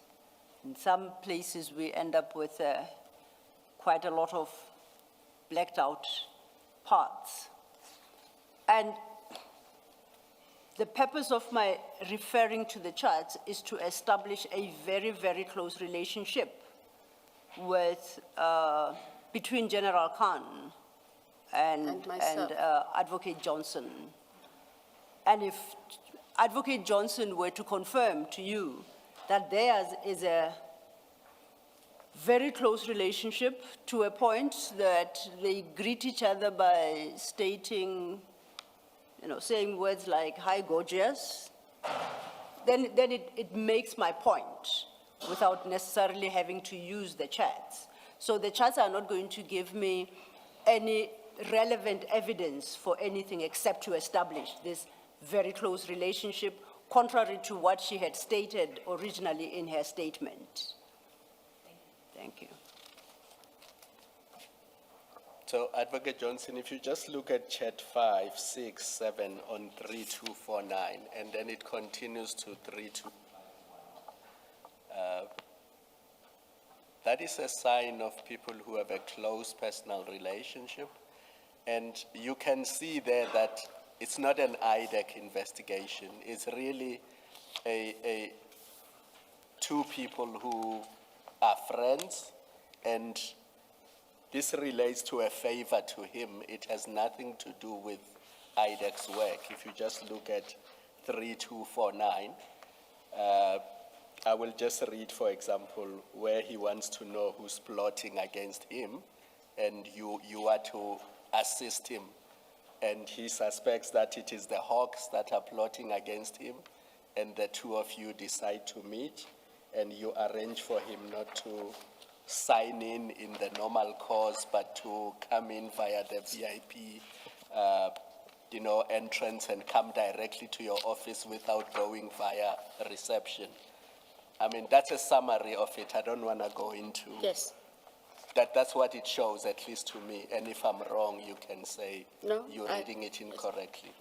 So usually, just on a point of correction, usually when we do, and he's not an exception to the rule, when we do invite high-ranking police officers to the office, we usually let them use the side entrance, and you will see, even if you go now, if there's high-ranking police officials there at the head office, we grant them that entrance. But you see here, the purpose of the visit was to come and see you Yes. a personal matter.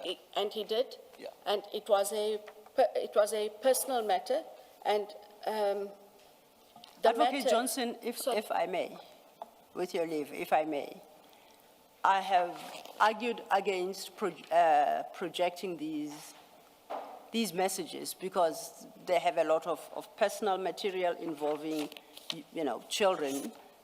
And I now have a difficulty with your response to Commissioner Kumalo's question. What Commissioner Kumalo refers to is not how VIPs visit your office.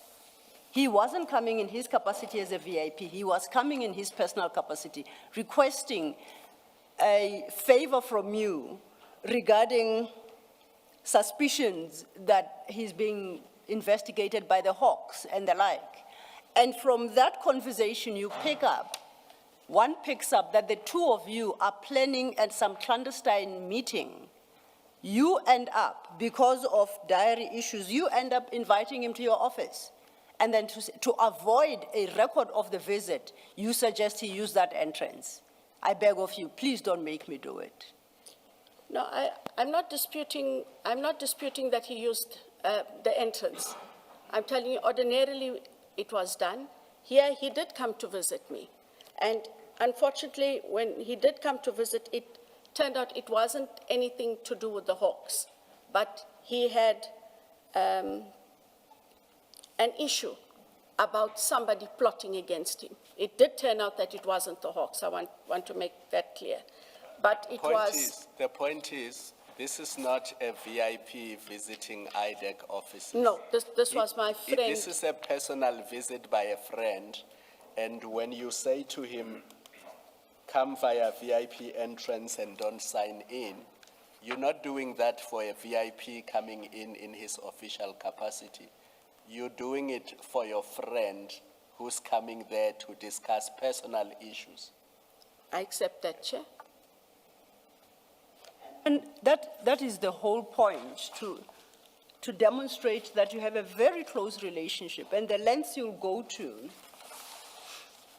accommodate one another. I referenced how you address each other at times, either calling each other gorgeous, you tell each other how much you miss each other, and that's yes, dearest.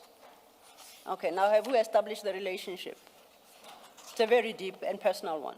Yes, And a very close one. correct. So then, Can I just add that what also seems to appear from this personal relationship is you also discuss, as friends, close friends, you discuss things that have to do with your work. You, for example, you've mentioned the Hawks issue. I'm looking at page 3243, where he wants you to tell him who said something, and you say, I will tell you when I see you. For now, be smart, and it's this second part that I'm reading that can be a source of concern. You say, for now, be smart about who you trust at work. Please don't say anything to anyone about you had someone is out to get you, because you could be talking to the culprit. So you and him are discussing matters that have something to do with what's happening in his workplace, and you're advising each other, and you're reporting to each other. That's what that message is. Okay, thank you. And if I then may conclude on that note, it goes further, and one picks up from the charts that both of you have a very close relationship with General Sintumule. Yes, well, I don't know how close his relationship was with her, but I had a very close relationship with her. No, you must be aware, because when General Sintumule, according to this chart, was down with COVID, you and General Khan were planning what you should cook for General Sintumule, some dal soup and other fancy soups. And there were complaints that she's not picking up. You advised, no, she's not picking up because due to her level of incapacity, she was advised to switch off the phone. Then it comes back to you at some point, oh, I eventually managed to talk to her. So you do know that he too has got a close relationship with General Sintumule, and the issue is that both of you have this relationship, and you were both concerned when she contracted COVID. Correct. Okay. Now, all this is relevant to the testimony of witness, I've run out of alphabet. Witness Rulofse? Witness O. Oh, Witness O, thank you. Before we get to witness O, you will recall that on the 7th of July, 26, the commission issued you with a subpoena requesting that you submit certain documents.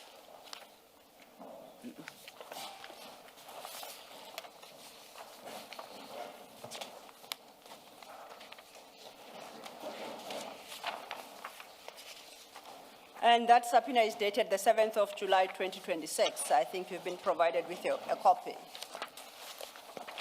The request there concerned certain dockets. Firstly, it was 1.1 recopying an affidavit received, a copy of that affidavit received by IDEC regarding Brigadier Mukwele's appointment. The second was all emails and or other written communication between yourself and witness O, stationed within the Division Crime Intelligence on or about the 4th of July 2018 regarding the complaint lodged and criminal case opened by Brigadier Petle against General Feroz Khan for an alleged assault. The third request was in respect of dockets into the investigation of Mr.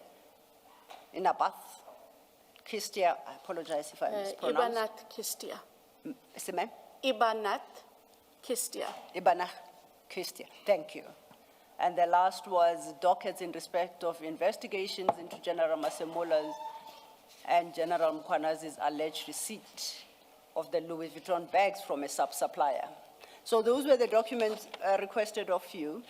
You were able to provide all the documents requested except for the emails and the written communication between yourself and witness O regarding an incident of around July 2018 involving General Khan, in which he is alleged to have assaulted Brigadier Petle.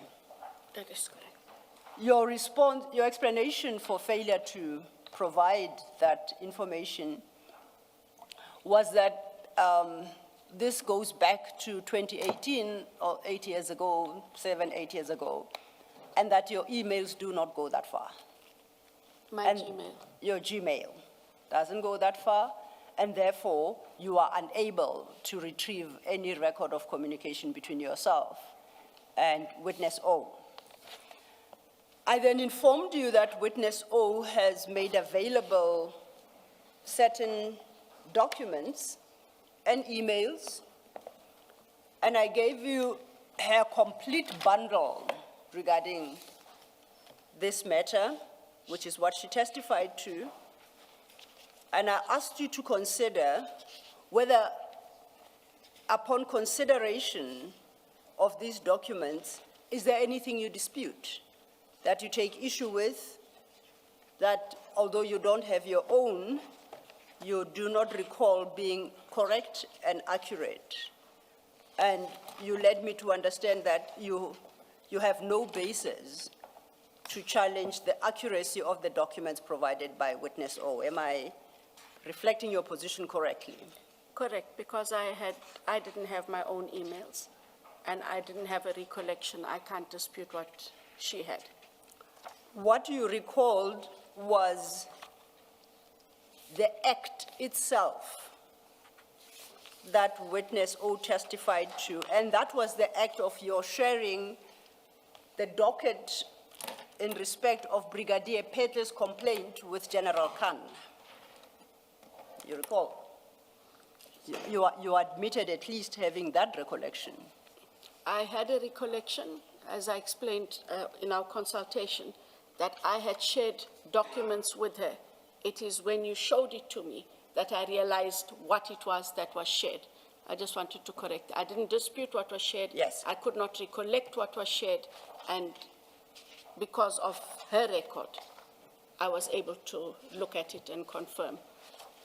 And we engaged about the contents of the exhibits of witness O's annexures, including the statement by Mr. Barry Bateman explaining the circumstances under which the docket was shared with Mr. Khan. At the time, you had an explanation for what transpired there.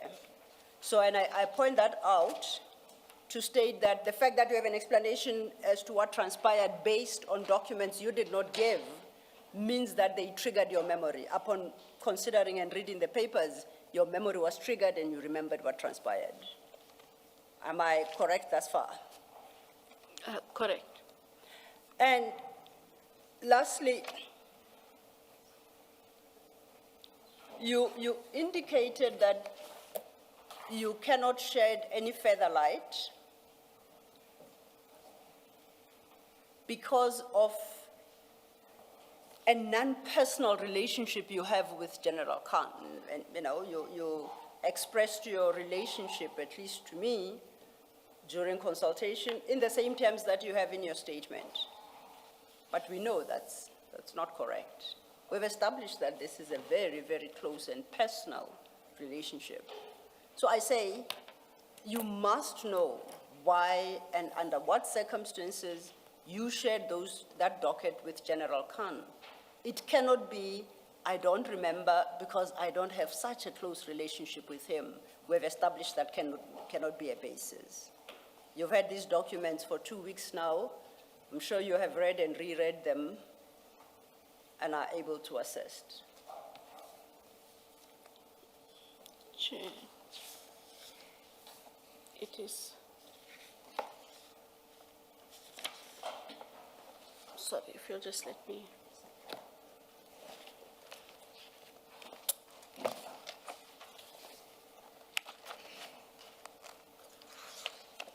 Oh, if you are looking for the documents, it's Exhibit 1, CJC 368, starting from page 1. Yeah. Now, I was just looking for my supplementary statement Your supplementary state to the commission. to the commission. Have you located it? We have located Okay. it. and Commissioners, it is in file 1, and I do not wish to belabor a point. I have read this into the record, and at the stage where we are, and I'm expected to perhaps respond and answer a question, I just wanted to indicate, Chair, that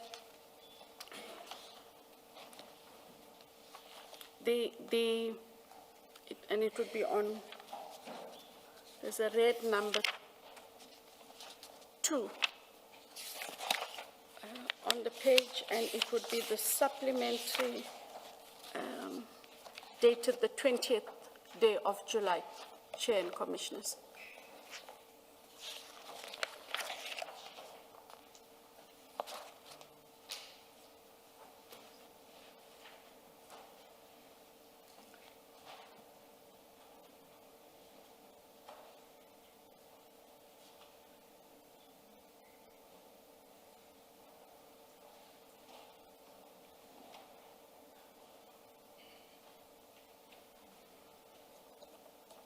May I proceed, Chair? Yes, please do. Sorry, I proceed at paragraph 5, where I read on day 1, and if Chair would allow me to just reiterate. I said the notice requires me to deal with allegations against me testified to by Colonel Kobus Rule Officer, Captain McLean, and Witness O. The allegations as summarized implicate me in alleged criminal conduct. The allegations are contained in a docket, which is now with the NPA for a decision on whether I should or not be prosecuted and further handling. That this is so, Chair, was confirmed by the NPA on the 10th of July, 2026, as well as by the witness McLean when he testified on that day. Now that the matter is before the NPA on the basis set out above, Chair, for a decision on whether I should or not be prosecuted, various consequences emerge. One of those consequences of the need for me to have my rights protected. Thus, when I testify on those matters, should I be called upon to do so, Chair, I will humbly exercise my right not to incriminate myself under Section 35(3)(j) of the Constitution of the Republic of South Africa, read with Section 3(4) of the Commissions Act of 1947. These instruments guarantee my right against self-incrimination. If I could just read the last paragraph then, Chair. I hold the view that the Commission's fact-finding mandate does not override my constitutional protection against self-incrimination under any circumstances. And it is for those reasons, Chair, that this affidavit is submitted to place my position in regard to the testimony of the witnesses identified above formally before the Commission.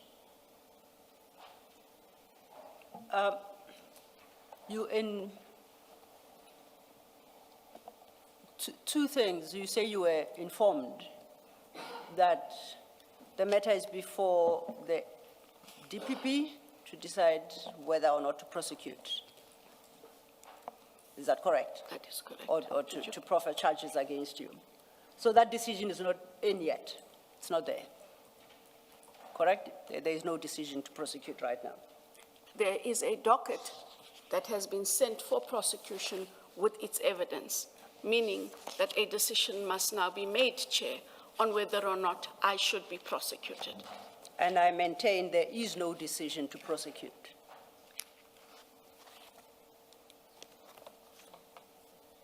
There isn't. It's awaited. That's the first. And if the decision has not been made and you are not under prosecution, I'm sure you appreciate you cannot invoke the rights set out in Section 35 of the Constitution, because those are the rights of an accused person. Correct. Okay. That I do invoke the rights of the Commission. Indeed. And as I appear before the Commission, Indeed. Meselo, I therefore invoke those rights, as those rights are also set out to protect me in terms of my right not to incriminate myself. I have lost my note here, and you rightly refer to section 3(4) of the Commissions Act. But you know, it must be read with the regulation. You are aware that anything anyone states and testifies to in the commission that has the potential to self-incriminate cannot be used against them in any subsequent criminal proceedings. It can, however, be used by investigators, as has been the case, to roadmap further investigations against you, to enhance and bolster their case. My question remains unanswered. There is that guarantee that anything you say in this commission cannot be used against you in subsequent criminal proceedings. How that information can be used is the second part, and we'll deal with it. But what it cannot do, that information can be used against you. Things that you uttered, they can be used against you. It's a legal position. You have to accept that. It is what it is. I quite appreciate the risks that you highlight. We'll get to them. But you have to accept that that's what the law provides.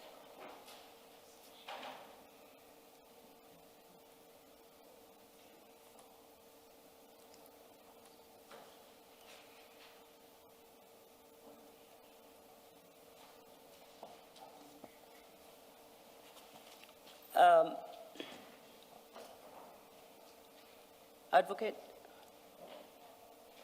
No, the commissioners can multitask. They dig through papers while listening. Sorry, Ms. Silo, yes, section 35, 3J refers to an accused person.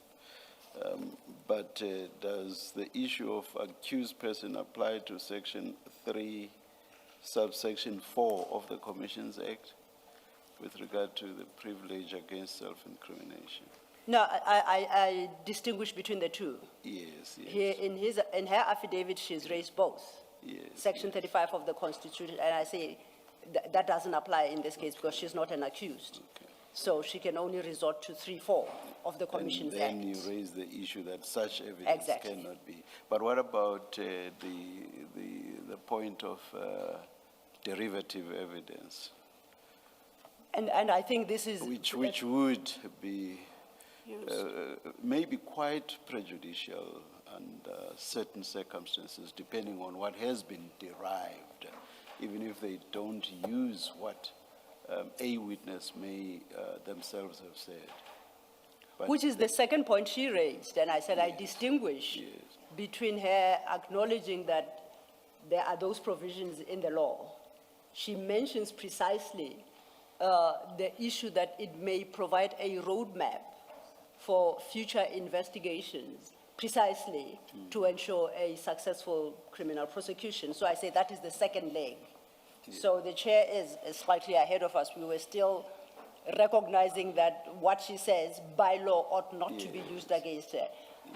It's not lost on me the value of whoever wants to initiate criminal prosecutions to follow the evidence of the commission and perhaps have a thinking and an investigation angle that they would otherwise not have had to arrive at the very conclusion that the Act seeks to protect the witness against. also, perhaps you will again say I'm already ahead. I'm thinking, under what circumstances then would this privilege work in practical circumstances if a witness can always be told, but what you have said cannot be used against you? Wouldn't that bring to naught the very entitlement under section 3, subsection 4? Yes, but the witness in her statement suggests that any issues pertaining to, I'll say, witness owes evidence, she cannot respond to. So her invocation of that section is way too wide.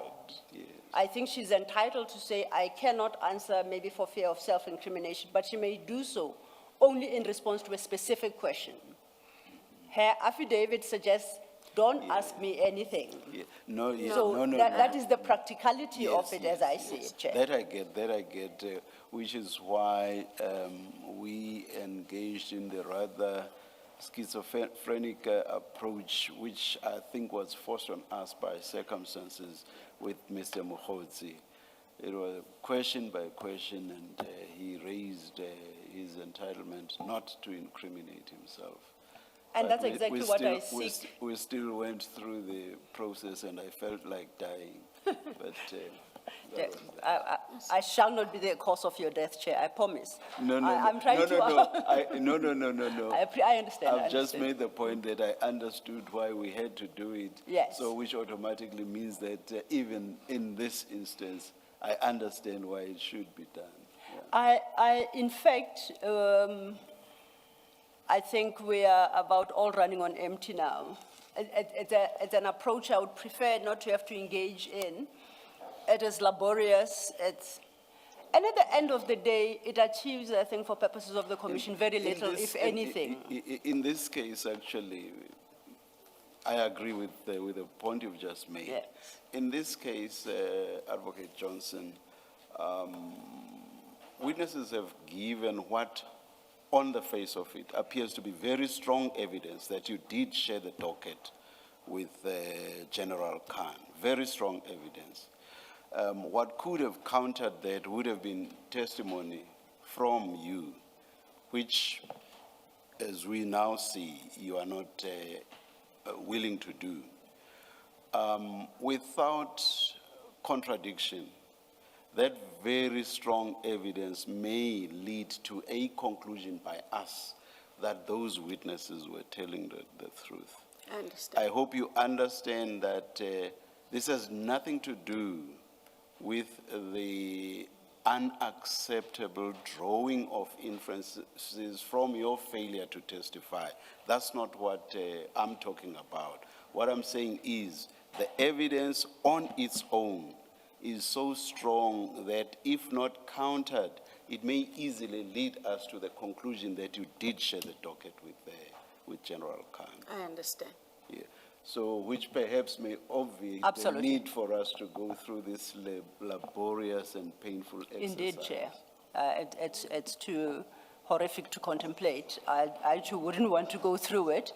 But then it goes further as regards inferences that we suggest be drawn by the commission as all the evidence tendered by witness O must therefore be accepted, particularly in circumstances where you were provided with an opportunity in this commission to contradict any aspect of her testimony. If you don't, then the commission will have no basis to reject any suggestions and any conclusions she could potentially have drawn from the evidence that she has tendered. Are you happy with that? I understand. May I ask the chair just for a 5-minute indulgence, just to speak to the legal team? Thank you. Well, And then we also would like to make this as painless as possible. But thank I hope that there's an appreciation Yes. that there are rights that I would like protected. thank you. We'll adjourn, we'll come back when we are told to. Let's adjourn. Thank you, Chair.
One, it seems we are ready to resume. Please make sure your devices are off. Thank you.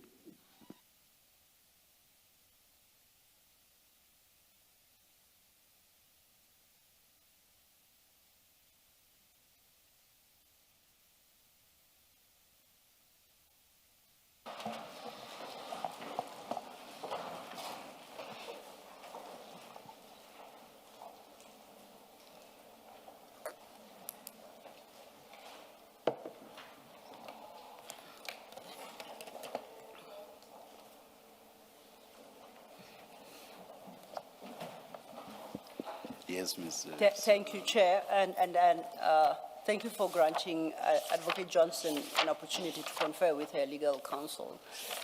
Advocate Johnson, then to recap, as you correctly pointed out, Mr. McLean testified, so did Mr. Rulofse and Witness O, and all of them testified on matters relating to your sharing of the docket and implicating General Khan in an assault with General Khan, pursuant to which General Khan then prepared his own statement to the police. That's in summary what their evidence was about. We are at a point where I must give you an opportunity to challenge any of the evidence that they tendered to the commission. And if you elect not to, I think it's incumbent upon me to draw to your attention that that evidence as tendered by them stands uncontroverted, and the commission would have no basis to reject any aspects thereof. Do you appreciate what I'm saying, and what is your response to the opportunity to challenge any of the evidence of the three witnesses I've named?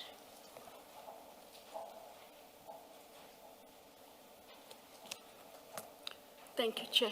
And I must at the outset indicate that this is not a decision I make lightly, nor do I make this decision to frustrate the Commission. I have come to the Commission, as I have over several days, and have answered as best I could on all matters. This matter, however, affects me directly. I am aware then that should I choose not to answer any of the questions, they remain unchallenged.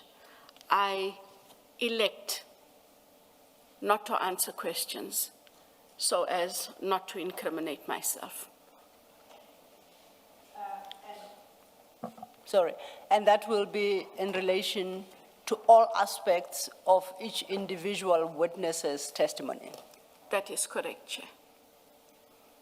Yes. Can I just check, does that include the testimony about your interaction with Mr. Bateman, Barry Bateman, and there's two parts to it. There's the first, which results in the docket coming to you, and then there's the second part where he says you've called him. He's filed an affidavit.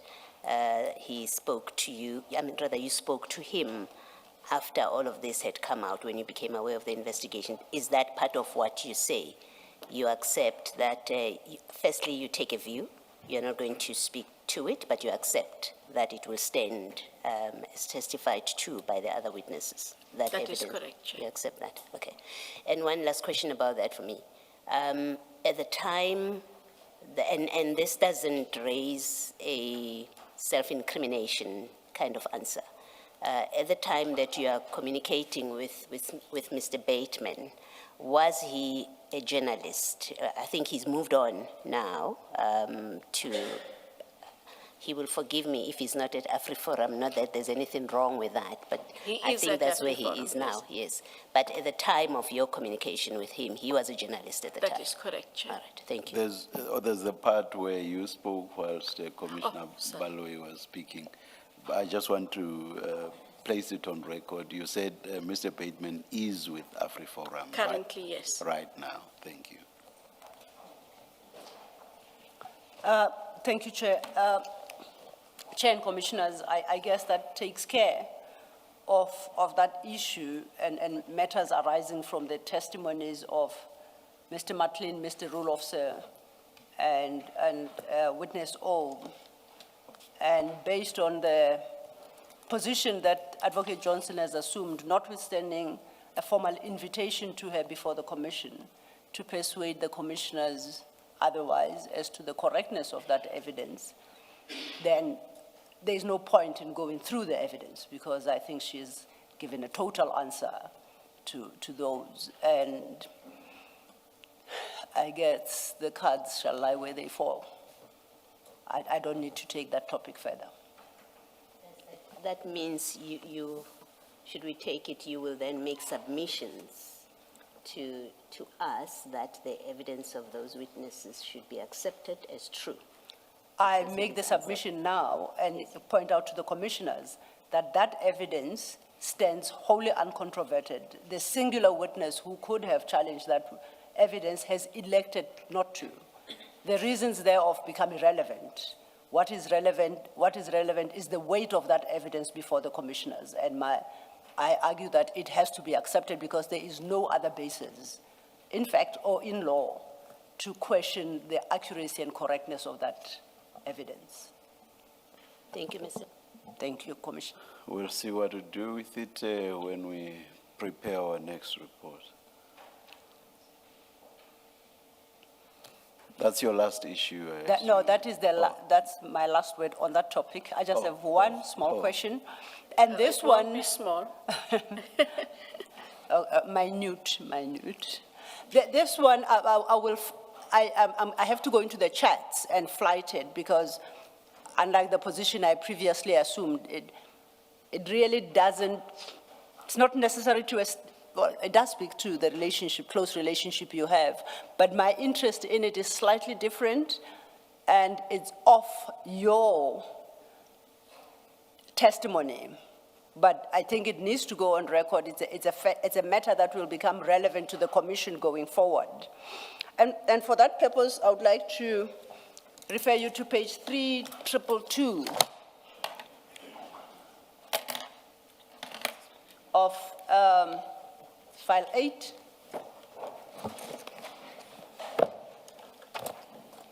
This is a message sent to you by General Khan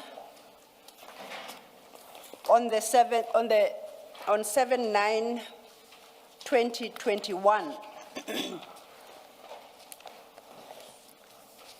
And that's on the 9th of July. We know the date is the American version. Now, my interest in this particular message is General Khan is sharing with you details about a bust he was involved in at a business premises in Eraton. Gives the date of the 9th of July. Second paragraph, we've had testimony regarding that bust. It involved on record the seizure of 541 kilograms of cocaine.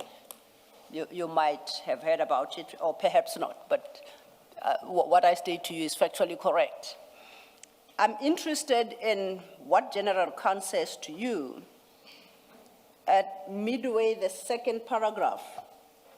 And he states that 552 blocks of pure cocaine were seized with a street value of approximately 200 million. Why it strikes me is we've always known the Eraton bust to involve 541 kilograms, and that General Khan was a part of that eventual seizure. I find it interesting that in a message to you, he's got a slightly different weight of 552 blocks. So just to confirm that you got this message, not suggesting that you know anything about that. And just to confirm that the reason this message would have come is at the time in 2021, we were dealing with organized crime matters. And very often, even General Kadwa, for example, would activate us to say, at the DPP office, there is such a matter, so that we looked out for the matter and we were able to allocate resources to them. But this is the message I received. Yes. And so your conundrum is real about why in this message, you have 552, which must be the correct number. Which must be the correct number, because one would think this message was created contemporaneously with the seizure. And probably on the scene at the time. Exactly, and 5 years later, we sit here and we are talking about a different tonnage. But like I said, this is not a matter that you can shed light on. I guess the commission will have to pick it up with General Khan at the right time. Thank you. Chair, with a response to that question, that brings to a close my leading of the testimony of Advocate Johnson, unless the commissioners have further questions. Thank you. Thank you, Ms.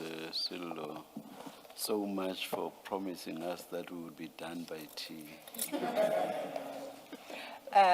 If I may, Chair, with your leave, that promise more or less stood. It might have pushed to lunch, except I actually commenced with my engagement with the witness after tea.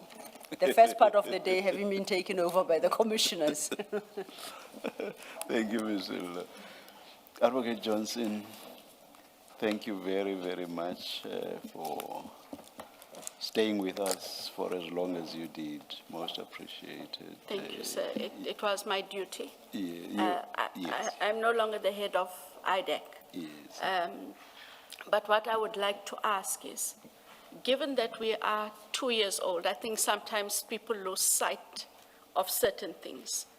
I do appreciate, as a result of the engagements, what has become apparent is that there needs to be a few more checks and balances than they currently are.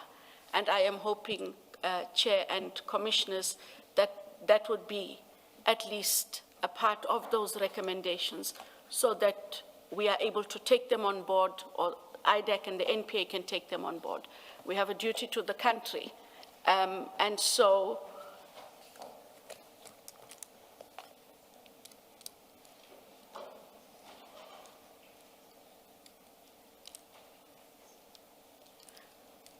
and because we have a duty to the country, we have to rely on sound minds as yourself to where we have erred. At least point out our errors and hope that we find our space. It was created for a specific reason, and I'd like to think that that reason fulfills itself, even in my absence. And thank you, Commissioners, for the opportunity. And I would like to thank Advocate Sello for being as kind and patient as she has been. We've had long days. So thank you, and to my councils as well. Thank you. Thank you, and perhaps something I should say is that despite what may have been a grueling engagement, you still found time to put in a few words of humor. Thank you very much. Thank you. You are excused, Advocate Johnson. Thank you, Commissioners. Thank you very much.